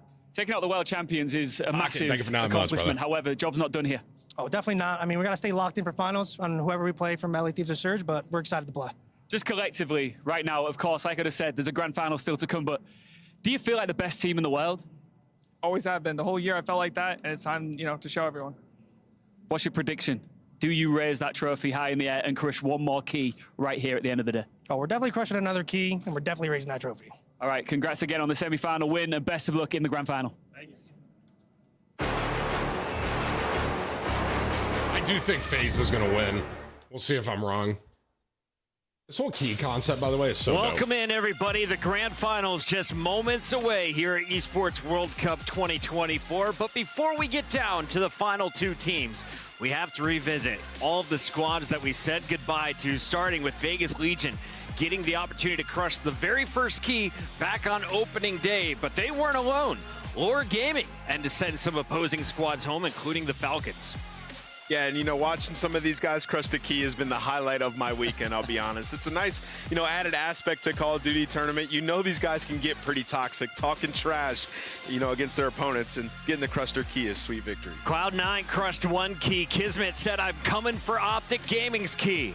He fell short of that goal as Optic was able to take them out 3-1. What do you think of Cloud9's performance here in Riyadh? It left a lot to be desired, Chris. I mean, they fall to 100 Thieves. Sure, 100 Thieves is in our grand finals. They fall to 100 Thieves in the group play stages and make this bracket incredibly top-heavy. I think that Cloud9 struggled quite a bit throughout the tournament. And as I'm watching Breach crush the this, keys, can I it's just like, say, have give this Giggle whole Wake some help. I wasn't on the trophy during that segment, but he played out of his mind. And honestly, shout out to those guys having a run here to get top 8. Yeah, he told us that they were going to win. They were up 100 points. FaZe came back and beat them. Go ahead, Alley Cat. Yeah, we're not going to talk about that. What we are going to talk about is just because you have 40 doesn't always mean everything, and kills don't always How about mean everything. 04? But 04, absolutely, they're crushing their key as well. They did just get beaten by 100 Thieves, so they got their key crushed as well following this. But I think my favorite thing about all this key crushing happening is as the weekend went on, it felt more and more personal. Like it became more and more like, oh yeah, this team dropped me, or I know somebody on the other side. I really want their key. And Atlanta FaZe, they want to put Optic's key in their trophy because of the history there. So I just love how exciting this made it and added an extra incentive for the community. And if you're just joining us, at the very end of the tournament, the last key remaining will go into the trophy where it will be secured for all time. But you also have a slot for 3 different opposing team keys to be put in that trophy as well, Clay. I'm really curious if they're just going to put the 3 people they beat in bracket play into their trophy, or if any of these teams are going to take any of their pool play wins, how that all works. I'm genuinely curious how they're going to structure all the keys in the trophy. I can't wait to see what it looks like, too, with those broken keys in the bottom. Who would you put in your trophy, Clayster? Oh, I'm Carolina. Definitely Carolina. And if I got Optic or FaZe's key, that's going in there for sure. You're putting Toronto's key. Maybe. You versus Wait, hold on. Don't you have to beat them first to do that? You do have to beat them. Draza earning the rights to crush Optic Gaming's key after an MVP performance that we were arguing on the desk. Who gets it? All 4 of FaZe stepping up and making a run in our semifinals. But now, it's just one last key to crush here as Dan Ghosty is given the honors of putting the foot on the hydraulic press as he sends Vancouver Surge packing with a hot 3-0. Yep, and he's got a tall test before him. He's going to need that performance. They're coming in hot from a big victory where, you know, at the end of that control, they needed some special performances. I was like, they're they kind of play with some momentum against Atlanta FaZe in a final. This is our Dr. Suleiman Al-Habib upcoming showdown. Atlanta FaZe, 100 Thieves, 1 best of 7 to decide it all. Let's walk you through the bracket one more time. Clay, best matches that you've seen here in Riyadh. Oh, I think if we look at best matches, you have to look at the Game 5s at the bottom. 100 Thieves beating Toronto Ultra in that Game 5. Carolina going home in another Game 5. I think anything that goes to a Game 5 just has to get quarterfinals were electric. The semifinals way faster than anyone predicted. But now we have 1 best of 7 to determine this, and a $1.8 million prize pool with $920K up for grabs in this grand final. I've been in a series like this before. You are playing for a lot in the finals of a world championship. It's super tough, but you have to go in and just remember it's another game of Call of Duty. And Ghosty mentioned that in the interview. Hey, we're just scrimming. That's how you have to approach it up against Atlanta. We're just big chilling. Now. Do you I think don't know that's if accurate? I don't think that's very accurate. not. Because a lot of times when you talk about scrimming as well, players love to say, you know, scrimming isn't everything. You know, winning in scrims isn't everything. If anything, losing is better because you're learning more and more to get better at. So I think in this situation, yes, you come in and lose. You take them like, oh, okay, Atlanta FaZe is just another team. We should take them just as seriously, if not more. But also, like, you need to put your best foot forward. Atlanta FaZe is the squad we got to talk about first because this team has not sweat throughout this tournament in the desert. 12-1 map count. They 3-0'd everybody in their group. They 3-0'd the quarterfinals against Boston, and they just sent Optic Gaming packing with a 3-1. Yeah, I don't know, bro. In this matchup in particular, I don't think anyone's beating this team. On the season, Atlanta has FaZe is gonna win. I'm sorry, Jack. dominated 100 Thieves, 15-3 cool map to see 100 Thieves win, but I think FaZe a has search and destroy to the Thieves. So in this matchup, they feel super comfortable. It's going to get interesting. On the other side of this one, we have 100 Thieves as well, Clayster, a squad that is one of few who can go down early in a series and come back and take it all. This is the first time we've seen 3 players make their grand finals debut together since Black Ops 4 and that Gen G team. So they're not really used to this. And so hopefully they listen to Dan Ghosty. It's another scrim, and they're not going to take it too seriously because if they start thinking about what this means, how much money is involved, the prestige, the bragging rights, it's going to get to them. The moment can definitely overwhelm you. You have to be calm. Like I said, I was in this situation. It overwhelmed me in those moments, right? So you have to stay calm, and you have to stay locked in, and the communication is key here. Alley Cat, who's got the most swagger on 100 Thieves coming into this grand final? Because you got to counter Draza somehow, right? My head first said Dan Ghosty, but actually I think it's Joe. I think since he went down challengers and came back, he has just come back as a completely new person. He feels vibey, he is smiling. He's going up against Atlanta FaZe and he talks about, I want to do it. I want to get that revenge. And not many teams really say that when they're asked who they want to play in a grand final. I got some of the biggest brains in Call of Duty here on the stage, but behind the stage, we have a reporter getting some thoughts before this match kicks off. This is it, crunch time. We're about to go onto the main stage for this grand final. So much at stake. Any final words here before you get started? Thank you to the fans, the supporters, everybody that's been supporting us throughout the weekend. Saudi, you've been insane. Let's go with this thing. You gonna go get that bag? 100%. Good luck. Thank you. All right, let's just see if we can get a really brief word over here with Abizi. Just quickly, one word. Abizi, this is huge. Are you ready? Oh, of course. Born ready. FaZe taking this home. Any message for your competitors? I mean, hopefully, you know, I mean, I have all the confidence in the world that we're going to take this one home. I have no other words to say, really. Good luck. Okay, thank you. All right, well, this is it. Before we throw it back to the studio, just a reminder, that $1.8 million prize pool and this trophy will be claimed. The lion's share of the cash, this will be raised, and a key will be destroyed once this is over. It's grand finals time. Incredible stuff having Ian Chambers. We got Barney out there as well. Kyle has been killing it, but we got to focus in on these players and the maps and modes, and of course the trophy that they're all playing for. I think it's going to be FaZe, bro. Alley, so much pressure coming down to the wire in one best of 7 to decide who walks away as the EWC champion. And that's the most difficult thing about a best of 7 or a best of 9 is just about every map is going to make it in rotation. And when you look at both these teams, Atlanta FaZe clears with the deeper map pool. So you can see on the lineup right now, 100 Thieves trying to get those favorites out of the way. Sub-base, map number 1. I don't think they expect to take that. They want to push this further as far as they can. And something Nameless brought up is that 100 Thieves has won 3 maps against FaZe all year. It's Yeah. something like a 15-3 map count. 15-3. And now they're expected to win 4 of these 7 maps for them in one series. I'm not sure they have what it takes. And before you chime in, we got to let the audience weigh in as well. Head on over to stcplay.gg. Let us know, how do you see the final best of 7 going? And I want your thoughts, though, on this matchup. How do you see it breaking down? Yeah, you know, I feel like instantly looking at it, a lot of people are going to be like, 100 Thieves have to come in and win all the searches. That hasn't been the case all year. They haven't been able to beat Atlanta in a search and destroy. They have to come in and strike in the hard points. We know that they look good on the sub base earlier, but typically that's not a great map for FaZe. So 100 Thieves coming out have to take map 1. You like that call on map 1? Is it that important? In grand finals, absolutely. Yes. You need the momentum on your side in this grand finals. Stuff goes so quickly that you can't keep up sometimes, and the moment gets to you, they want to start off on the right foot here, Chris. 25 seconds till we get to the stage. I'm starting with the Alley Cat. You've been crushing the predictions. Where are we going for the final fight? I don't think it's going to be a sweep like it was during group play, but I do think it's still going to be Atlanta FaZe. Atlanta FaZe 3-0-1. Where does it go this time? I'm trying to keep my flawless streak up for the day. I want to go 100 Thieves so bad, but I got to vote for my boys, Atlanta FaZe. Nameless? It feels different for FaZe. I think FaZe get it done here. Ladies and gentlemen from around the world, everybody who tuned in, thank you for catching the inaugural EWC for Call of Duty. The grand finals starts now. In the arena of champions, the strongest weapon is an unbreakable It's gotta be will. FaZe, bro. It is here that each competitor is tested, where some fall short, others succeed. Purge, he's dancing. Oh, he nearly stays alive. What a shot. We are the best team in the game, better than every other team. This is why we're going to win this tournament.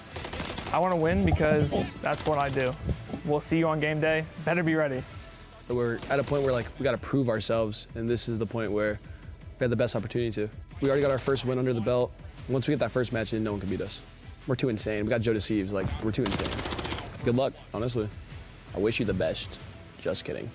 To wipe them off the map. Victory is not just earned by skill alone, but by the relentless heart that refuses to accept anything less than greatness. Esports World Cup, it's time for your Modern Warfare 3 Grand Finals. That's the trophy thing I was telling y'all about, man. That pillar, it's sick. So far. Actually sick.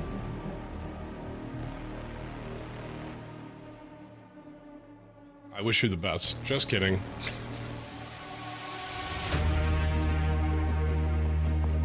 Look at the production level, bro. EWC's been an insane thing to watch.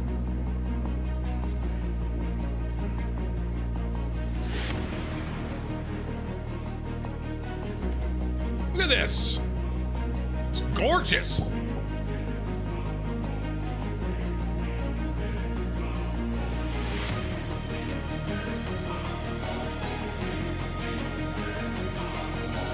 Wow.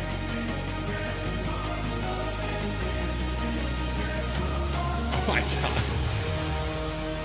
That's so dope, bro. I wonder what the closing ceremony is going to be like, honestly.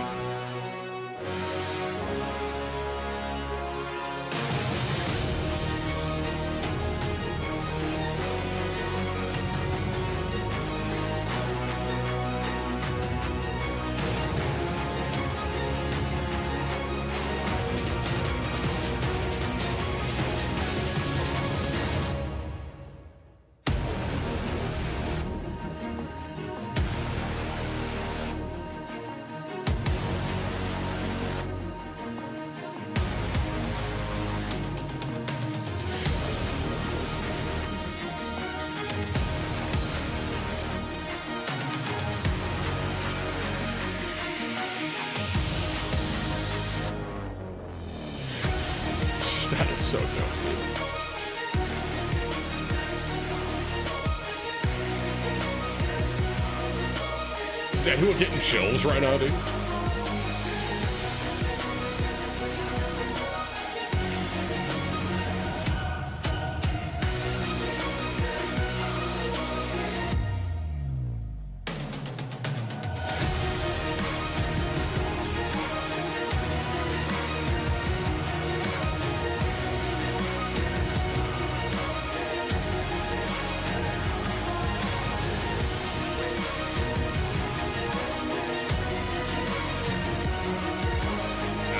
Awesome.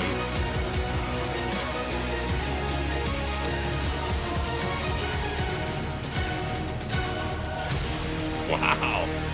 That was dope, dude. Ladies and gentlemen, Call of Duty fans around the world, the journey ends here. One best of 7, $600,000 on the line, and a legacy that will live forever. Ladies and gentlemen, welcome to the main stage, your first Esports World Cup Call of Duty Grand Finalist, Atlanta FaZe! It's going to be a good series, man. I think FaZe is going to take it. Celium, Sim, Abizi, and Draza.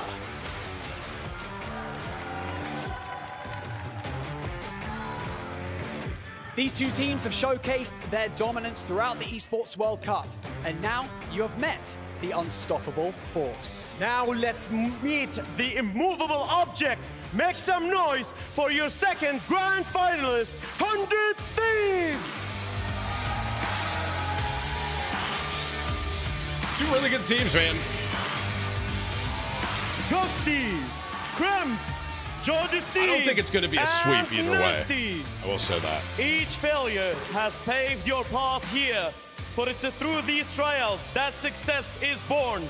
Remember, you must stumble to find your stride. Let's turn those past setbacks into today's triumph. It is time to make history, to cement your legacy into the Esports World Cup totem. Teams, place your keys. If you fall 7 times, you must stand up 8. You have been competing alongside your teammates for the past year, and it is time to close that chapter. It is time to go to war! Amazon Arena, it is time for our grand final!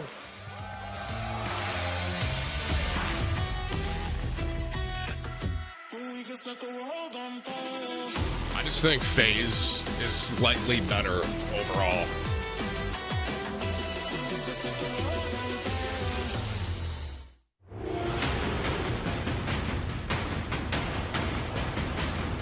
I still stream once in a while, dude. You know, hashtag time in.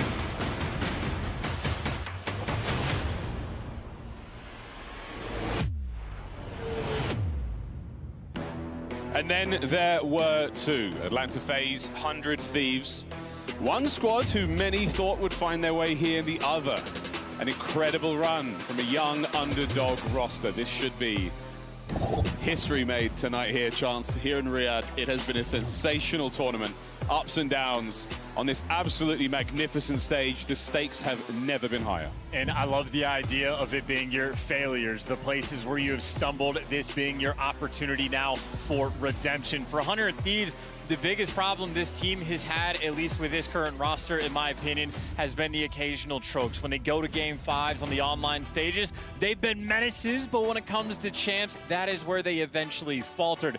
These guys have had the ice so far this tournament. We have literally watched these players grow. And on the flip side for Atlanta FaZe, well, I mean, their trial has been a sub-base hardpoint, and that's going to be our map number 1. We test them straight away. Will they come out swinging? Will they be able to melt the ice of that Siberian spot? It's going to be a tough one for the Thieves. This is a very, very strong map for Atlanta FaZe. They've shown dominance on it all year long. Sub-base, right? That's again, the first one? The question remains, the youngsters, do they have the fortitude? We heard Nameless talk about it on the desk. The pressure on those young shoulders could not be heavier. We will find out if it makes them 30% better or 30% worse. Alexis, thank you for 10 months, dude. So quickly as well. And Talking about the desk, Clayson mentioned it. They've matched up these two teams quite a few times this year. It is a best-of-7 series. You need 4 map wins of the 18 times that these teams have played on a map.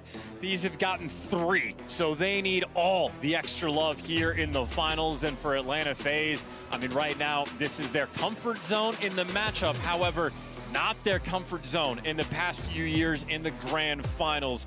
Silver Surfers, some have dubbed them an opportunity to find that gold. This is it, folks. Is Crowder still the coach for 100 Thieves? The grand finals of the Esports World Cup. Modern Warfare 3 begins now. Teams have fallen. One team will place their key in the center of that trophy. Who will it be? The Thieves or FaZe? Here we go into map number 1. History made right here tonight in Riyadh. Let's get it. Subbase is truly an interesting map for Atlanta as well. It spelled disaster for them in the first half of this year. I think there's no way FaZe loses this first map. The talk of the town was always that in Scrim, these guys are actually menaces on this map. They just haven't been able to bring it together. And again, for the final time, we will see them on it. Nasty trying to let them know. Here we go. The last subbase of MW3. And so far, only the Thieves get themselves into the hard point. An opening fight, they're both teams happy to walk away with a few kills either side.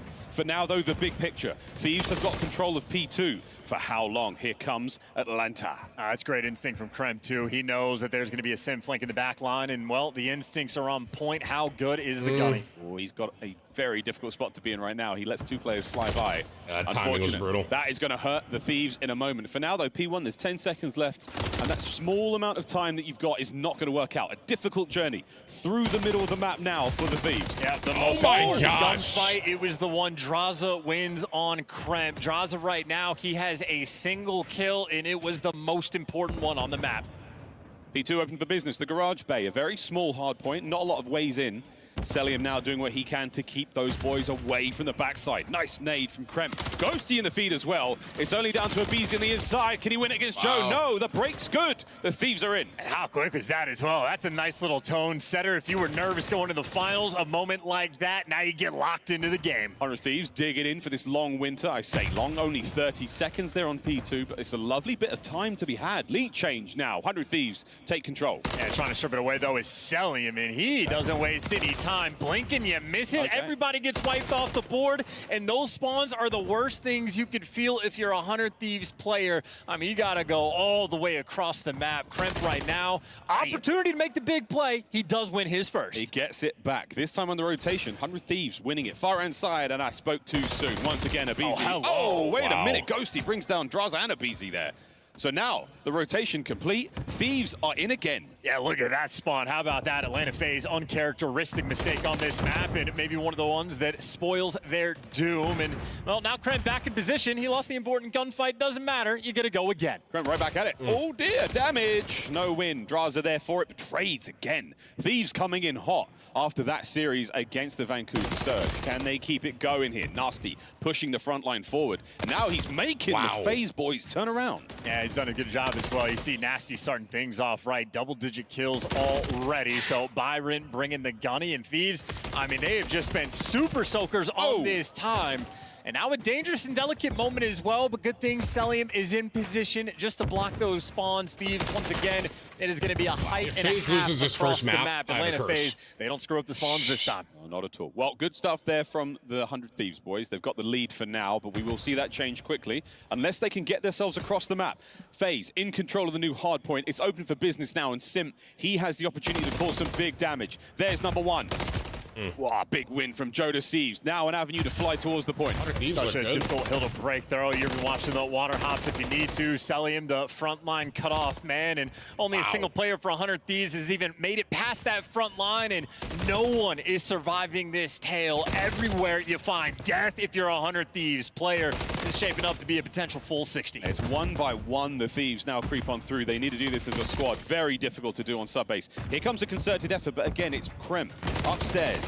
trying to now help his boys get forward. Can he get more than one in the life? He can. What a two-piece. Stays alive for a little bit longer, but again, a superb hard point from Atlanta FaZe. Not quite the perfect full 60, but a very solid amount. Yeah, you get, what, maybe 3 seconds of time that you don't actually collect because the gunfight win by Nasty. That is a painful little spell there for 100 Thieves, but they do have this rotation. Kremp and Joe to seize, there to strike, there to collect. You get top warehouse, you're pushed out top glass as well. All power positions covered.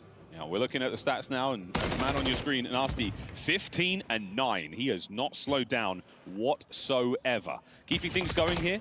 This new hardpoint over by the tank on the bottom side of the minimap. Thieves are looking good. Once again, lead change. Lovely looks here in the first set. This is tight. You guys are just so patient. Wow. So patient as well. 100 Thieves, well, maybe a moment where things can get mixy. You're going to be in a bit of a pinch, and Ghosty gets hunted down. Simp does that with a Renetti. Atlanta FaZe, as we know, can be built different, and Celium, he's there for the break. We have checked the quality control, and it is fantastic. Big wins from Celium. Now back into the hardpoint. FaZe locking it down. Next wave of attacks from 100 Thieves coming forward. Red and dead there. Oh, big win. Cell finds it. Hardpoint still in the hands of FaZe. There's 10 to go. There's a cruise missile as well, and there it is. That is a guaranteed break on one of 3 different hills we have on this map. Atlanta FaZe with the lead and with the cruise missile in the back pocket, a little more secure in this game. Quick check-in now as we finish our first set of hardpoints. Very even game. Lovely contest so far as the kills department as well. Celium is going big now. 7 spree, 19-7 overall. He's putting up fantastic production. Can he keep it going into the second set? Oh, Krem's trying to dance with it, but he is going to get dealt out death. Simp and Easy, both rocking MCWs in the feed. And Nasty, last man standing near the point, tries to give you something extra. Oh my but gosh. Draza again wins those huge gunfight. Draza has a clutch factor that cannot be quantified. Not at all. Clutch factor, healing factor, you name it. He is superstar. Kremp with 2 in the feed. Joe deceives. Doesn't check the corner. A couple of bullets in the Celium, but not enough. Open hard point for now. And again, the Thieves, it's a slither of a lead, but they've still got it. Yeah, Celium is both a lover and a fighter as well. One of the best body shots we have had all year. Celium player, always happy to let you know. And right now, comfortable on the rotation. An effective tied-up game on this P2. Thieves, you don't necessarily need a clean break, but you need to get them off this time. This is exactly what we saw in the first go-around. Joe deceives, 9 of 14. A little slower to start things off, as he was very, very dangerous in the previous series against Surge. Can he make his way in on the point? Here's the entry. Damage dealt. His teammates now making their way forward, and Kremp slows down the flow of reinforcements. So here we go. One big hit now from the Thieves. Can they get the break? Joe waiting patiently, can't get anything done, and that moment of hesitation might hurt unless Ghosty can somehow get 2. Oh my! He delivers, but you still get right back on that time. Another situation where Atlanta FaZe maybe have 10 seconds stripped off the hill, but ultimately still a strong showing. The nade's though going to back them down off a little bit, and for Thieves, you do have to be a touch bit careful in this moment. You don't want to lose the rotation as well. So much pressure right now they poured on P2, and Atlanta FaZe absolutely handle business. All the kills go their way, but the good news for Thieves, at least you have those spawns for new. Got new, you've got to hold on to it to pull this one back. That second hardpoint was not kind to the Thieves whatsoever. Very profitable for Atlanta FaZe. And this is how you break a hardpoint, folks. Celium 7 spree. It might pay off. Here's the connect. No good. See the production? As the Amazon Arena lights up. My camera's kind of in the way. It's so That's the player that Celium was spamming the call-outs for, and Simp, one of the few players that can understand them. And I, too, love Cold Havoc. We all love Cold Havoc. Hope he's having fun watching this one as well. Celium at that 27 and 10. Another 4 spree. He's just used his cruise missile, and there's a chance for him to get another one. Joe, can you bring him down? Don't let it happen. Will this be kill number 5? He's dancing, he's diving, and we'll check back in on the fight later. Oh, there you go. That's number 5, and there's number 6. Ghosty just gonna hand it to him. So thirsty for the kill, and well, Celium, he had a cruise for the last guaranteed break. He's got one for this hill, too. This is so helpful.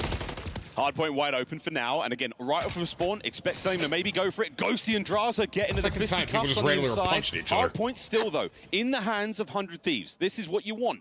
They've got a bit of momentum now. Simp, these long-range shots, and there it is. Off spawn, into the cruise. And Abizi there to collect straight away. Will Ghosty read it? No. Great work from FaZe. Fantastic streak usage. Great work on the teamwork. Still, though, maybe not enough to actually make the break. They get him off time so far for 10 seconds, which is a nice little moment. But, hey, Thieves on the gunny front still get a 3 down. So they now have the opportunity to fight. As far as the double cruise missiles go, you have dealt with it. You have handled it. And you're going to go into the new hill. And it's only going to be a 30-point game. 30-point game. FaZe have slowed down just a little bit. Let's go for a quick listen in and see how they sound. They can be flat. They can be flat. I'm watching our warehouse bench. I have left cross. You can flip to me. I'm top.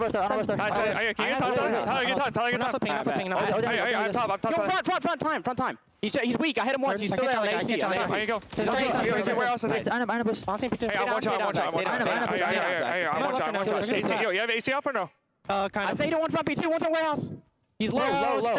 Another one time. Shit. What time? Nice. Top B2. He's going barrel door, I think. And once we like AC maybe. I don't see barrel door. Hey, this is a good time, bro. Stop B2. I need silos. Silos jump. I'm taking it around. One silo.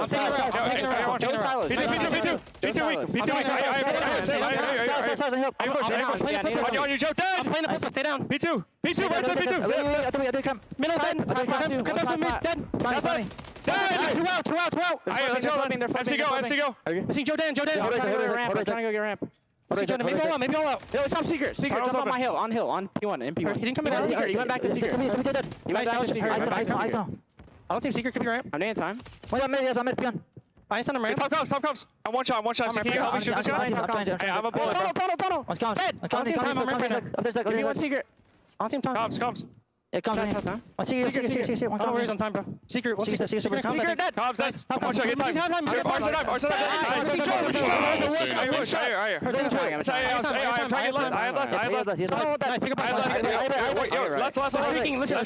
getting comms. Yep.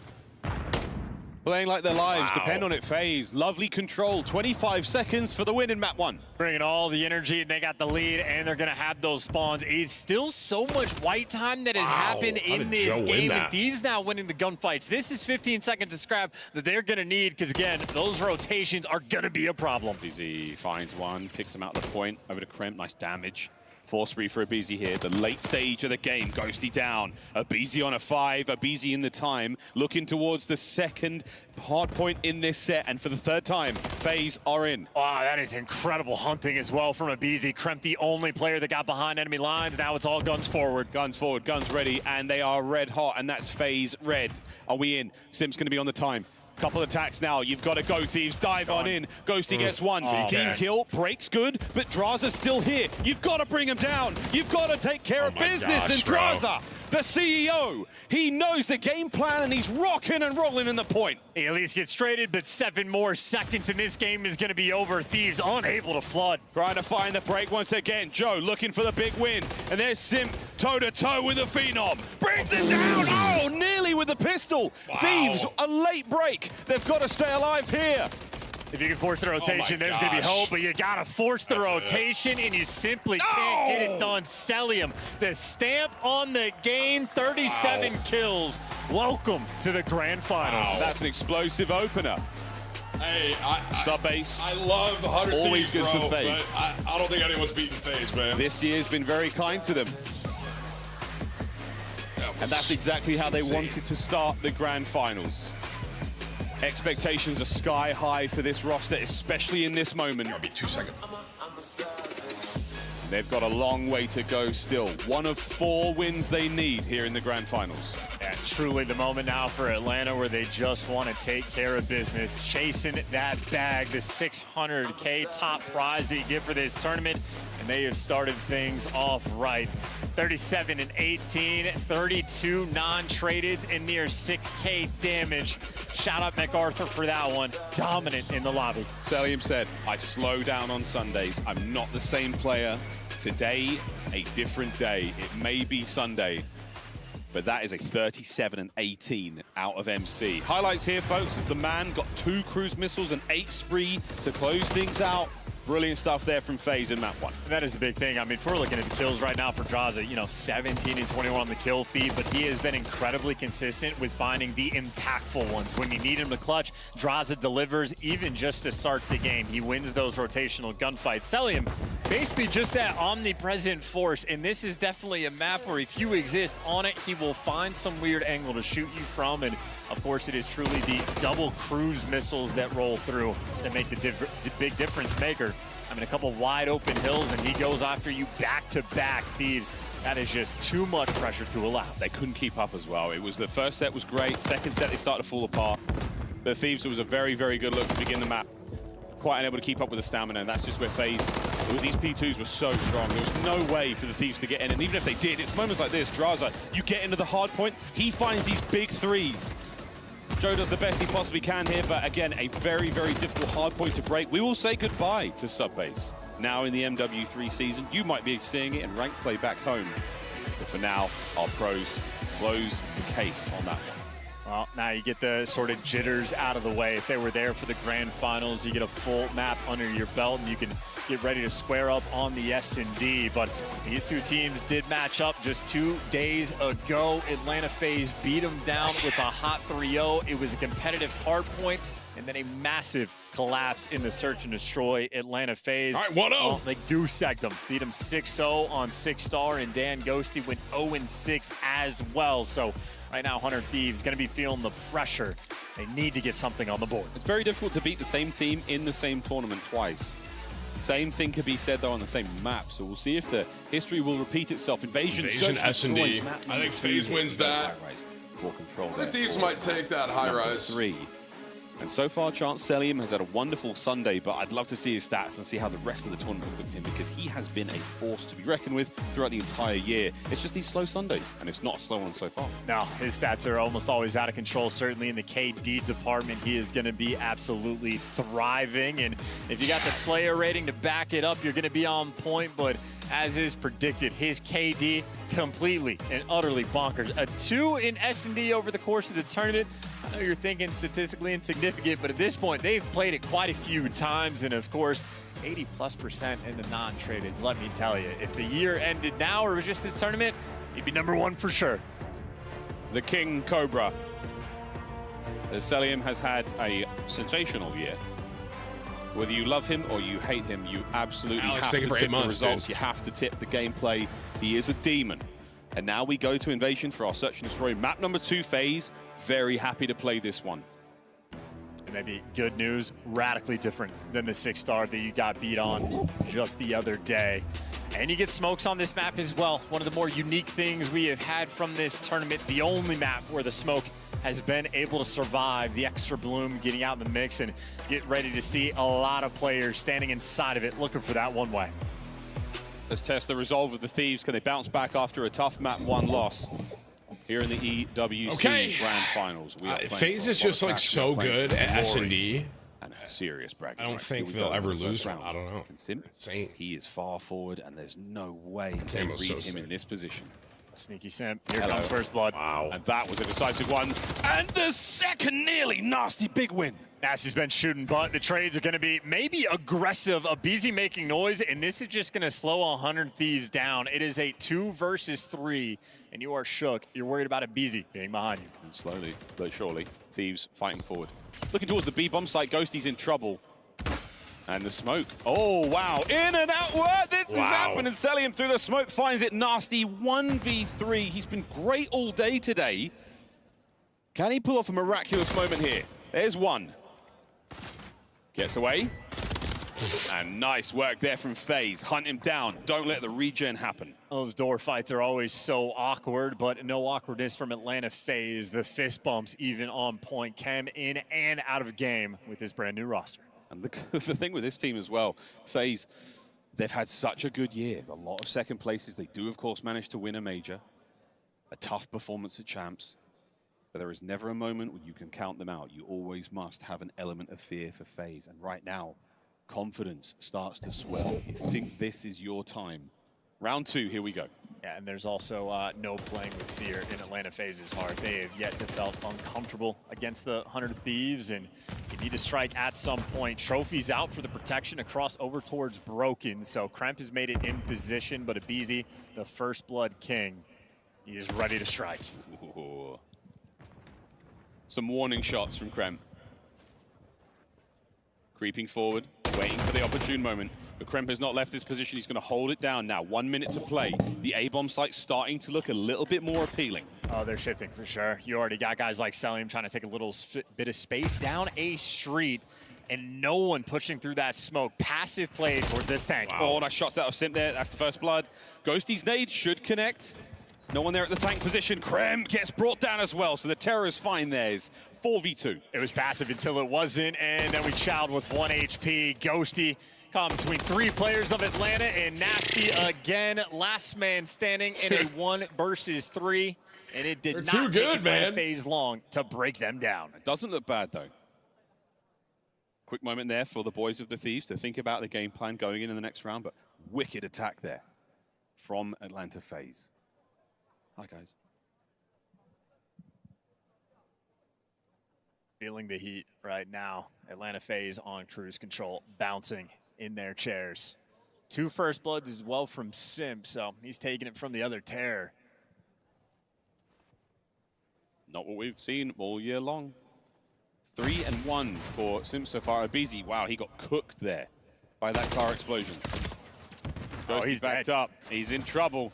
Can Abizi stay alive? He's dancing. Wow. Nice job there. The second car takes care of business. Selim, great angle to have the damage there. Here's the smoke. Here's Ghosty. An apparition through the smoke brings down Selim. Draza now right back into the fight. Can he get away? Yes.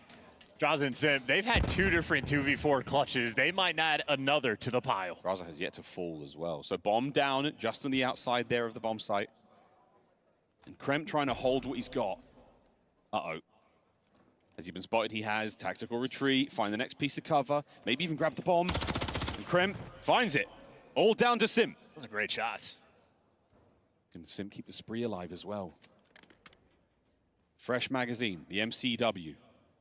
With the Thieves very camo on it. Will it be their downfall? This is such an interesting play. Sim's playing around the bomb, but 100 Thieves, they have just wrapped out behind him. And that's going to be the perfect play call. 100 Thieves on point. That is some heads-up gameplay rolling through. A 2v4 would have been a dagger, but they clutch up in the 2v2. And these are sort of the spoils for 100 Thieves, right? Those breakdowns, the nerves. Occasionally, it has gotten to them.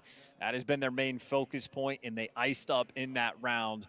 Nervy for sure, but the heads-up play call was there. They get something on the board. You know that Simp is fully aware that that bomb is down, and he's expecting them to play for the objective. Here's a quick look at Draza helping fight back into it. Kremp shots here were huge. That is incineration. Incredible bit of work. Opening fight. It looks like Selim took a couple of hits there, so we'll slow him down on the approach. 3-1 split for the Thieves on defense here. Ghosty first blood. Yeah, and Ghosty with 2 assists as well. So the first blood from downrange going to be a pretty big impact. And now Selim trying to get active, but he's in between so many players, and they catch him. A 4 versus 2 now in favor of 100 Thieves. We've been here before. These 2 rounds for 100 Thieves back-to-back are really good. Can we recover the life count, though? That's going to be the question. Thieves with an overwhelming advantage in this round. Nasty now makes it nearly impossible. But for Tyler Farris, Abizi, 1v4 to keep FaZe in the lead. They really thought he was in blue, but as soon as those shots ring out, 4 arrows honing around Abizi. Come out. Question is just who gets the kill. Yeah, there you go for Kremp. Come out with your hands up. We have you surrounded. And for FaZe now, this is 2 rounds in a row where they've been dealt with. 100 Thieves tie things up. It's also a 4 spree for Kremp as well. So the idea of a crew is going to be sitting in the back of his Thieves team is like new, right? Kind of young. So the cruise missile here on invasion. This team could turn into something really good. 100 Thieves team for sure. I think FaZe has just a little more like age on them. Gives you some options as a team. The most important thing though is when you use it. We'll find out if we can get that though for Kremp, because he's still only on the 4. 2-2 split from FaZe here, and FaZe, look at those two bottom arrows. They are long gone around the backside of the minimap. This could be very, very bad for the Thieves. Oh, by the time Nasty turns to check it, congratulations. Yeah, they're behind you, and they only know about Simp. They have not yet spotted a BZ. He is completely free on this flank. 100 Thieves about to be surprised. Are they? Yeah, indeed. Big shots. Wait, Crimp! Can he save it? Wow. Trade's now going down. All of it is on Ghosty, and there we go. The game plan That pays flank off. was crazy. FaZe take the lead. Yeah, talk about a nice little bounce back there. 100 Thieves get 2 rounds in a row, and Atlanta FaZe all the confidence in their hearts. I mean, that is, again, hyper aggressive on the flank. 2 players make it through. And that's unfortunate for Nasty. By the time the idea of picking up the flank was in his head, he was 5 seconds too late. So the instincts for 100 Thieves simply not there. No, it's there, just a little late. Nice game of invasion so far, 4 minutes and 38 seconds. FaZe lead by 1. All the sprees are gone. See if Thieves can get on the board this time round. He's number 3 on the minimap if you want to keep track as well. And that's 3 players for Atlanta FaZe that just went on the cross. So you see Ghosty's arrow maybe starting to get dragged over towards this B site, but he's going to be staring down the center of the map to see if Atlanta FaZe ever crosses back. Right now, 100 Thieves comfortable. No one's crossed into dark until Nasty comes. Doesn't need the reinforcement, but with the tags coming through, 100 Thieves have to respond. They feel this pressure coming towards B. Long gunfight here. Nasty trying to hold them in position. Send Kremp in to find the kill. And that is what you wanted. Wow, FaZe, good read. Absolutely bait him in. 100 Thieves respond to the pressure, and, well, the pressure maybe starting to get to him. Damn, Daniel. Well, Thieves is caution to the wind. They're trying to send it towards the B bomb site, but FaZe are long gone. They're long gone towards A. The trap is already set. Draza's going to be looking at a kill in a moment as well, and this could spell doom for 100 Thieves right now. Nasty, all alone 1v4. Ghosty, the best team killer in the league right now. Nasty. Maybe just an opportunity to try to win a gunfight or two. This is not a round you're going to clutch. Not at all. Well, we'll give him a chance. He's got to check a lot here. And there it is. FaZe, another strong round. They play the Thieves like a fiddle, 4-2. And especially since you see Nasty playing it passive as well. Instead of staying on the site and squaring up with Atlanta, he backs down. And if Nasty's backing off this site, it forces the play to happen on the flank, and they know Kremp loves to do it. And for Atlanta FaZe, it's just easy reads. Make a little bit of noise, sit there and stare at that open door. That is quite literally like a book. And this is the unfortunate team kill there. Joe gets himself in a position, and unfortunately, it is a friendly fire incident. Either way, only 2 rounds separating our squads. Thieves have made crazier comebacks than this, but it doesn't help when Abizi gets the first blood, and he gets away with his life, and he's safe and sound now. A long-range gunfight over by the A street, but it might not even matter. They really try to square up for that pressure. Now Joe Deceives getting tagged up through the wall. Simp doesn't yet want to strike, but the moment he feels the opportunity, makes the move, but instead it comes to him. Ghosty though with the gunny. You got ourselves a 1v2 for MacArthur. Here we go. Salium is on defense, waiting for something to happen over towards either one of these bomb sites. I wonder if the Thieves are going to commit to B. They've got nobody there, but they have no idea where Salium is right now. So it will take them some time to get there, and that's going to give Cell a lot of information as well. Well, this is going to be the 1%er. It's a bomb planet B, someone play on the forklift, someone play over by square. Salium's going to have to run towards the tank and gun these players down. I mean, this is a 1% clutch opportunity. Incredibly difficult night now for Salium. We've seen a few of these, though, throughout the season. Ghosty in a strong position. Over by the dozer is going to be Nasty. Here's the first fight. Salium knows all the places he's got to check. Top tank. Can he pick one? 4 rounds remaining. 20 seconds on the clock. Over the top. Can he get at least the player? First player? No. He played that so Thieves. well. High percentage opportunity there for the win. Perfectly played, and shout out to Ghosty for that one. He makes up for the team kill. He gives you 2 in the round inside a cafe. I'm thinking that's a guaranteed Simp 2-piece, but nope, the Renetti thrives in Ghosty's hands. And that was a really, really big 2-piece. That, I mean, if we have a replay of that, I don't know how he pulled that one off. Brilliant stuff there from Ghosty. 7-5 overall. Joe Deceive still yet to get on the board. Nerves absolutely hitting. This was Simp's perspective. And things look so good here, but wow, what a win there. Both the terrorists down. That slight awkwardness of throwing the stun costed them in that moment. But Thieves around there desperate for, because now they get a defense, and instead of playing passive off the site, they're making the adjustment, getting Kremp into position. But only 2 players on the cross, and you see the idea. Sims playing in showers. We've seen this setup from Atlanta before. And 100 Thieves, they're playing it cautious. I wonder if Kremp is trying to see something that we can't see. He's just chilling. He's just chilling. Dodges the nades, gets on back. FaZe now marching forward. Sim's going to be on the other side of the map for now, but the question is for the Thieves, soon as the play starts to develop, they've got to get their reinforcements in position quickly. TimTheTatman starts things off, gets on the board. Nasty, the off angle, through the smoke, and the last man alive is Draza on the inside of the site, down and out. Wow. Thieves tie it up. Okay, we got ourselves a game. Thieves making moves, and just roll with it. TimTheTatman finally gets off the donut cam. Just patient as well. Simp that island player.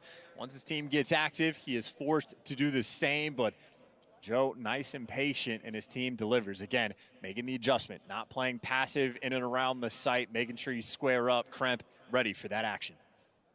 An action is absolutely what we got there on the B-bomb site. The new smoke here on this patch, huge, wide, great space to play with there. The bloom is very, very big. Nearly the entire B-bomb site there covered in smoke. Big attack now, opportunity, 400 Thieves. A little bit of momentum after those 2 rounds. Can they make it 3 in a row? FaZe, though, it's a 2-2 split defensively, and here comes a BZ through the middle of the map. I just love this. I mean, they flanked so fast a few rounds ago. Ghosty's like, I'll just stare at it from the jump. We're not letting any funny business through this time. Strictly business. 100 Thieves, nade up. No connect. No stun either, but Kremp sees it. And they know about Jaws. The question is, do they know about Sim? They're going for it. Kremp silently moving forward. There's the cross. Here's the nades. Whoa, big win from Abizi. Starts off proceedings here. B-bomb site starting to fill up with players. Sim finds 1, Sim finds 2! That is huge work now, and down and out go the Thieves. The B-bomb site once again the battleground. Sim, bro, 100 Thieves just didn't have a clue. Sim being sneaky, never had that intel that he's over on the cross. Draza, he just keeps jumping back and forth. They're never thinking they're going to double stab up over towards Square, and once they see him over towards the forklift, they think they know it all. Either way, though, that is an offensive round. You can handle those losses for Thieves, clutch up on defense, and just force the round 11. The opportunity is here, but my God, do 100 Thieves need a first blood? That's a really good point. Not been looking great so far in the first blood department. FaZe all in over towards B, and they're moving fast.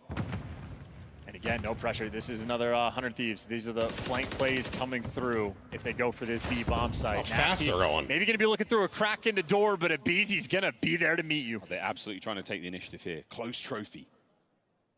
Draws now filling through the streets. Selim on the flank. Yeah, I was going to say Selim is playing a deep spawn spot right now. So if you go through DVDs, he's going to catch you. It's going to be tough for them to make that move. If they don't go through DVDs, though, Selim just joins the fight a little too late. And what a tense moment now for both our teams. There's one nade into a trophy. Here's the bomb plant. It's a 4v4 situation. Selim is going to play a pivotal role in defending this bomb site. He's just so far back. Selim is wasting so much of 100 Thieves' time. Will he be able to get it? Here we go. Nasty creeping forward. Kremp also looking for it. He might find Selim here. The timing again massive. Spots Selim out. Got him. Starts things off.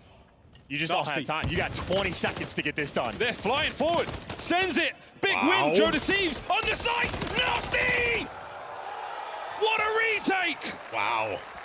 Okay, round 11. An unprecedented play, and 100 Thieves do the unthinkable. That was crazy. And this is the test for 100 I would have thought FaZe won that. It is the clutch. They had to waste so much time before they could pick up Selim. Killing Selim was huge. They know what the game plan is. They know they have to remain patient, and they just outweighted Selim of all players. That is impressive resolve, but for 100 Thieves, you still got to do it again around 11. These moments have been the thorn in their side. The last chance here on Invasion. This search and destroy has treated us. The game clock there on no one's side. Byron Plumridge, Nasty. The flex superstar here in Riyadh. making magic happen. How many more tricks do the Thieves have? Well, I like this idea. This is a stack on B right now for defense for 100 Thieves, and if the bomb ever swings over, TimTheTatman is going to be sneaky. FaZe, they're marching forward towards the B-bomb site once again. If they both don't fix it, and right now, it's the Avalanche. It's rock, rock, rock. No paper or scissor to be seen. They're crossing now. That's 2. That's 3. Ghosty, yeah, this is the play. He's got the timing. Aggressive as well. The first blood they needed. In and out. Nasty now pushes to the front line. The trap is set. Will FaZe fall prey to the cheese? They've risen to the occasion, but you still have to get this done. Trophy systems are still in play. FaZe have got to fight out of this trap. Once again, Celium watching the flank, and it's a widespread setup for the Thieves. This is Call of Duty timing at its finest as well. Atlanta FaZe, they have extra jobs to do with a man down. Celium saw him. Ghosty now. You are a wanted man. Dead or alive. Celium, wait a minute. He has to finish it. He does. The battleground now, flying forward. Celium looking to find another. The pinch. TimTheTatman. Can he win it? He does. Wow. It's all down to aBeZy on the bomb site now. The Renetti! Oh my gosh! Lightning strikes twice! Wow! 100 Thieves winning 100 S&D. Thieves, another retake! And they tie up the grand finals. Wow. This is a team we have been watching them grow. Better over time, ice when you need it, and my God, do I love that aggression from Dan Ghosty through dark. So tough to spot him in that moment. And again, he just jumps on the opportunity. What was it? It was 4-2? Atlanta FaZe goes for that setup. You had Celium playing in the depths of his spawn. The moment Ghosty saw 3 players, he says, you know what? Celium's not going to be in the mix. I have this for free. He catches it perfectly, gets out of dodge, and his teammates ice up. 100 Thieves, how do you do? The youngest team in the league looking like veterans with outrageous composure there. That's 2 defensive rounds in a row where FaZe with strong post-plant positions on the B bomb site on Invasion. What an unbelievable way guys, to close out that map this year. A hell of a game as well. Again, those first bloods for a long time were flowing heavily by the way of Atlanta FaZe, but a nice little comeback. And I mean, a couple different rounds you could break down. Simp and Draza, a terrifying duo in the clutch.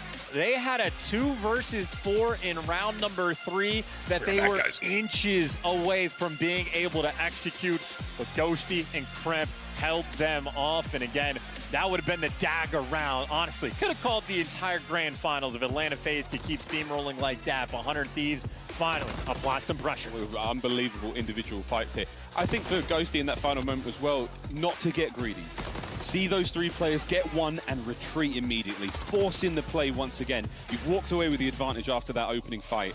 They didn't squander it either. These are the highlights of an absolutely brilliant game of Invasion S&D. Yeah, seeing the adjustments being made over time as well, right? Atlanta FaZe, absolutely terrifying force. By the way, that's another look at the Ghosty 2-piece inside a cafe. Another one of those massive moments, but Atlanta FaZe clearly putting on the pressure. That kill happened with 26 seconds on the clock, and Nasty gets the last one with 16. So, I mean, a 10-second swarm. This is just a game of first half versus second half, right? Atlanta FaZe, all the plays they start to make. We're watching 100 Thieves calculate. Are these flanks coming through A Street? Okay, we're watching from the jump. Am I getting caught running out of DVDs on the flank if I'm Kremp? All right, next time we make this play, come with the reinforcements. 100 Thieves calculated there on Invasion S&D. It was really a game of patience and precision, and both teams showing up with aplomb. That really was an absolute banger. This grand finals is shocking and surprising many, I feel. Our illustrious desk, what had it FaZe all across the board, I think. Puckett didn't put his hat in the ring necessarily, but that man is a born contrarian. He wants the Thieves win. For a 15-3 map count on the year, it is easy to understand why. Make no sense. 100 Thieves, this is a squad that they were balling on a budget this year, and here they are with a very fresh squad in the grand finals against a terrifying team, and the opportunity to make it a series, right? You get a map on the board in S&D nonetheless, and just the fact that we saw a round where they outweighted MC That's impressive stuff. That doesn't happen very often, folks, if ever. The desk again brought up that hard points had to be a strong suit there for the Thieves. So far, we've only seen one sub-base, a very, very difficult one for most teams. FaZe absolutely had that one in the bag. We've got plenty more hard point to play, though. Chance Control coming up in a moment as well, folks. We're going to high rise for that one. Spicy stuff ahead of us, Chance. Yeah, it's a shooter map as well. I love it. That is an opportunity for Ghosty to really come out and fry. And another one for Kremp, where I think he might be the X factor for that high-rise control. So a lot of players to pay attention to. But I know you had Celium as well in map number 1 drop some bombs. So as long as you don't go 4 and 23, keep the lights out of your eyes, you'll be good to go. Here we go. Well, that is a quick look there at the Atlanta FaZe dugout as the boys get ready to go into the next map. Quickly looking over video as we...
It wouldn't be a watch party without some food, right?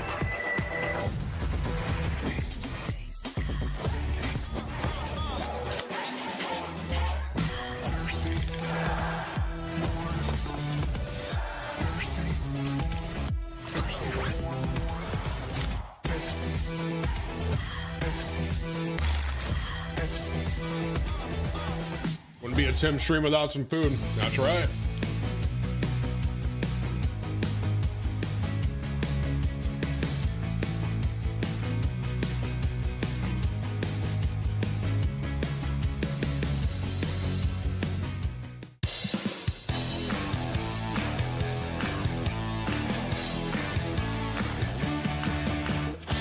Now that it's 1-1, who do we think's winning? I think I'm still on FaZe, but I am surprised 100 Thieves won an S&D.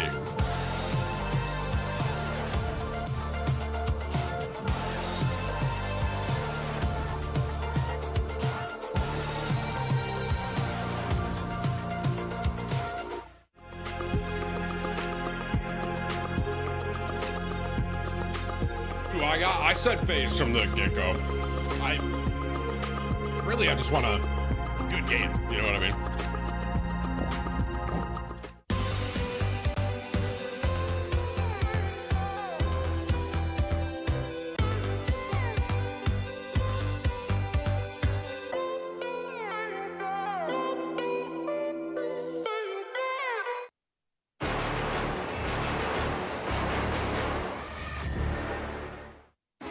Even Stevens 1-1 here in our grand final so far. 100 Thieves taking on Atlanta FaZe, and we have had a very, very exciting start to this matchup. The first hard point, not really close, but a round 11 finish sees the Thieves tie things up here in Riyadh.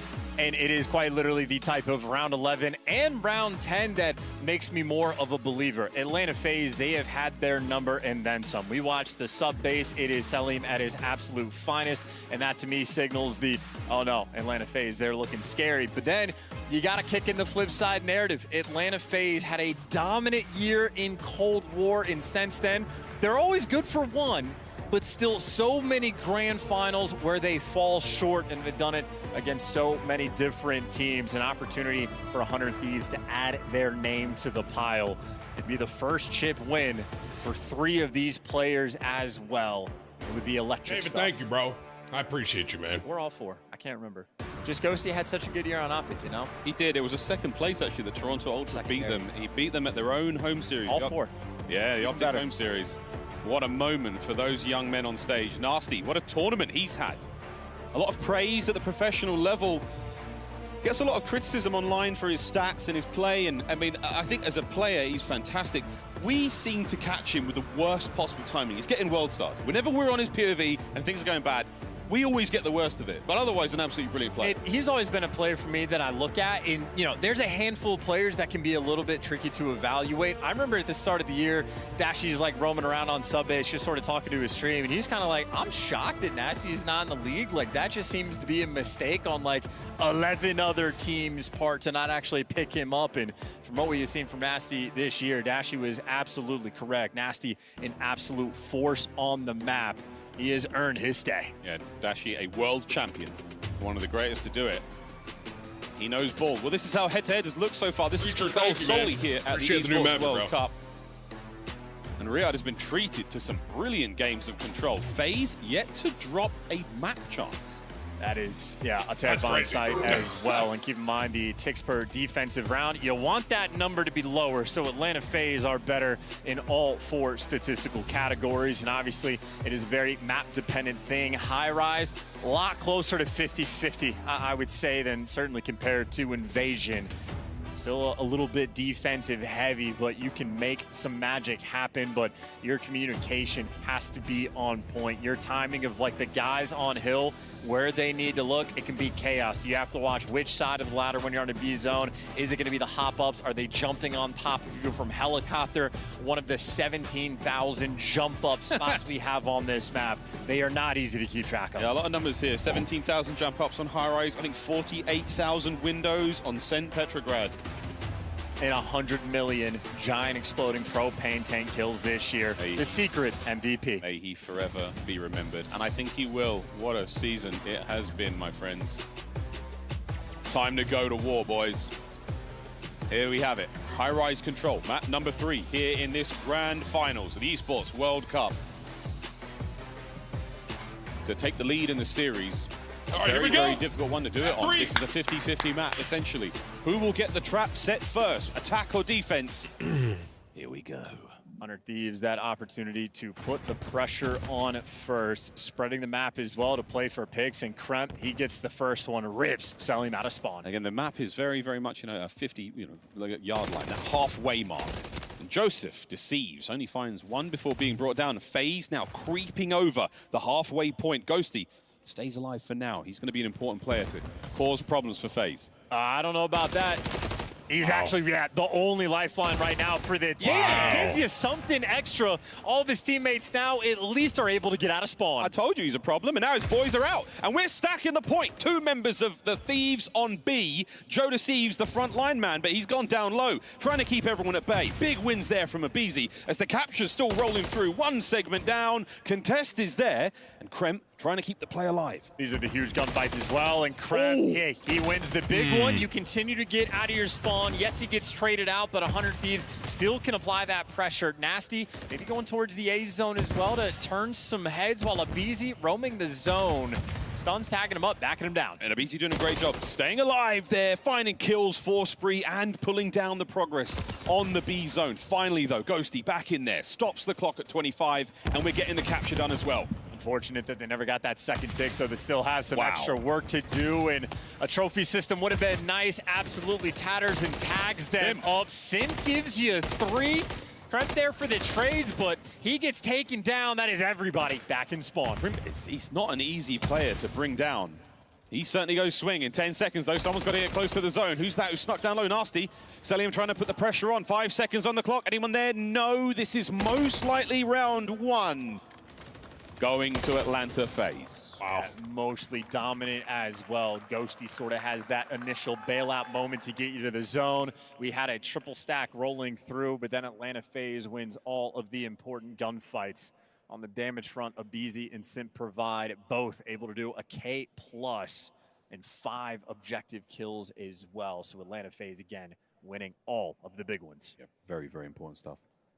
Single segment really only getting captured there, so we'll put that in the back of our mind, and we'll come back to that if we have to go to a final round. But for now, we're going to see what FaZe have got on attack. All their ducks in a row as they now send it over towards the B zone, it looks like. Those ducks playing 3v4. Yeah, right.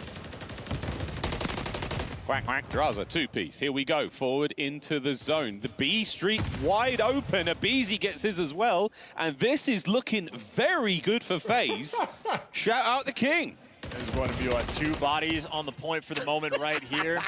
Oh, this zone is flying. And Selim, can you actually do this? We're bringing out Vanguard tricks. So what year is it? 1940, get in the zone, boys. A is all that remains. Here on high rise, FaZe come out swinging. Wow. This round is going by quick. I'm so disappointed knowing you can do that, apparently. I trust Selim to know every little nerdy thing about this game. That, by the way, is the only second death for Atlanta FaZe. Make it 3rd with the BZ. That was an utterly dominant start to this round. 100 Thieves, though, have stabilized, got some power positions under control. It's not the spawn trap setup you're looking for, but they're halfway there. Oh, they're getting there.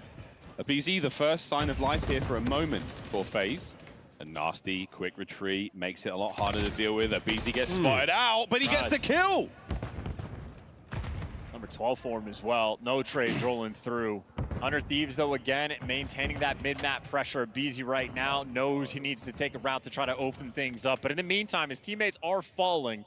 Abizi right now needs to give you at least 2. This is a nightmare, but TimTheTatman knows him very well. What a read. 1 HP. Can you bring down Abizi? He's just done a fantastic route, and he's still at large and on the run. Well, they've lost him completely. Well, now they found him again. This is 2 players dealing with Abizi, but his teammates need to get out of spawn. Oh, they simply cannot track this, man, and because they invested 2 players, that could have been the front line open. TimTheTatman's there to slow you down, and TimTheTatman might have been the bailout. That could have been the control player, the century for Abizi there. Holding it all down. Nice work out 100 Thieves. They put the APB out on Tyler Farris. They finally bring him to justice, and now back in spawn. Nice shots out of Nasty. Yeah, Selim gonna walk that off. That is 3 bullets in your head, but it's 4 to take you down, and we can heal up in this game and get back to new Atlanta FaZe. 4 players trying to run through blue. Yeah, it's gonna be a headbutt. TimTheTatman. Oh, he's got to watch out for these players. Lovely timing, big damage. No kill, though. 30 seconds to go. Coverage from upstairs. Last man, Joe. Can he get 2? This would be huge. Sem is in. Stops the clock. 26. Gotta win an extra gunfight. TimTheTatman, so much damage being done, but simply unable to find this kill. And Abizi dancing with them to slow him down. It's there for the trades phase. Still have a little bit of pressure. Last man standing, though, is Simp, and Crimp and Nasty deliver. TimTheTatman bought you so much time. Joe fighting there with the strength of 10 men to hold FaZe at bay. Allows the reinforcements in. Bad news. If you lose the fights here, Thieves, you're in serious trouble. Good news. You seem to be winning the fights. There's going to be a dive bomb for this last moment to try to get out, and it is heroics that it is going to take. Last chance. And it might be heroics that you get. Well, no. Last man standing, Draza. He's got the ice, but simply overwhelmed. TimTheTatman. All right, 100 Thieves. That is a strong defensive round, just holding good series, that line. bro. Both these teams are obviously incredible, so. Both our teams win their defensive round openers. And then we roll right back to it. Kremp, what a round he had, Chance. Yeah, 13 kills that he just provided. So TimTheTatman, he had 2 different moments where he was the last man standing near the zone, and he buys guys like Kremp time to get back in the mix. Talk about how Simp and Abizi had a K damage plus. Well, Kremp now leading the lobby, setting pace on the defensive end. That sort of illustrates how difficult it can be to organize. Hey, thank you, Breacher. I appreciate it. 20, man. Thank you for the love and being a member, bro. And still only able to capture that B zone. Let's see if they can have a little bit more success here, because FaZe currently winning the segment battle, so they will get defense in the final round. Nice shots from Krem there. A little bit of teamwork flying in. Anyone going to send it? Okay, 2 down. You've still got to contend with the player on the B zone. They can see that he's in there. Those red chevrons indicate that there's a player in the zone, and it's Simp. They bring him down. 2-man stack so far. Make it 1. Abizi trying to counter it. Draza with a nade. Wow, the moment you touch the zone, you fall. Atlanta FaZe letting those bodies hit the floor. And now Nasty is in the elevator, trying to just keep some space, keep you a little bit of pressure so you can creep up the map. And, well, 100 Thieves playing off of it. Going to make it back near this B zone, but you already see those Atlanta FaZe just absolute problems on the map, crawling around your spawn and slowing you down so much. Only 30 seconds left, potentially now on the game clock. Selim, 2. Nothing's wrong with him. 30 seconds on the game clock. You're not too wrong, my friend, as we now try to make one last good hit towards the B zone. Selim pushed back. Again, the clock is open. You have to get in the zone to stop the time. This is suffocating. Damn. Big win. 15 seconds now. Who's that over the top? Joe Thieves saves the day. You're still going to have to do so much extra. The problem for 100 Thieves is when they get to the zone, they cease winning the gunfights in the trophy. A split second too late to save your boy. And the extra damage being done, it's enough from Atlanta again. Abeezy again. Abeezy. The man to get in there and win the fights. Ghosty staying alive. Whoa, they line up for a moment. A lot of damage, not enough for the kills. Here comes Joe Thieves to pick up the pieces. Can he get it? No! Wow. Draza! What a win! Breaking ankles on the zone and the objective kills. It is a masterclass right now for Atlanta. 3 seconds left and 2 kills in the feed, but every single time 100 Thieves touches the zone, they just get eviscerated off of it. Not over yet, but we're getting very close. 0.4. The odds of that happening twice, very slim. Wait, oh, you've got to finish what you start. Okay. Ghosty, 3-man stack from 0.4 seconds. There's a chance. You got to get the whole thing, and look how the nade coordination is going to be rolling through from the Atlanta FaZe players, but too late, maybe just too little. It's a contest on the zone. Oh. Joe Thieves there, it's enough. B zone secure. That is unbelievable. 6 lives for the Thieves, 9 for FaZe, and 50 seconds. Yeah, Atlanta FaZe, though, they've just been on point the entire round. The zone might fall, but so have so many lives from 100 Thieves. No respawns remaining, and everybody tucked into the depths of their spawn. They've got to chow this together. You cannot afford to give these lives away. Joe Thieves, Ghosty, they get their kills and they fight out their base. I mean, that opens the door. Slow it down just a little bit. You're going to have to play for picks. Find these players, because some of them are hiding. Abeezy in a corner underground. Every kill Atlanta FaZe gets boosts their odds of winning this massively. Slow down to a snail's pace. You have got to be perfect in the approach, Thieves. Draza takes care of Krem. Trading out. Here comes another one. All down to Joe. Wins the big one. And now, time, the ultimate factor. Nobody beats time. He comes for us all. Deep, I gotta say, though, on the objective kills front right now, 100 Thieves have 9 total kills, and this is on both offense and defense on the gunfights around the objective. And on the flip side for Atlanta FaZe, they have nearly 20. And it's just those moments. It's the little things right now for 100 Thieves where the trophy system is just a split second off of getting to the zone. What's map count? It's 1-1 right now. Have we seen just crush the momentum for 100 Thieves? So opportunities created, but Atlanta FaZe looking to push pace on this attacking round. The last high-rise control we will see here in the MW3 year. Surely it goes to a final round. FaZe on map point. Wow. Why, hello there, Krem. 25 as well for Abeezy. Talking about how he might have the straightest shot in the league. Look at what happens when he's got the MCW in hand. Yeah. Lovely shots at range there from Draza. Little tactical retreat, trophy down over by the B Street certainly helps on the approach. Abeezy could go absolutely grande here, folks. Here we go. There's one on towards the zone. Can he end the contest? Oh no, Ghosty and Krem, they find theirs.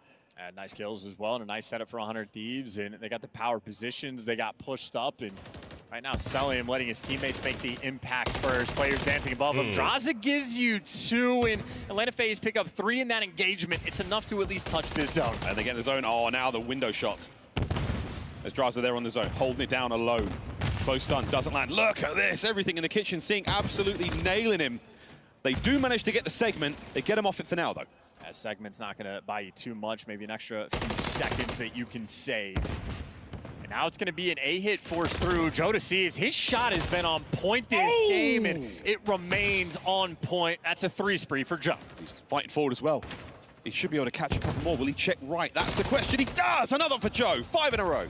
4, sorry. Yeah, he's looking for the cruise as well, but Simp, no time wasted there for the trades. You stop that bleeding, but right now, this has been a pretty dominant round coming in from 100 Thieves. It might be a bit of a shootout of who's going to get this defensive for potential round 5. Wow. 8.8 seconds. Nades up. Trophy's in position now. How is it? It's by damage or kills? Can he thread the needle? Or who gets deep? Get these boys off of it, FaZe, make it safe. And there we go, second segment. Trying not to let this happen. Over the top, the three-man capture. Contest, oh, nearly nades anyone there. Ghosty over the top. B gets captured. 10 lives, either side. Yeah, Atlanta FaZe can get this done. I think they're already guaranteed for the defense on the next round, but that is only if we get there. A 9v8 with this much time. This round very well could be decided just on a game of TDM. Moments like this, though, from Nasty, keeping it 8-8. Every kill, so important. Wow. Bang! What a win from Nasty. Can he get any more out of this life? The stun connects, now on the hunt. Fantastic reposition, Joe off spawn. Nasty with another 1v1. It's a huge gunfight. 30 seconds to go. FaZe starting to run out of lives, but as are the Thieves. 2 players underground as well. Krem from up high. Yeah, picking them off right now. And there are red dots all over that mini-map, and no one is getting too hungry for it. Trophy at the ready. Draza spotted. Draza tagged. Draza down. FaZe, no lives. Great nade, great coordination. They read the flank as well. I saw Abizi on the mini-map trying to make something happen, and Abizi, well, he's making something happen. Nasty the savior, though, in the kills and the feed for 100 Thieves. Trying to get it done now, but it's Joe Deceives. Masterclass. Okay, 100 It's a quick spot. All right, come on now. Forces us to a final round here on High Rise. And on the final round of Invasion S&D, it was 100 Thieves that had the ice, but I think Atlanta FaZe, they had that moment. Swarmed the B zone. They were able to capture it in both of their attacking rounds. If my math is correct, they should have this defense for the final one. And again, map is a lot closer to 50-50 than Invasion. You can absolutely win on the attack, but make no mistake, Atlanta FaZe a bit more comfortable. We have not seen either team actually effectively get the trap in set. It's the arm bar, and it's very, very difficult to escape from. Most teams tap out. Here we go. One final go. FaZe get defense.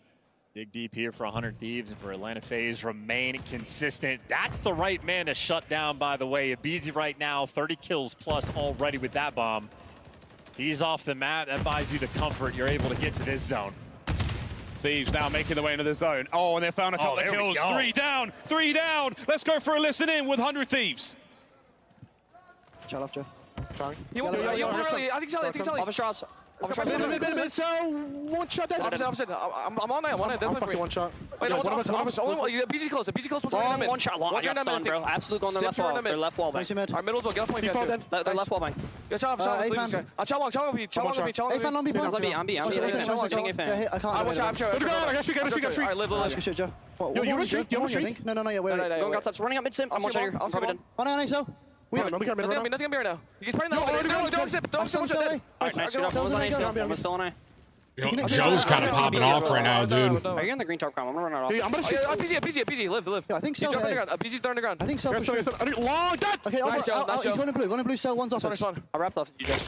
Wow. I'm streaking. Green tarp, he's pushing up on it. One green tarp. There's one on A, and then there's one in their office, okay? One green tarp. Double bottom blue. There's two in blue, and then one in their windows, okay?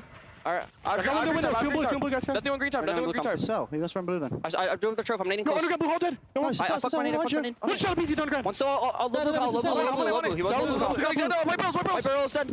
Nice. I have a trophy right now. I'm nading your check. I'm nading your check right now. I can Attacking the A zone now, Thieves.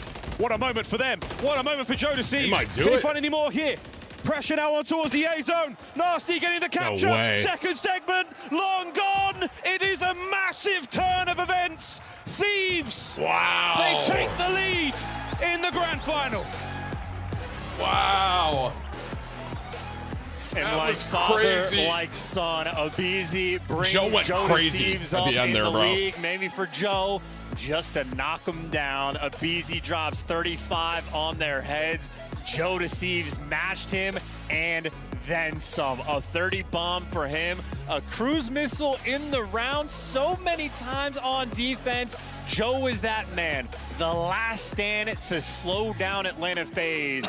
Such a difficult task. He got it done, but pay attention to this damage when we throw up the data view. Joe Deceives, a masterclass of a high-rise control. So locked in, barely calming. Didn't say a word. Didn't say, hey, I'm gonna 5. I'm playing for the streak right now. He snapped on a player and said, yo, I got it, but 7K damage plus. Damn. Joe Thieves, an absolute shooter. He entered this venue a boy. He will leave a legend. What a performance. 21 assists. That's actually, yeah, the assist game right there for 100 Thieves might very well almost be the most impressive thing. Dominant on that end, and where the objective kills initially for Atlanta FaZe, I'm telling you, they had 19 objective kills in the first 3 rounds when 100 Thieves only had 9. By the end of it, off the back of Joe Thieves, 100 Thieves right there to match them, squaring up against Atlanta FaZe on the main stage. Wow, a brilliant final round of Control. Again, I saw Dashy's tweet and I completely agreed. At least I don't have to play High Rise again. But after that map, I will remember High Rise fondly here in MW3. What an absolute banger that was. And Joe Thieves, not exactly the hottest start either, right? We just saw the most recent check on him was, 17 and 21. Slowly started making the comeback. And of course, not just Joe, not a one-man show. Everybody provides. Nasty dealing out some damage as well, but it is a map for the shooters. And on the end of it, the final memory we will have of High Rise Control, it is Joe Thieves. Remember the name. Screaming dead, and we might have heard it through the listening, but when Joe screamed dead, the Amazon arena, it absolutely lit up. We heard a great cheer. Let's see, we get later into the night in Riyadh. Streaks either side, an 8-spree there from Joe. Wow, what a map this was. Well, chance. Bye-bye, High Rise. Time for another game of hardpoint on Karachi. And just to acknowledge it as well, because that is a Karachi that is going to be played at lightning pace. How young this team is, how much energy they are bringing into this environment. The long hours of the night will not affect this squad. They'll be good to go, but they had their brief pop-off moment, and Crump immediately went, settle down. Ghosty talked about it in the interview. We want to treat this like a scrim. We want to stay with that energy. You practice how you play. And right now they are playing like some absolute monsters, keeping it calm. That's the moment there for Krem. I mean, thankfully, slow motion allowed us to read those lips perfectly. He His said, FaZe rattled, bro? Did I best. jinx him? In that moment, the adrenaline, breathing all that fire out And of I his really am a lungs. curse, huh? Stay calm. It's a long way to get there to Matt's the win. probably lit right now, bro. Halfway, though, through that journey, 100 Thieves find themselves. Karachi hardpoint, no chance. Let's be real. This is going to be amazing. Hey, it's going to be an intense one, too, because obviously the memories I have of Karachi hardpoint include Simp going on absolutely monster plays on the map. He is the MVP of the year. You know, he's ready and willing to strike back, but I mean, Joe Thieves for the moment has risen to the occasion. Obviously, you had Selim drop 37 sub base for map number 1 as well. So Atlanta FaZe truly a force to be reckoned with, and the AR battle we have had. MVP caliber players for the tournament, Nasty and Selim, they've been going toe-to-toe. The flexes have been flexing so far as we take a look at their performances from map number 1. And again, the sub-base, absolute domination from Atlanta FaZe. 100 Thieves did not enjoy the cold terribly, but not too much of a separated chance when it comes to the damage department. The KD, a little mean there, but regardless, it was FaZe's map to win. Thieves came out cold. That's just the thing. They just need to be able to keep up. Atlanta FaZe, a well-oiled machine. Players that have, I mean, they all have rings. World champions on the other side of the stage. You have to put on the pressure. You have to force This is the them last to match, respond. yeah. And again, So this is the grand final, B07. It's 2-1 right now. S&D, 100 Thieves, they don't let it slip. John, thank and you, they bro. clutch up in the end. Similar story on the high rise. They force it to those final moments. They test Atlanta FaZe. They've beaten them twice. The best of 7, 4 maps to win. And 100 Thieves, though, Here we go. one of the Atlanta FaZe haters, happy right now to see them on I'm top. excited. I said I thought FaZe was going to win. It'd be cool if 100 Thieves does. Here we go. I would be shocked. But FaZe will be battling towards the hard point from the preferred side. Joe is in, and Joe is down and out. A busy first blood, a little bit of time, and Thieves doing what they can now on the counter-attack, and it's not looking bad. Oh, Salim's going to be the last one standing. Nasty, nice little 2-piece just to get those players out of the hill. And obviously Atlanta FaZe right now have the preferred spawns in terms of the rotation. So more important right now for 100 Thieves to get that time. And for the moment, they absolutely are delivering. Yeah, good stuff. 2-1's nearly finished. Whoa, nice shots. Draza and Sim pick up that one. Abizi now straight to the point, and you've got a little bit of a contest. TimTheTatman was there for a second. The trades are done, and FaZe absolutely starting this one off strong. They've got a lot of time there, and they've still got P2 control in, what, 5 seconds? So much more important for Atlanta FaZe on this hill to play keep away, and in the end come out effectively tied up. So they kept it super close, and for 100 Thieves, well, they kept those spawns so far away. Nasty, though, trying to find his way into the mix, but good gunfight wins Atlanta FaZe. I mean, they effectively 3v1'd them in that moment. 100 Thieves got to regroup. Atlanta FaZe are taking the lead. Cellium has found himself in the most awkward position possible. We'll come back to him in a bit. He should be able to get a kill there or two. Sim, that stun is going to connect. Will he capitalize on the concussion? He won't have to. He's got a lovely bit of work to be done up top. There's Cellium, force spree. Can we end it here? Oh, good comms as well. Yeah, Sim's calling him out. Cellium knew the Chow was coming through, and it's only Sim there to stop him. This has been a nearly perfect P2. Nasty does rip a player out of the hill, and Abizi maybe feeling a little bit of pressure. 100 Thieves want to cut their losses. If you can get them out of time, that's great, because they are comfy for the rotation. 2 through the back door, and they take care of business. Cellium sticks him. Can he get the second? This is huge work defensively. It's a few seconds there on the hard point, but trying to get that spree back up and running. New hard point, ready to go, and Draza, what a win. Draza always wins the big ones. Well, one player, TimTheTatman, is able to slip the net and actually get towards that time, but Atlanta FaZe, so much pressure they have on the minimap. Yeah, FaZe from up top, they're going to be sending it towards the hard point. Big news, though, Ghosty, he's shooting hot. Keeping him at bay. Draza, look at the angle he's managed to find there.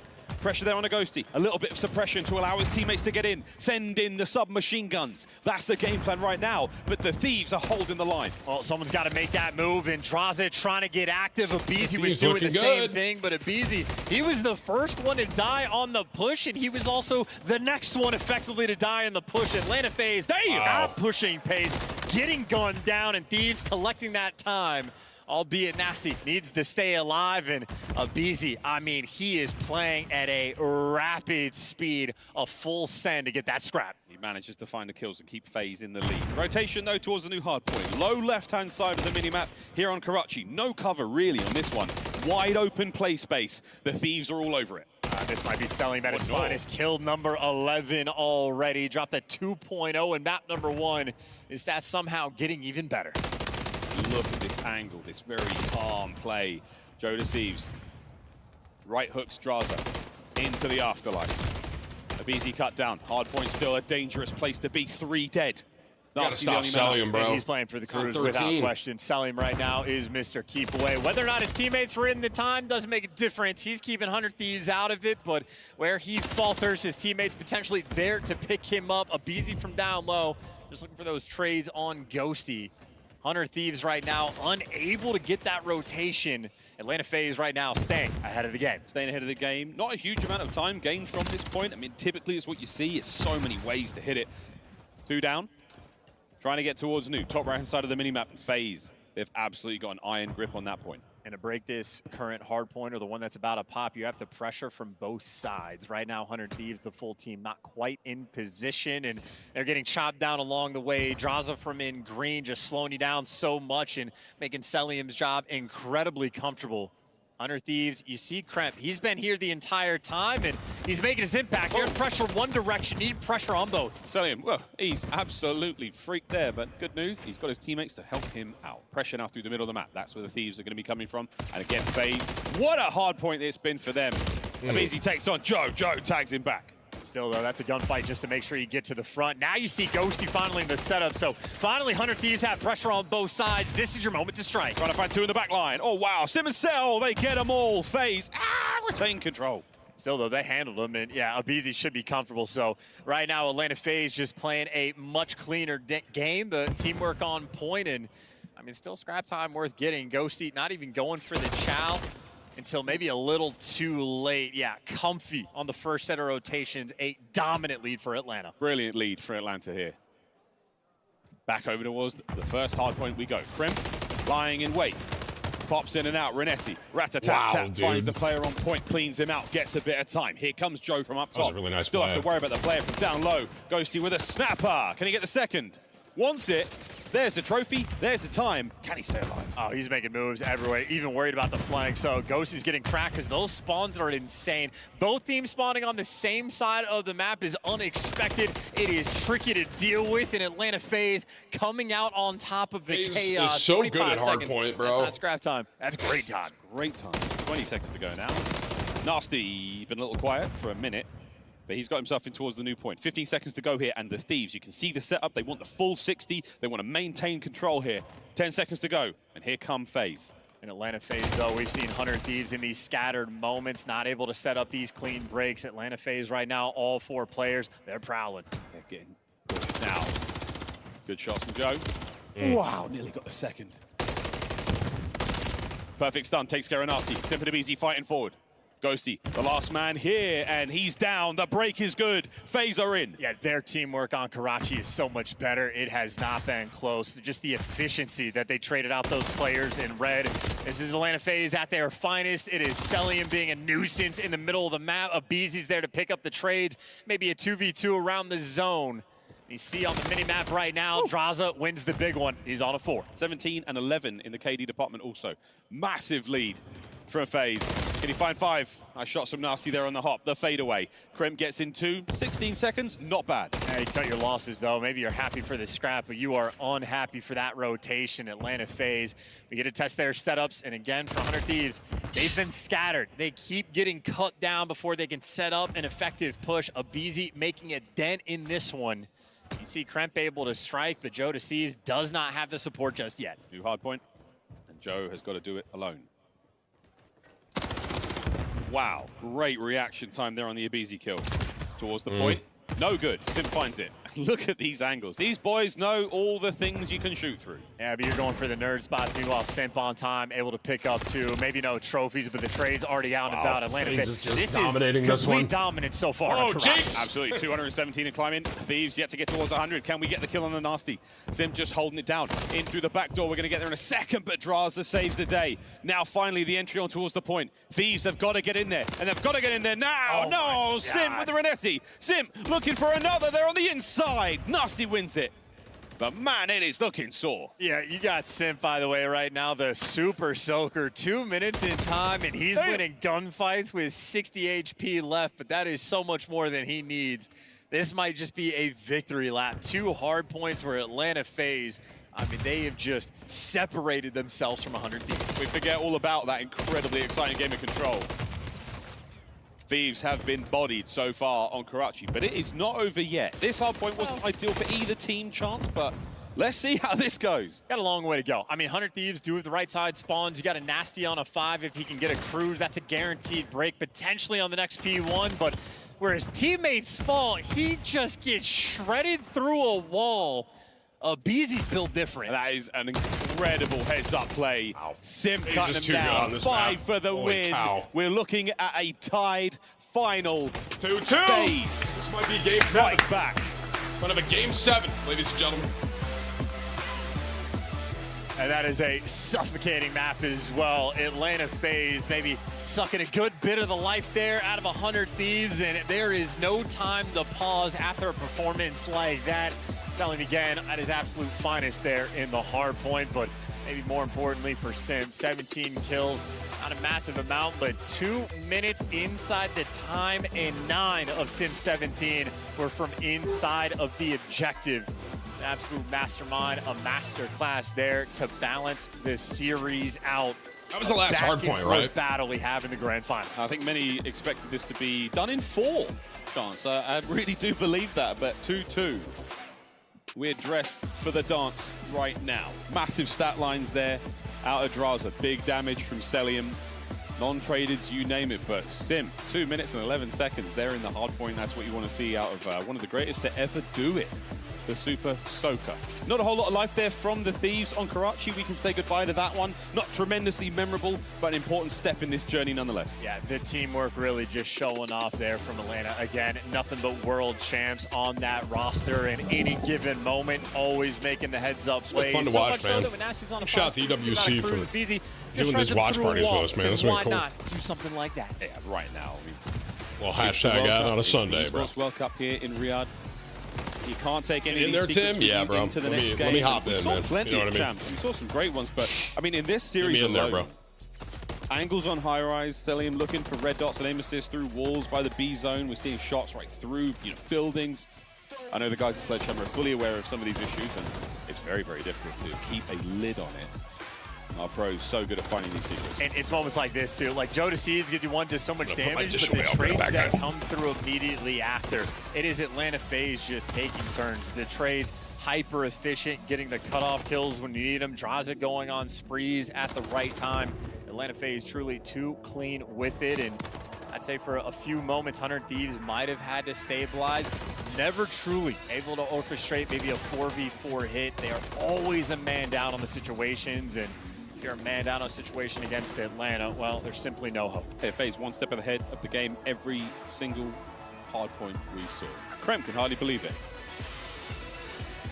BZ and Draza now feeling pretty good about this one. They should absolutely. As we now roll across from Karachi back to search and destroy Rio. The next map. This one, between the submachine guns and the capabilities of all the players in this lobby, should be very fun. Search and Destroy wins championships, and you need it here to get the final one. Draza talking about S&D and how important it is in his interviews, and obviously that is a team stacked with Search and Destroy talent across the board. 100 Thieves, though, they have a ton of reps on Rio as well, but we've seen it on Invasion. Kremp is a guy that loves those flanks. He got red a few times on the map initially. They started making those adjustments. 100 Thieves are going to have to adapt on the fly on this map as well, because Atlanta FaZe, they're going to be prepared for him. Yeah, absolutely. This is what homework is going to be coming into effect. You've seen a lot of looks from both of these squads the entire year. We are culminating a lot of data gathering, a lot of practice, a lot of good luck here as we roll into these final 3 maps of the year. Rio coming up next, and Chance, you said it. I mean, Kremp's game plan was red, dealt with there. We saw the clutch plays, we saw the composure from the members of the 100 Thieves to win that round 11. Is it going to be the same sort of situation here on Rio? Almost the same style, very different map, but Kremp loves to flank through the A site. It's those same types of plays. Atlanta FaZe, you know who can read them, who can adjust for the later rounds. We'll find out who can adjust after this very quick commercial break, folks. Don't go too far. The Esports World Cup here for the Modern Warfare side of things is slowly coming to a close. Far from over, though. When we come back, we're playing Rio, Search and Destroy. Don't go too far.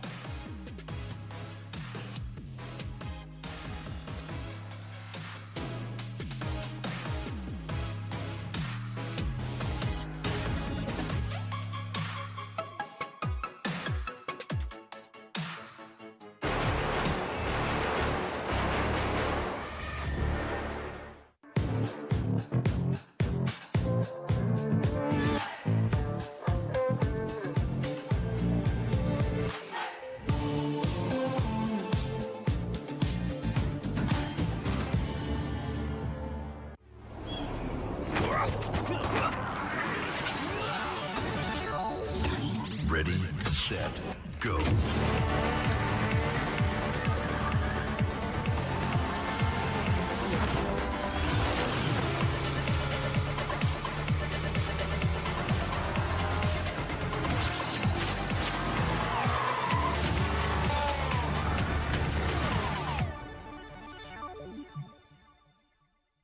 Prepare.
Here we go. 2-2. That's a close one, man. I don't know who's going to win. Hey, thank you for 35 months, brother.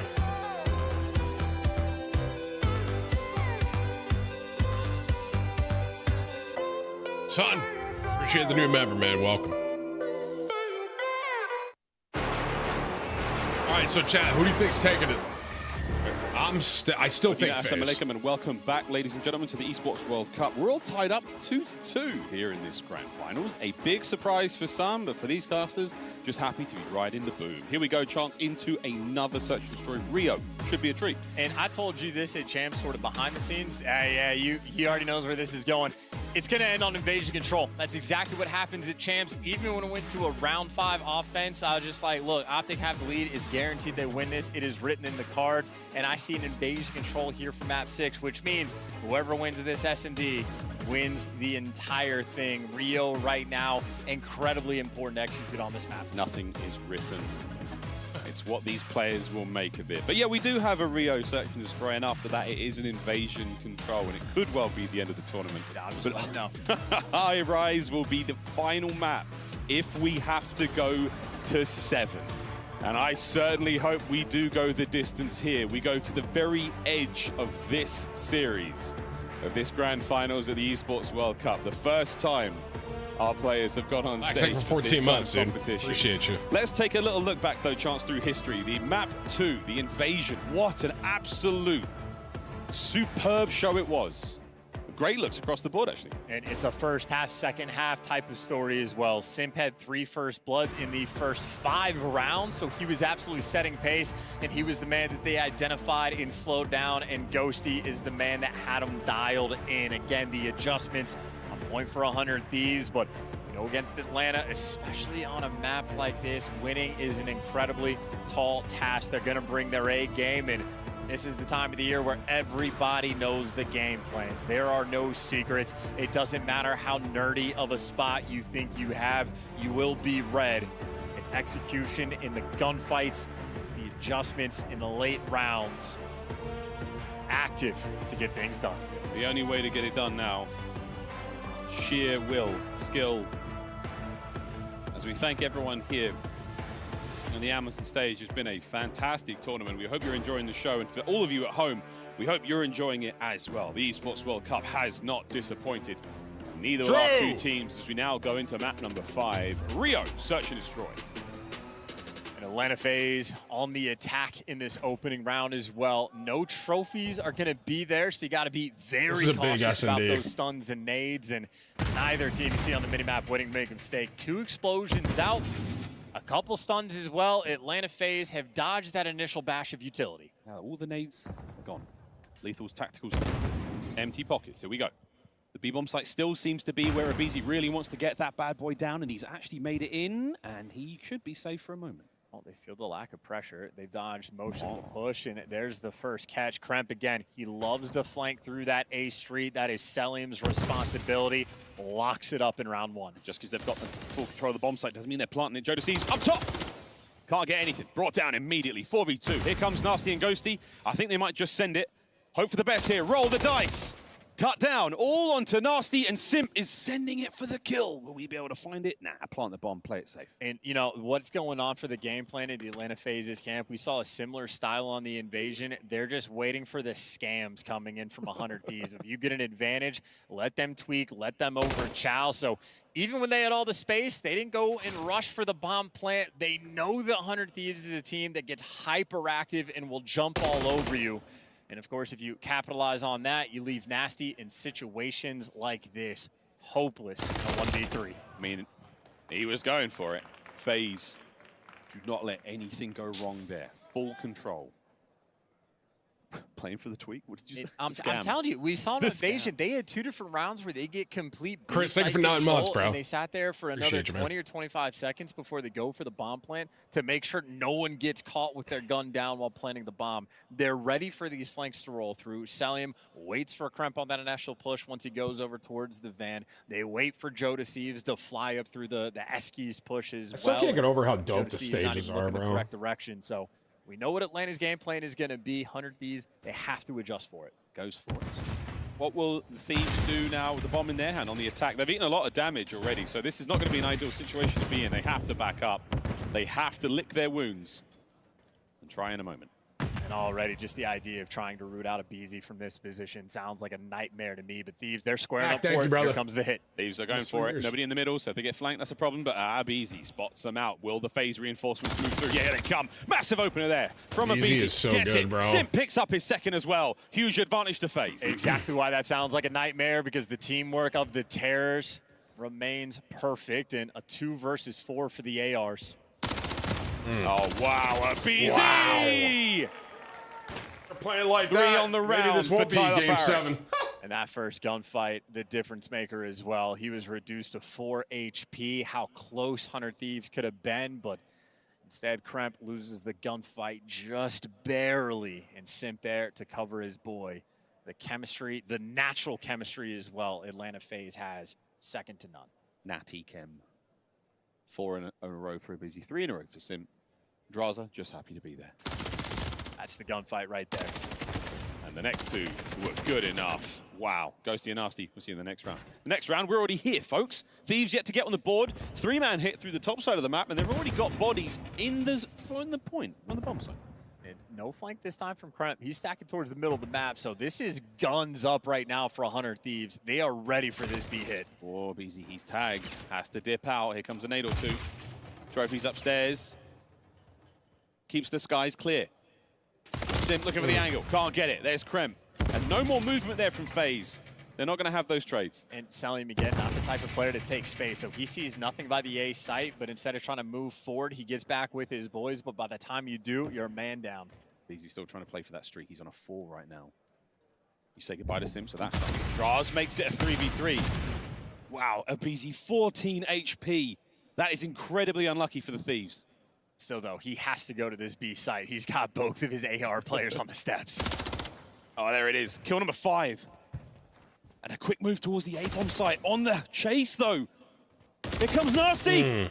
Manages to win the fight and staying alive. Draza trying to pick it up. He's got to grab the bomb and take care of both of these players.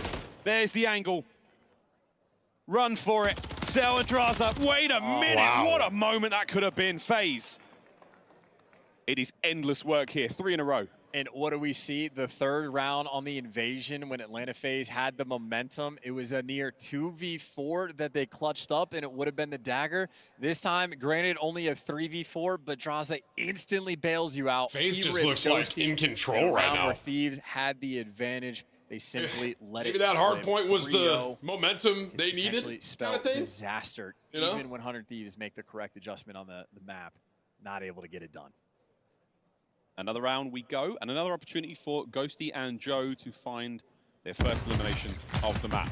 Trophy system could not do any more there, as everything lands towards the bottom side of the escalators, and as you can see, FaZe, complete control of the B-bomb site. Simp might be eating good in a moment.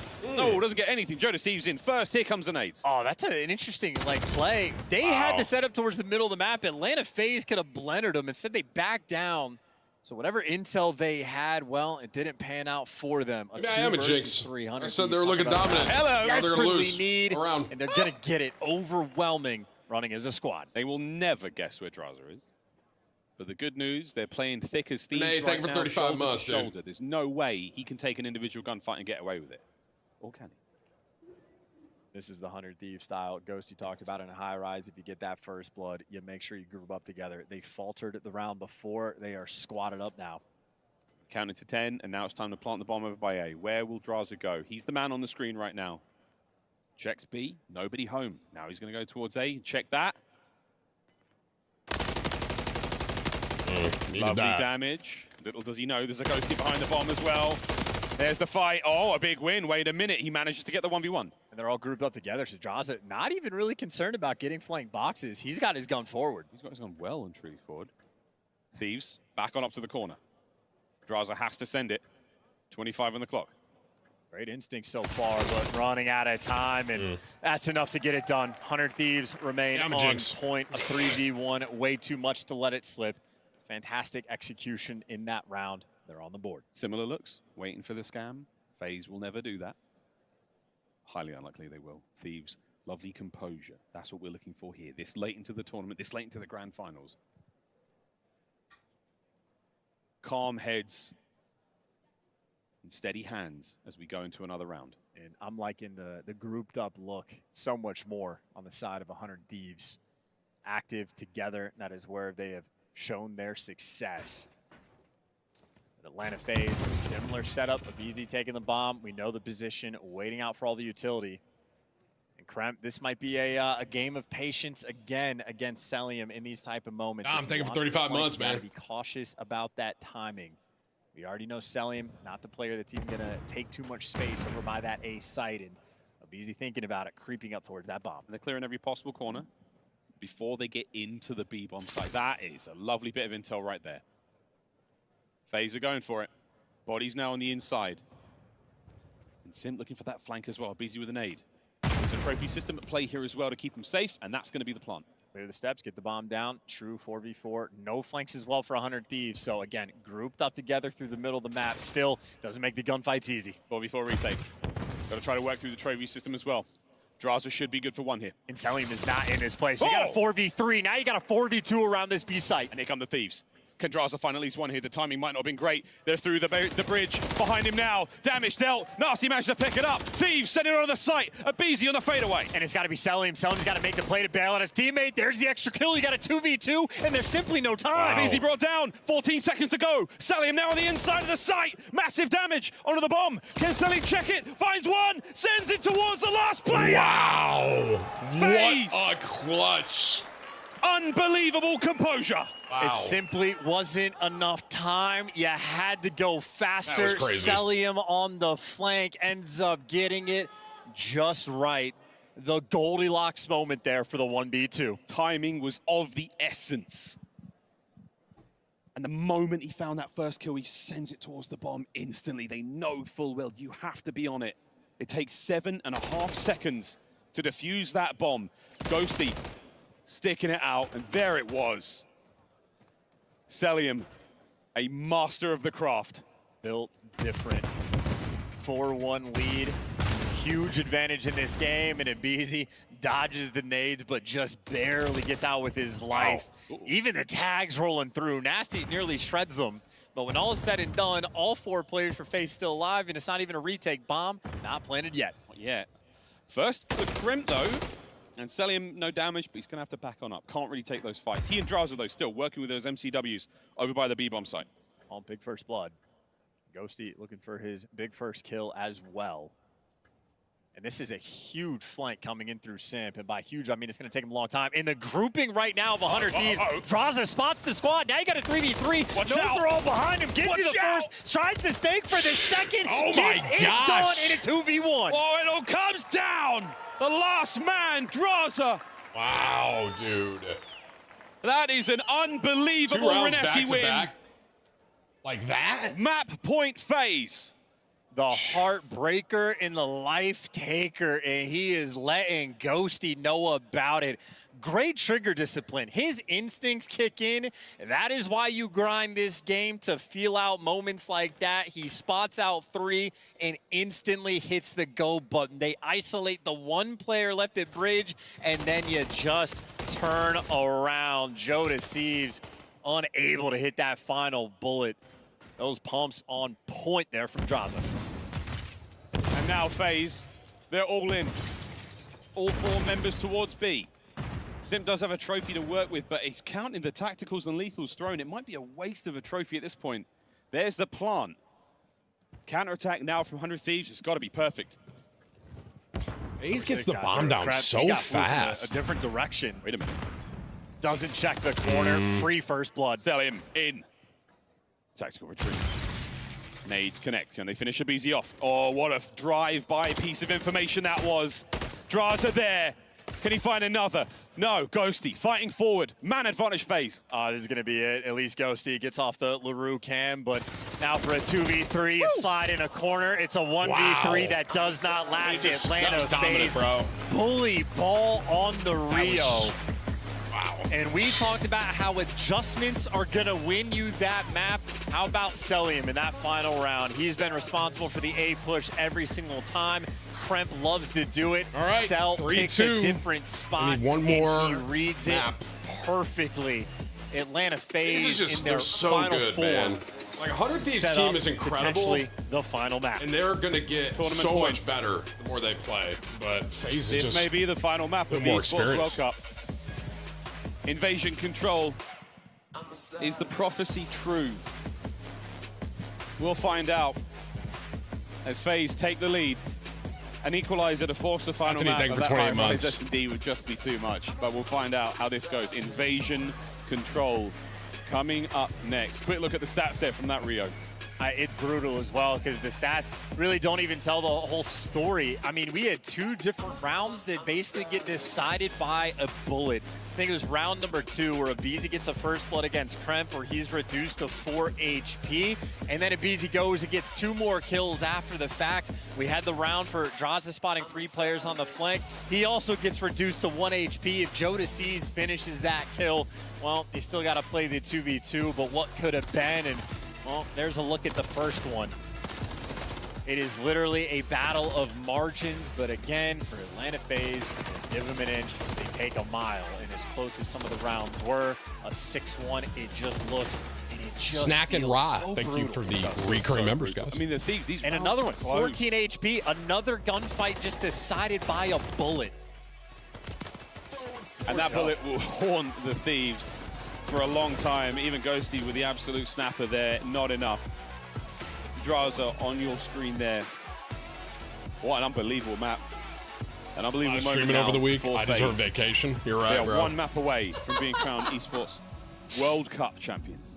And these are stats that are easy to remember. Atlanta FaZe on Invasion. How many more games are left for EWC? I know the closing ceremony is Sunday. Team on defensive I rounds. think they have like PUBG. It is their bread and I'm butter. gonna watch They it have probably. been the absolute finest. The This is a sponsor map they stream, can we have this execute one, and then end their year. closing ceremony. So I They're wouldn't stream staring the down PUBG. I barrel, might just watch it though. $600,000 for that top prize. Not bad whatsoever. They're key into the trophy. And they get to pick 3 of the destroyed keys that go with them as well. I wonder who FaZe would PUBG, pick. I mean, Tekken, surely the Rocket Thieves League. for the battle they've Rocket had League's here. sick. Just to watch. Maybe a nod so to fun. Optic Gaming, maybe C9, maybe Toronto, if they can take their pick of their rivals throughout this season. Here we go, folks. Invasion Control. All right, here we go. Nothing this could be is it, granted, ladies and gentlemen. Everything is earned, and it may well be decided. Chat, do you think here. FaZe is taking it or 100 Thieves? Hit me in the Amongst the chat. rubble Let me know. and the ruin of this map. I'm 2 still on zones, FaZe. 30 lives either side. Called Here it. we go.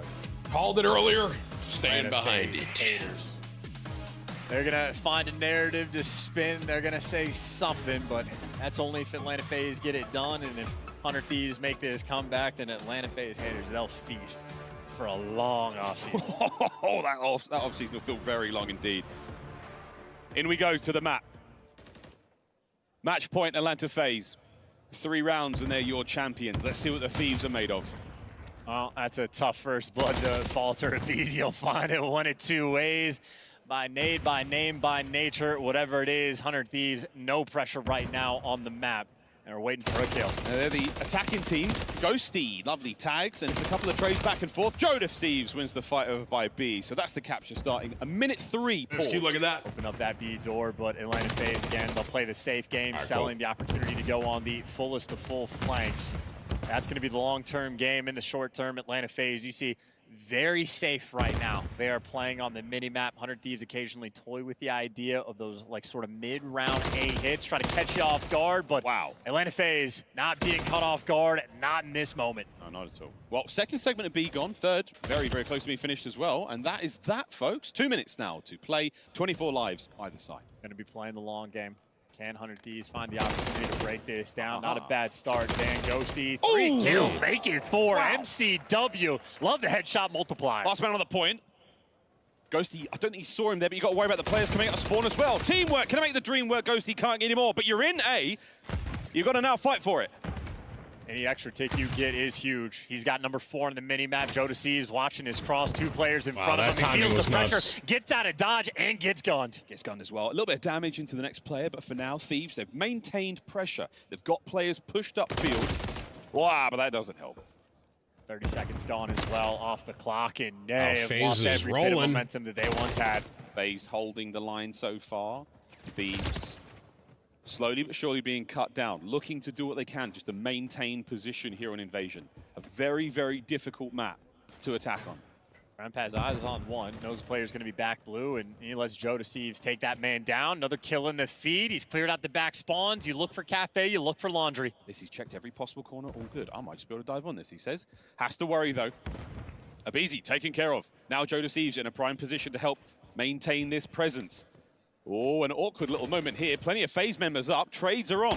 They're spawning him in mid. They just have pressure all over the place, so they're spawning him like inside of rugs. It's going to be awkward. Who can come out on top of the chaos? Well, Ghosty. He's made it to the zone. Trophy in play as well. Here we go. Eyes on number 8. Draza crossing the street. Managing to get at least 1 kill out of it. Joe Deceives. Can he find it? Nice work. Stays alive. Want that extra tick. That is all you need. Joe Deceives going to have to do it himself. 1 gunfight against BZ. And he's got the help from Nasty downrange. Gives you a big 2. Joe Deceives is safe on this zone. The Guardian Angel is Ghosty. Can he win this fight as well? Keeping the presence up. The capture still rolling. Halfway through A. They gave up the cross for a moment. They got it back now. Ghosty watches the cross. This is your second tick. Here comes Simp. Through the front door. A little bit of damage. Joe wins it. The second no, though. Celium is there. And FaZe stay up. And a 6v6 as well. This is a game that's going to come down to lives. Right now, Thieves, you could play for the spawn kills. Backed up against the wall. 25 seconds. 40 bucks on 100 Thieves. Take it or leave it. Kremp looking for anything. No like, one showing. You're going to put 40 Waiting for his on teammates 100 to make Thieves? this move. They're running out of time. Their time is so fast. They're 15 seconds. It's all moving. You just give me the 40, bro. Looking for anything. Can't get Simp. Waiting for somebody else to make the play. You gotta go. 8 seconds left. 100 Thieves. You just haven't taken the gunfights. Finally, they strike, but it might be too late. It might be too late. Who's this flying forward? Get involved. There's too many FaZe members there on the point. Wow. I thought FaZe was going to lose that. No one able to make a decision there, and FaZe, with the advantage on defense, just had to sit tight. Yeah, I mean, they had a solid 30 seconds to work with when they had all the presence in blue and just took too long. All things considered, though, still a phenomenal attacking round. You get the 2 extra tick on the A zones. Make no mistake, that's a small victory for a map that can be a long war. Yeah. Whew. How are we doing, Riyadh? We okay? It's quite a stressful game. Round 2, fight. Ghosty, 10 kills on an attacking round. Always love to see the double digits. Got it. Slowing Atlanta phases, pushes down, spreading the map just a little bit. You got Celium and Draza roaming towards the A zone, toying with the ideas. So important gunfights all over the place. And 100 Thieves a small advantage, but Joe Deceives and Ghosty, well, they come out on top for the kills. Ghosty built different at Renetti. 12 and 6 right now. Ghosty has had a brilliant tournament. It has to be said. Good Dunny. Oh, Joe. Joe, what a shot onto the second player. No kill, though. Kremp with a nade, down range, buying some space. And Ghosty back at it. They're putting pressure on the defensive end as well. And 2 players right now for Atlanta. They're going to be near this zone and off spawn. Going to be pretty quick. They have the 2-tick advantage on the A zone, but if you stop them off of B, that can be a massive beneficiary as well, and Joe Deceives is shooting. He's keeping him away from the zone. Yeah, you've got him off the time for a moment. 45 seconds, 1 segment of B. Ghosty, Ace been stunned, so now you're looking for it. Nice work out of Draza. He and Abe fighting forward. Joe gets 1. Well, nearly the second as well. Unbelievable Gunny Kremp. He gets 2. Simp now fighting through the back. Nasty saves the day. All 4 down. This is where you got to hit the go button, keep these players away from the time. Abizi fighting forward now through the pillars, brought down. Nasty, another nade up as he makes his way into the fight. This is pressure on Atlanta FaZe now. You're running out of time. If you have a round like this on offense, you're going to feel the pain. And they're still in trouble. They cannot get close to the B zone. Nasty, fresh magazine, and full hearts as he sends it. Celium down as well. 4 spree. And that's the round. Don't overchow. Do not overchow. He's going to lose the potential of the cruise missile, and they try to get to the zone. Joe Deceives calling the round. Joe throws a holy hand grenade, but it's not over yet. 2.7 seconds. No way. The pinch picked up. Way. Celium finds Kremp. 1 more hit. 0.3. The Renetti. Oh, surely there's no way. It's not over, Chance. We're still capturing the zone. Surely there's no way. Atlanta FaZe are going to get that done and capture that. That is unbelievable. And now you can slow the pace down. It is a 10 versus 9. Bro. Everyone needs to catch their breath. Nasty down. 9 lives either side. I can't believe they've been able to pull that off. And now Atlanta FaZe are crawling around their spawn. They're in spawn. Simp taking care of business. Krem's there. This is unbelievable resolve right now from Atlanta. Only 7 lives remaining, and Joe Deceives trying to bail you out, but he gets cut down as well. Frantic callouts now. He's inside Laundry. That's going to be the shout. Kremp with the gun up, trying to make sure you keep those players trapped. This is so nervy. 5 lives for the Thieves. Simp manages to secure the cruise. Finds kill number 7. He is so good. He just gets time to think and he picks you apart. He has made it to the zone. A 6 versus 4. And they're stacking it. 2 of them. It's the Terrors. They're on the inside of the zone. Here comes the first segment. Thieves trying to scramble for the fight. Simp and Cell find theirs. It's a team kill and it might be saved right here and now. Still, Draza, he can get in there and do it. He's got to do it, though. I mean, it's all by himself. He's waiting for his teammates. They are sprinting across the map to try to help him out. Here we go. Buy a little bit of time. 5 seconds. Do or die, and it's die. Here comes the next hit. 1.1, and that's the round. 100 Thieves. Wow. Tie it up. That was crazy, bro. You were, I mean, a millimeter away from dominating them on a defensive round and really setting yourselves up for the kill on invasion control. Atlanta FaZe, that is unbelievable that they just crawled out of that hole. And not only do they crawl out of the hole to capture the B zone, they also get an extra tick on A. And Simp, if you want to keep track, had 14 kills on that attacking round. He destroyed half of the lives that Thieves had to work with. That's your MVP. He is 22 and 11. It's 1 split right now for the Thieves on the attack. They've committed quite heavily towards B. In this round, we came very close to an attacking round win, and we see it here again. A BZ, what a 2-piece there. Makes the B zone safe. Oh my BZ gosh. with 3. We were so close to singing the praises of Joe Deceives and 100 Thieves, and now here we are staring down the barrel of highlight play after highlight play. Damn. Oh my goodness. Simp battling through the B streets. Now towards A, but perfect awareness there from a BZ. Off spawn and straight into the right place at the right time. Draza finds 1. And they're trying to get towards the zone. A BZ, though, he shuts you down. Celium there for the follow-up. And now this might be Atlanta FaZe's turn to try to slam you on defense. So many players off this zone. I'm thinking maybe calling the cruise, but Atlanta FaZe still winning every single gunfight. Here comes a nade. Trophy eats it. Second segment of B is going to be done. It's not a multiple-man stack, but there's many players here for it. Draza just trying to thread it. Nothing there, mate. 45 seconds paused. Can Draza go? Nice work. 100 Thieves. They will capture B. Okay, happy for it. That's a neutral round so far on the attack. In a minute and 40 to work with as well. That is so much time. Ideally for 100 Thieves, you want to burn that cruise missile as well, but with kills like that from a BZ, you're not going to have all players get involved just yet. Ghosty, though, and Joe Deceives, they're maintaining the pressure. The problem is you got to get past Simp. That's tough work. Simp finds 2. Simp is Also, 25 no cruise, by the and way. 13, Incorrect call bro. by me. Whatever happened, maybe he got team killed at some point. Maybe with a trophy team kill, I think that rolled through. That's tricky. Well, FaZe. Great spot to be in right now, but you do have an attack here from 100 Thieves. Ghosty, the tip of the spear right now. Joe putting pressure on the back line. This could get very ugly very quickly. There we go. Ghosty's in. Nasty's in as well. Next one up. That's 3 dead. FaZe, though, still spawning close. A nade off spawn. They might be able to save this. And they got the trophy on the zone as well, but you saw Simp keeping the pressure from Bridge. They're going to get flanked in this moment. Simp, full speed ahead, does a little bit of damage. His teammates need to get that trade. Wait a minute. On the zone, on the minimap, draws it in cell, clear almost everybody out. Kremp trying to flank around. Kremp, there to try to give you 2. Oh my gosh. One more bullet and he would have saved it. 9 lives for the Thieves. Simp trying to make it 8. You still got that extra ticks, though, so that was enough by Kremp in that final moment. You still maintain that advantage. You don't have a lot of bodies left here near the zone, Atlanta FaZe, so they're spawning deep. The Ghosty still trying to keep the pressure up. 30 seconds to go. A 5-tick advantage overall. Oh! A wild gunfight there between Draza and Ghosty. And not a lot of time now for the remaining players of 100 Thieves to work with. They got to get these guys across the map. Selim's going to be a big problem here. That's another big one. 15 seconds to go. You're not within the failing point here. Thieves can get onto the zone. Nasty driving forward. Still on the inside is going to be Abizi. Backing up, taken down, and that should be it. 6 seconds, and it's a two-man stack. And Selim's across the map. Again, you got the advantage because they're so far away. Two-man stack. Joe goes down. In goes Draza. Can he save this one? Second segment gone. Draza on the belly crawl. Contest through. Nasty gets 2, but it's Tyler Farris. Abizi. Last hit. Just a win at 1v1. Oh. Crimp. No way. It's not over yet.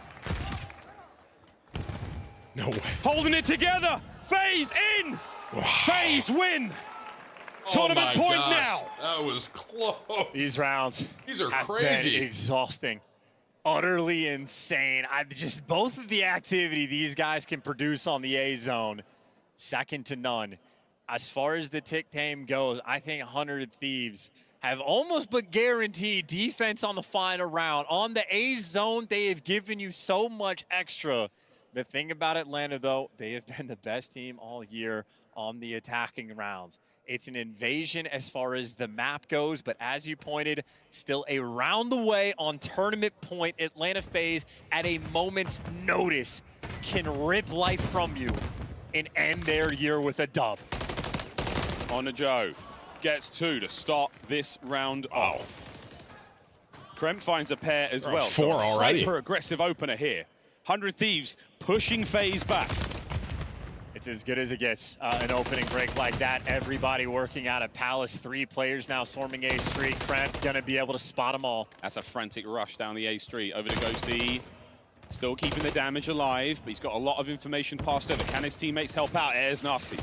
Gets himself 1. Brilliant snap there from the FaZe boys, as now they're on A. Yeah, Ghosty's feeling the heat as well. Abizi gives it the extra one. Kremp trying to get in reposition, but Atlanta FaZe have all guns up on the cross. They're ready for the fight. Kremp wins a big one. Reinforcements now on the way, and you're going to need them. Joe Deceives gets 1 at least. Into the zone. Abizi still alive. Kremp stops it for now. 40 seconds towards B, we now fly. And now you can flood back over towards this B zone. Atlanta FaZe, all that A pressure is just to stabilize. You get daggered off the opening break. You got to dig deep just to open up the map, but we are all back to square one.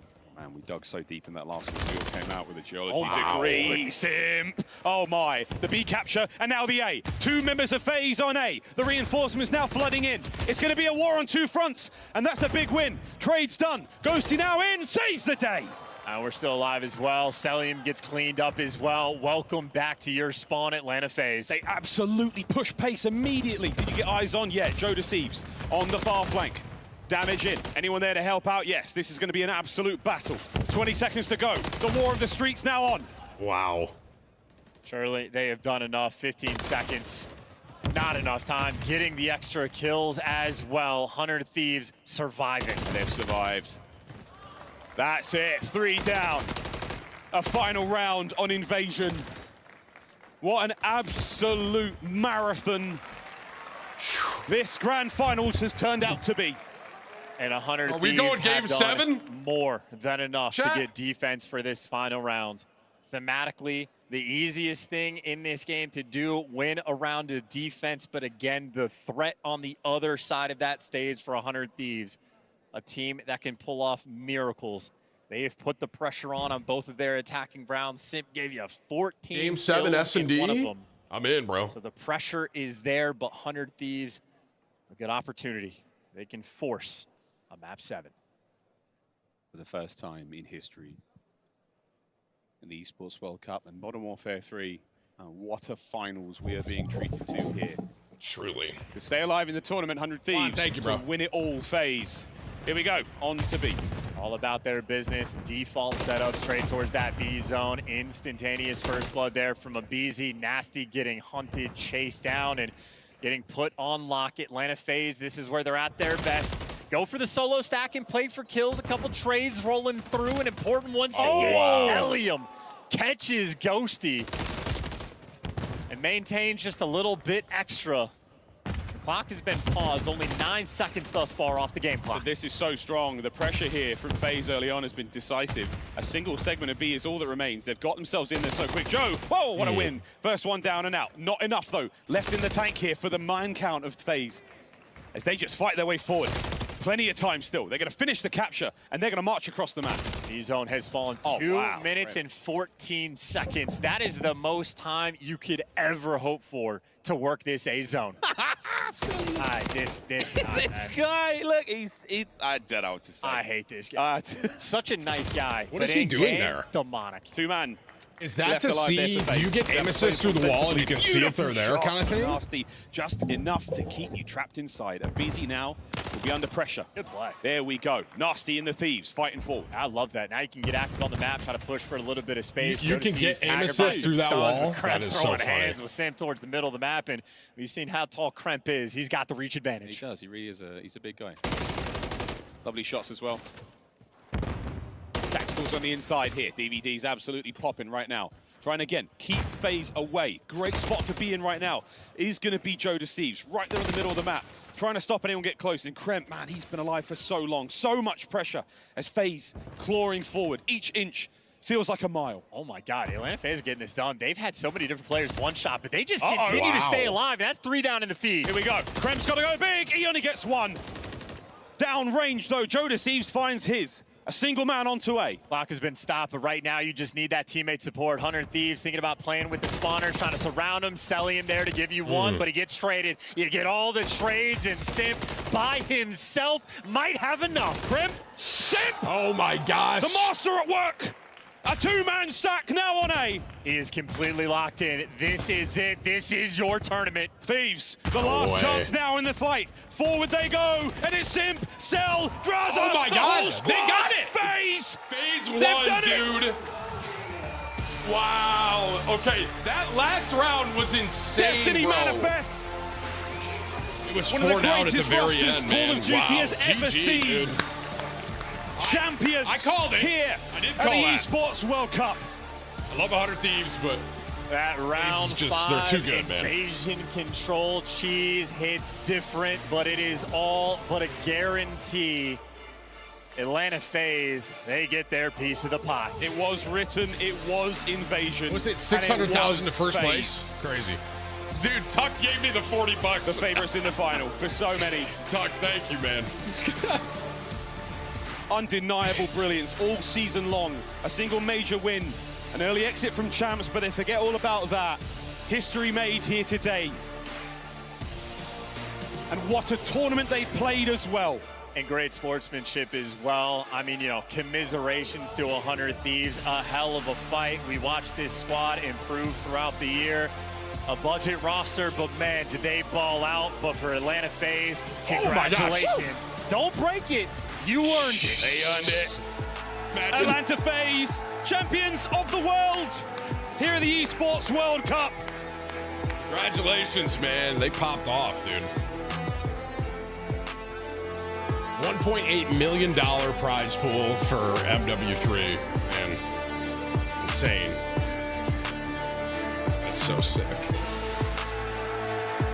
World Cup champions, not just the Esports World Cup champions, the first ever Esports World Cup champions in Call of Duty. Draza, you've done it. Try to put into words how it feels for you and how it feels for the rest of your team. Yeah, I mean, after the top 6 placement at champs, we needed this win. And Chris got the 2-piece, and invasion control has been our bread and butter the whole year. And to win our offense the way we did was just comical. So this event means everything to me, and I'm just out of words. Shout out to my fucking teammates, they're fucking insane. And what a way to end the year. What a way to end the year. I'm gonna come down the line, Simp. Tell us a little bit about, you know, this kind of redemption arc we've been talking about since champs. How does it feel to be standing here right now as the Esports World Cup champions? Well, I mean, this is everything. I feel like after champs, I feel like we definitely needed that redemption story. That wasn't us at champs. I feel like we didn't play as well as we should have. And I feel like we came here, we put in the work, and I feel like it definitely fucking showed. It did indeed. I'm going to keep moving down the line. It's all right. We can bleep things out, I think. Maybe. Easy. Holding that trophy. I mean, first of all, how does it feel to hold that trophy? Is it heavy? This thing is heavy. It's really heavy. No, I was standing with you guys backstage. You guys seemed really cool, calm, collected. You know, Draza gave me his signature shrug before you guys went out there. What do you think separates you from the rest here at the Esports World Cup? I mean, I feel like we just played our game this event. We played super confident, and it showed. Okay, simple. I like it. Celium. There's a reason why I'm talking to you last, my friend, and I think you might know why. But the first thing and foremost, I'm going to ask a very special person to come out here on the stage briefly. Cool stage manager Pete. Make your way over here. What a legend. You are the tournament MVP. What an unbelievable performance, Celium. He popped off, man. As a consequence of that, you get to place the frame of the key of your org onto the Esports World Cup totem. Congratulations. How does that feel, my friend?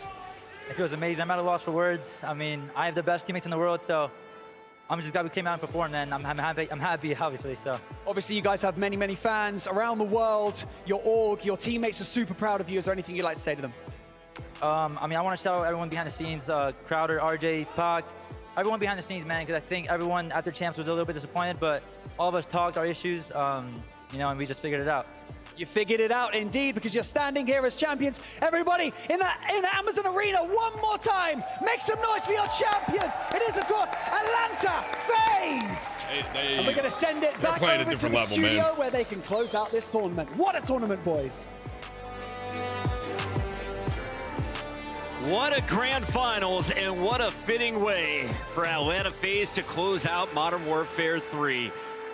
4-2, the final score. The MVP holding the trophy as he banks $50,000 additional dollars. That is a $650,000 total prize that Atlanta FaZe earns for becoming world champions. Unbelievable performance, and they are champions of the world in their own right. Just a few weeks ago, they fell short. They didn't have a lot of time to come up with a game plan. They figured it out. They come through this tournament, and they go through their opposition in Optic, get to that final versus the Thieves, where they cleaned up.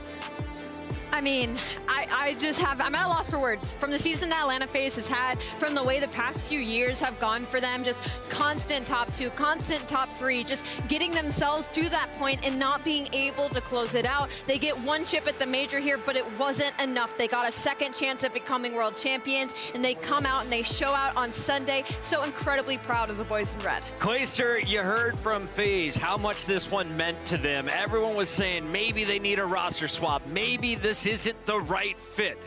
Does this win silence those doubters? Does this fit give enough faith to the GMs to sign the roster going into Black Ops 6? 1,000,000%. You know, we always talked about how they're one of the best teams in the game. Sure, they fell short at champs, but they just came out here a couple weeks later, proved why they're the best in the world, and Celium, an MVP caliber performance yet again. I like to say it all the time, but Celium's down tournaments are other people's career best tournaments. Yeah, and Celium was on point out the rip. He knew he needed to set the tone today on that map number 1. He took over probably his best hardpoint on the entire year, and we get it on a championship Sunday, map 1 of the finals. Celium, deservedly so, MVP. Alley Cat, we have to take our hats off to 100 Thieves. They played their hearts out tonight. The youngsters taking FaZe the absolute distance. But what was the difference maker? How did FaZe win an attacking round to seal the deal on Invasion?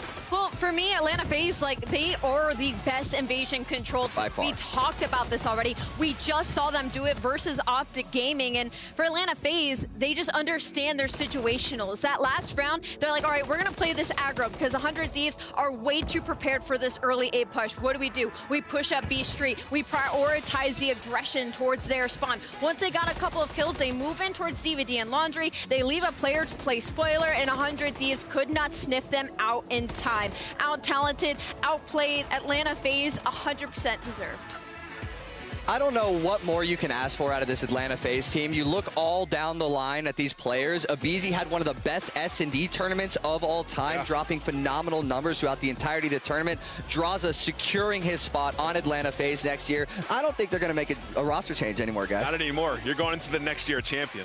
On the other side of things, 100 Thieves fall short, but they don't walk away empty-handed. $320,000, the biggest prize they are going to earn in 2024, at least for this title, Alley Cat. No matter what, it's awful to lose, but for 100 Thieves, this is such an achievement for these younger boys. I mean, they have gone through the gauntlet this entire season, and for them to show up in the grand final, not only to get to Sunday, but also to push FaZe to the limit. This was almost a best of 7 that went all the way to the distance. If you're 100 Thieves and you're Nadeshot right now, you are so incredibly proud of what they were able to accomplish. Yeah, they did. And for the COD nerds out there that have been watching all year long, you know how close we were to seeing a Game 7. And given how 100 Thieves have been playing in Search and Destroy, could have very well been their tournament. So they got to hold their heads up high. Incredible performance. And these guys truly were shooting.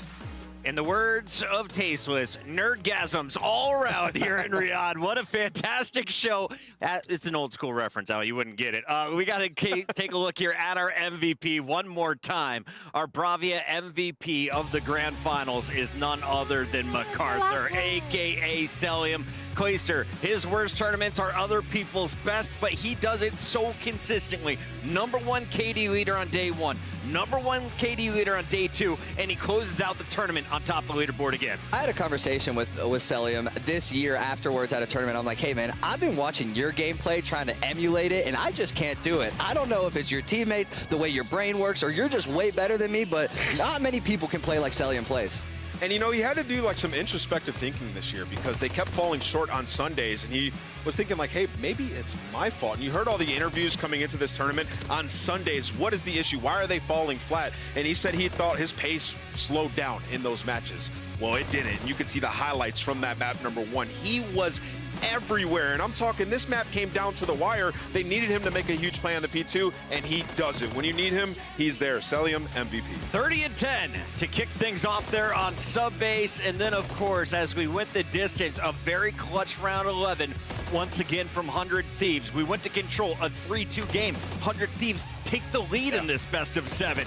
Where did FaZe bring it back, though, Clay? What was the difference maker in the second half? What you just saw right there with that 1v2 clutch from Celium, killing both of them and then killing the bomb diffuser is such a big momentum booster. You saw all his teammates get fired up. When you feel that energy and that passion coursing through you on that main stage, you feel untouchable. Look at the final KD. 1.36, 82 non-traded kills, and a 1.67 in Search and Destroy are excellence in action presented by Bravia. And he's such a nerd, too, dude. Like, Celium, he knows everything that everybody else doesn't. He is putting so much extra time into the game. Even in that grand final alone, we were seeing spots that we hadn't seen throughout the entirety of the year. You want to talk about players that put in the extra time, Celium's always going to be that guy.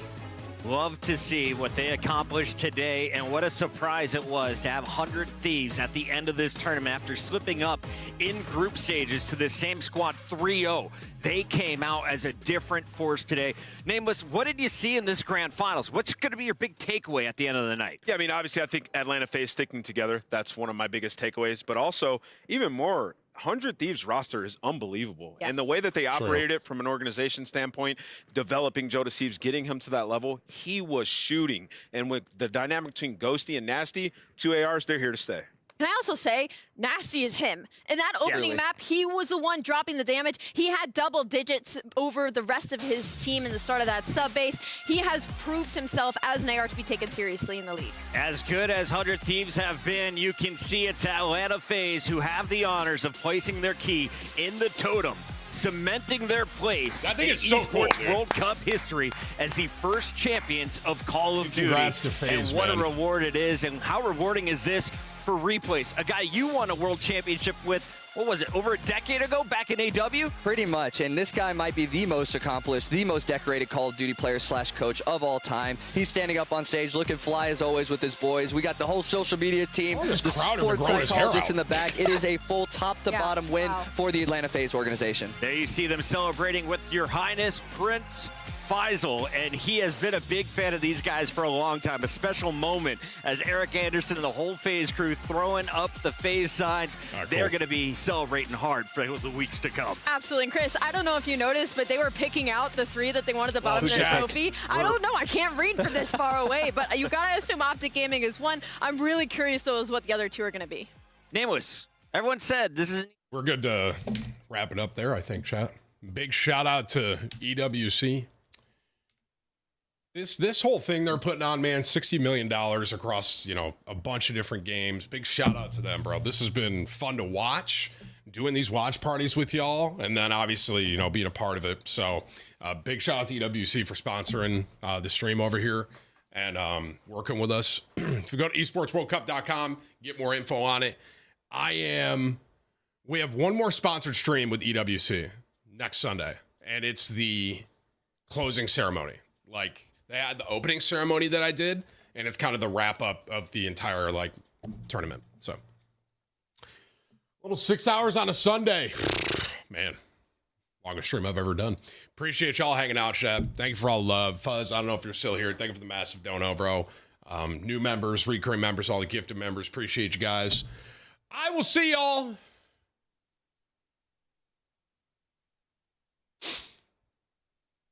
Probably like, I'll see what the weather is. I'll see y'all soon, man. Bye.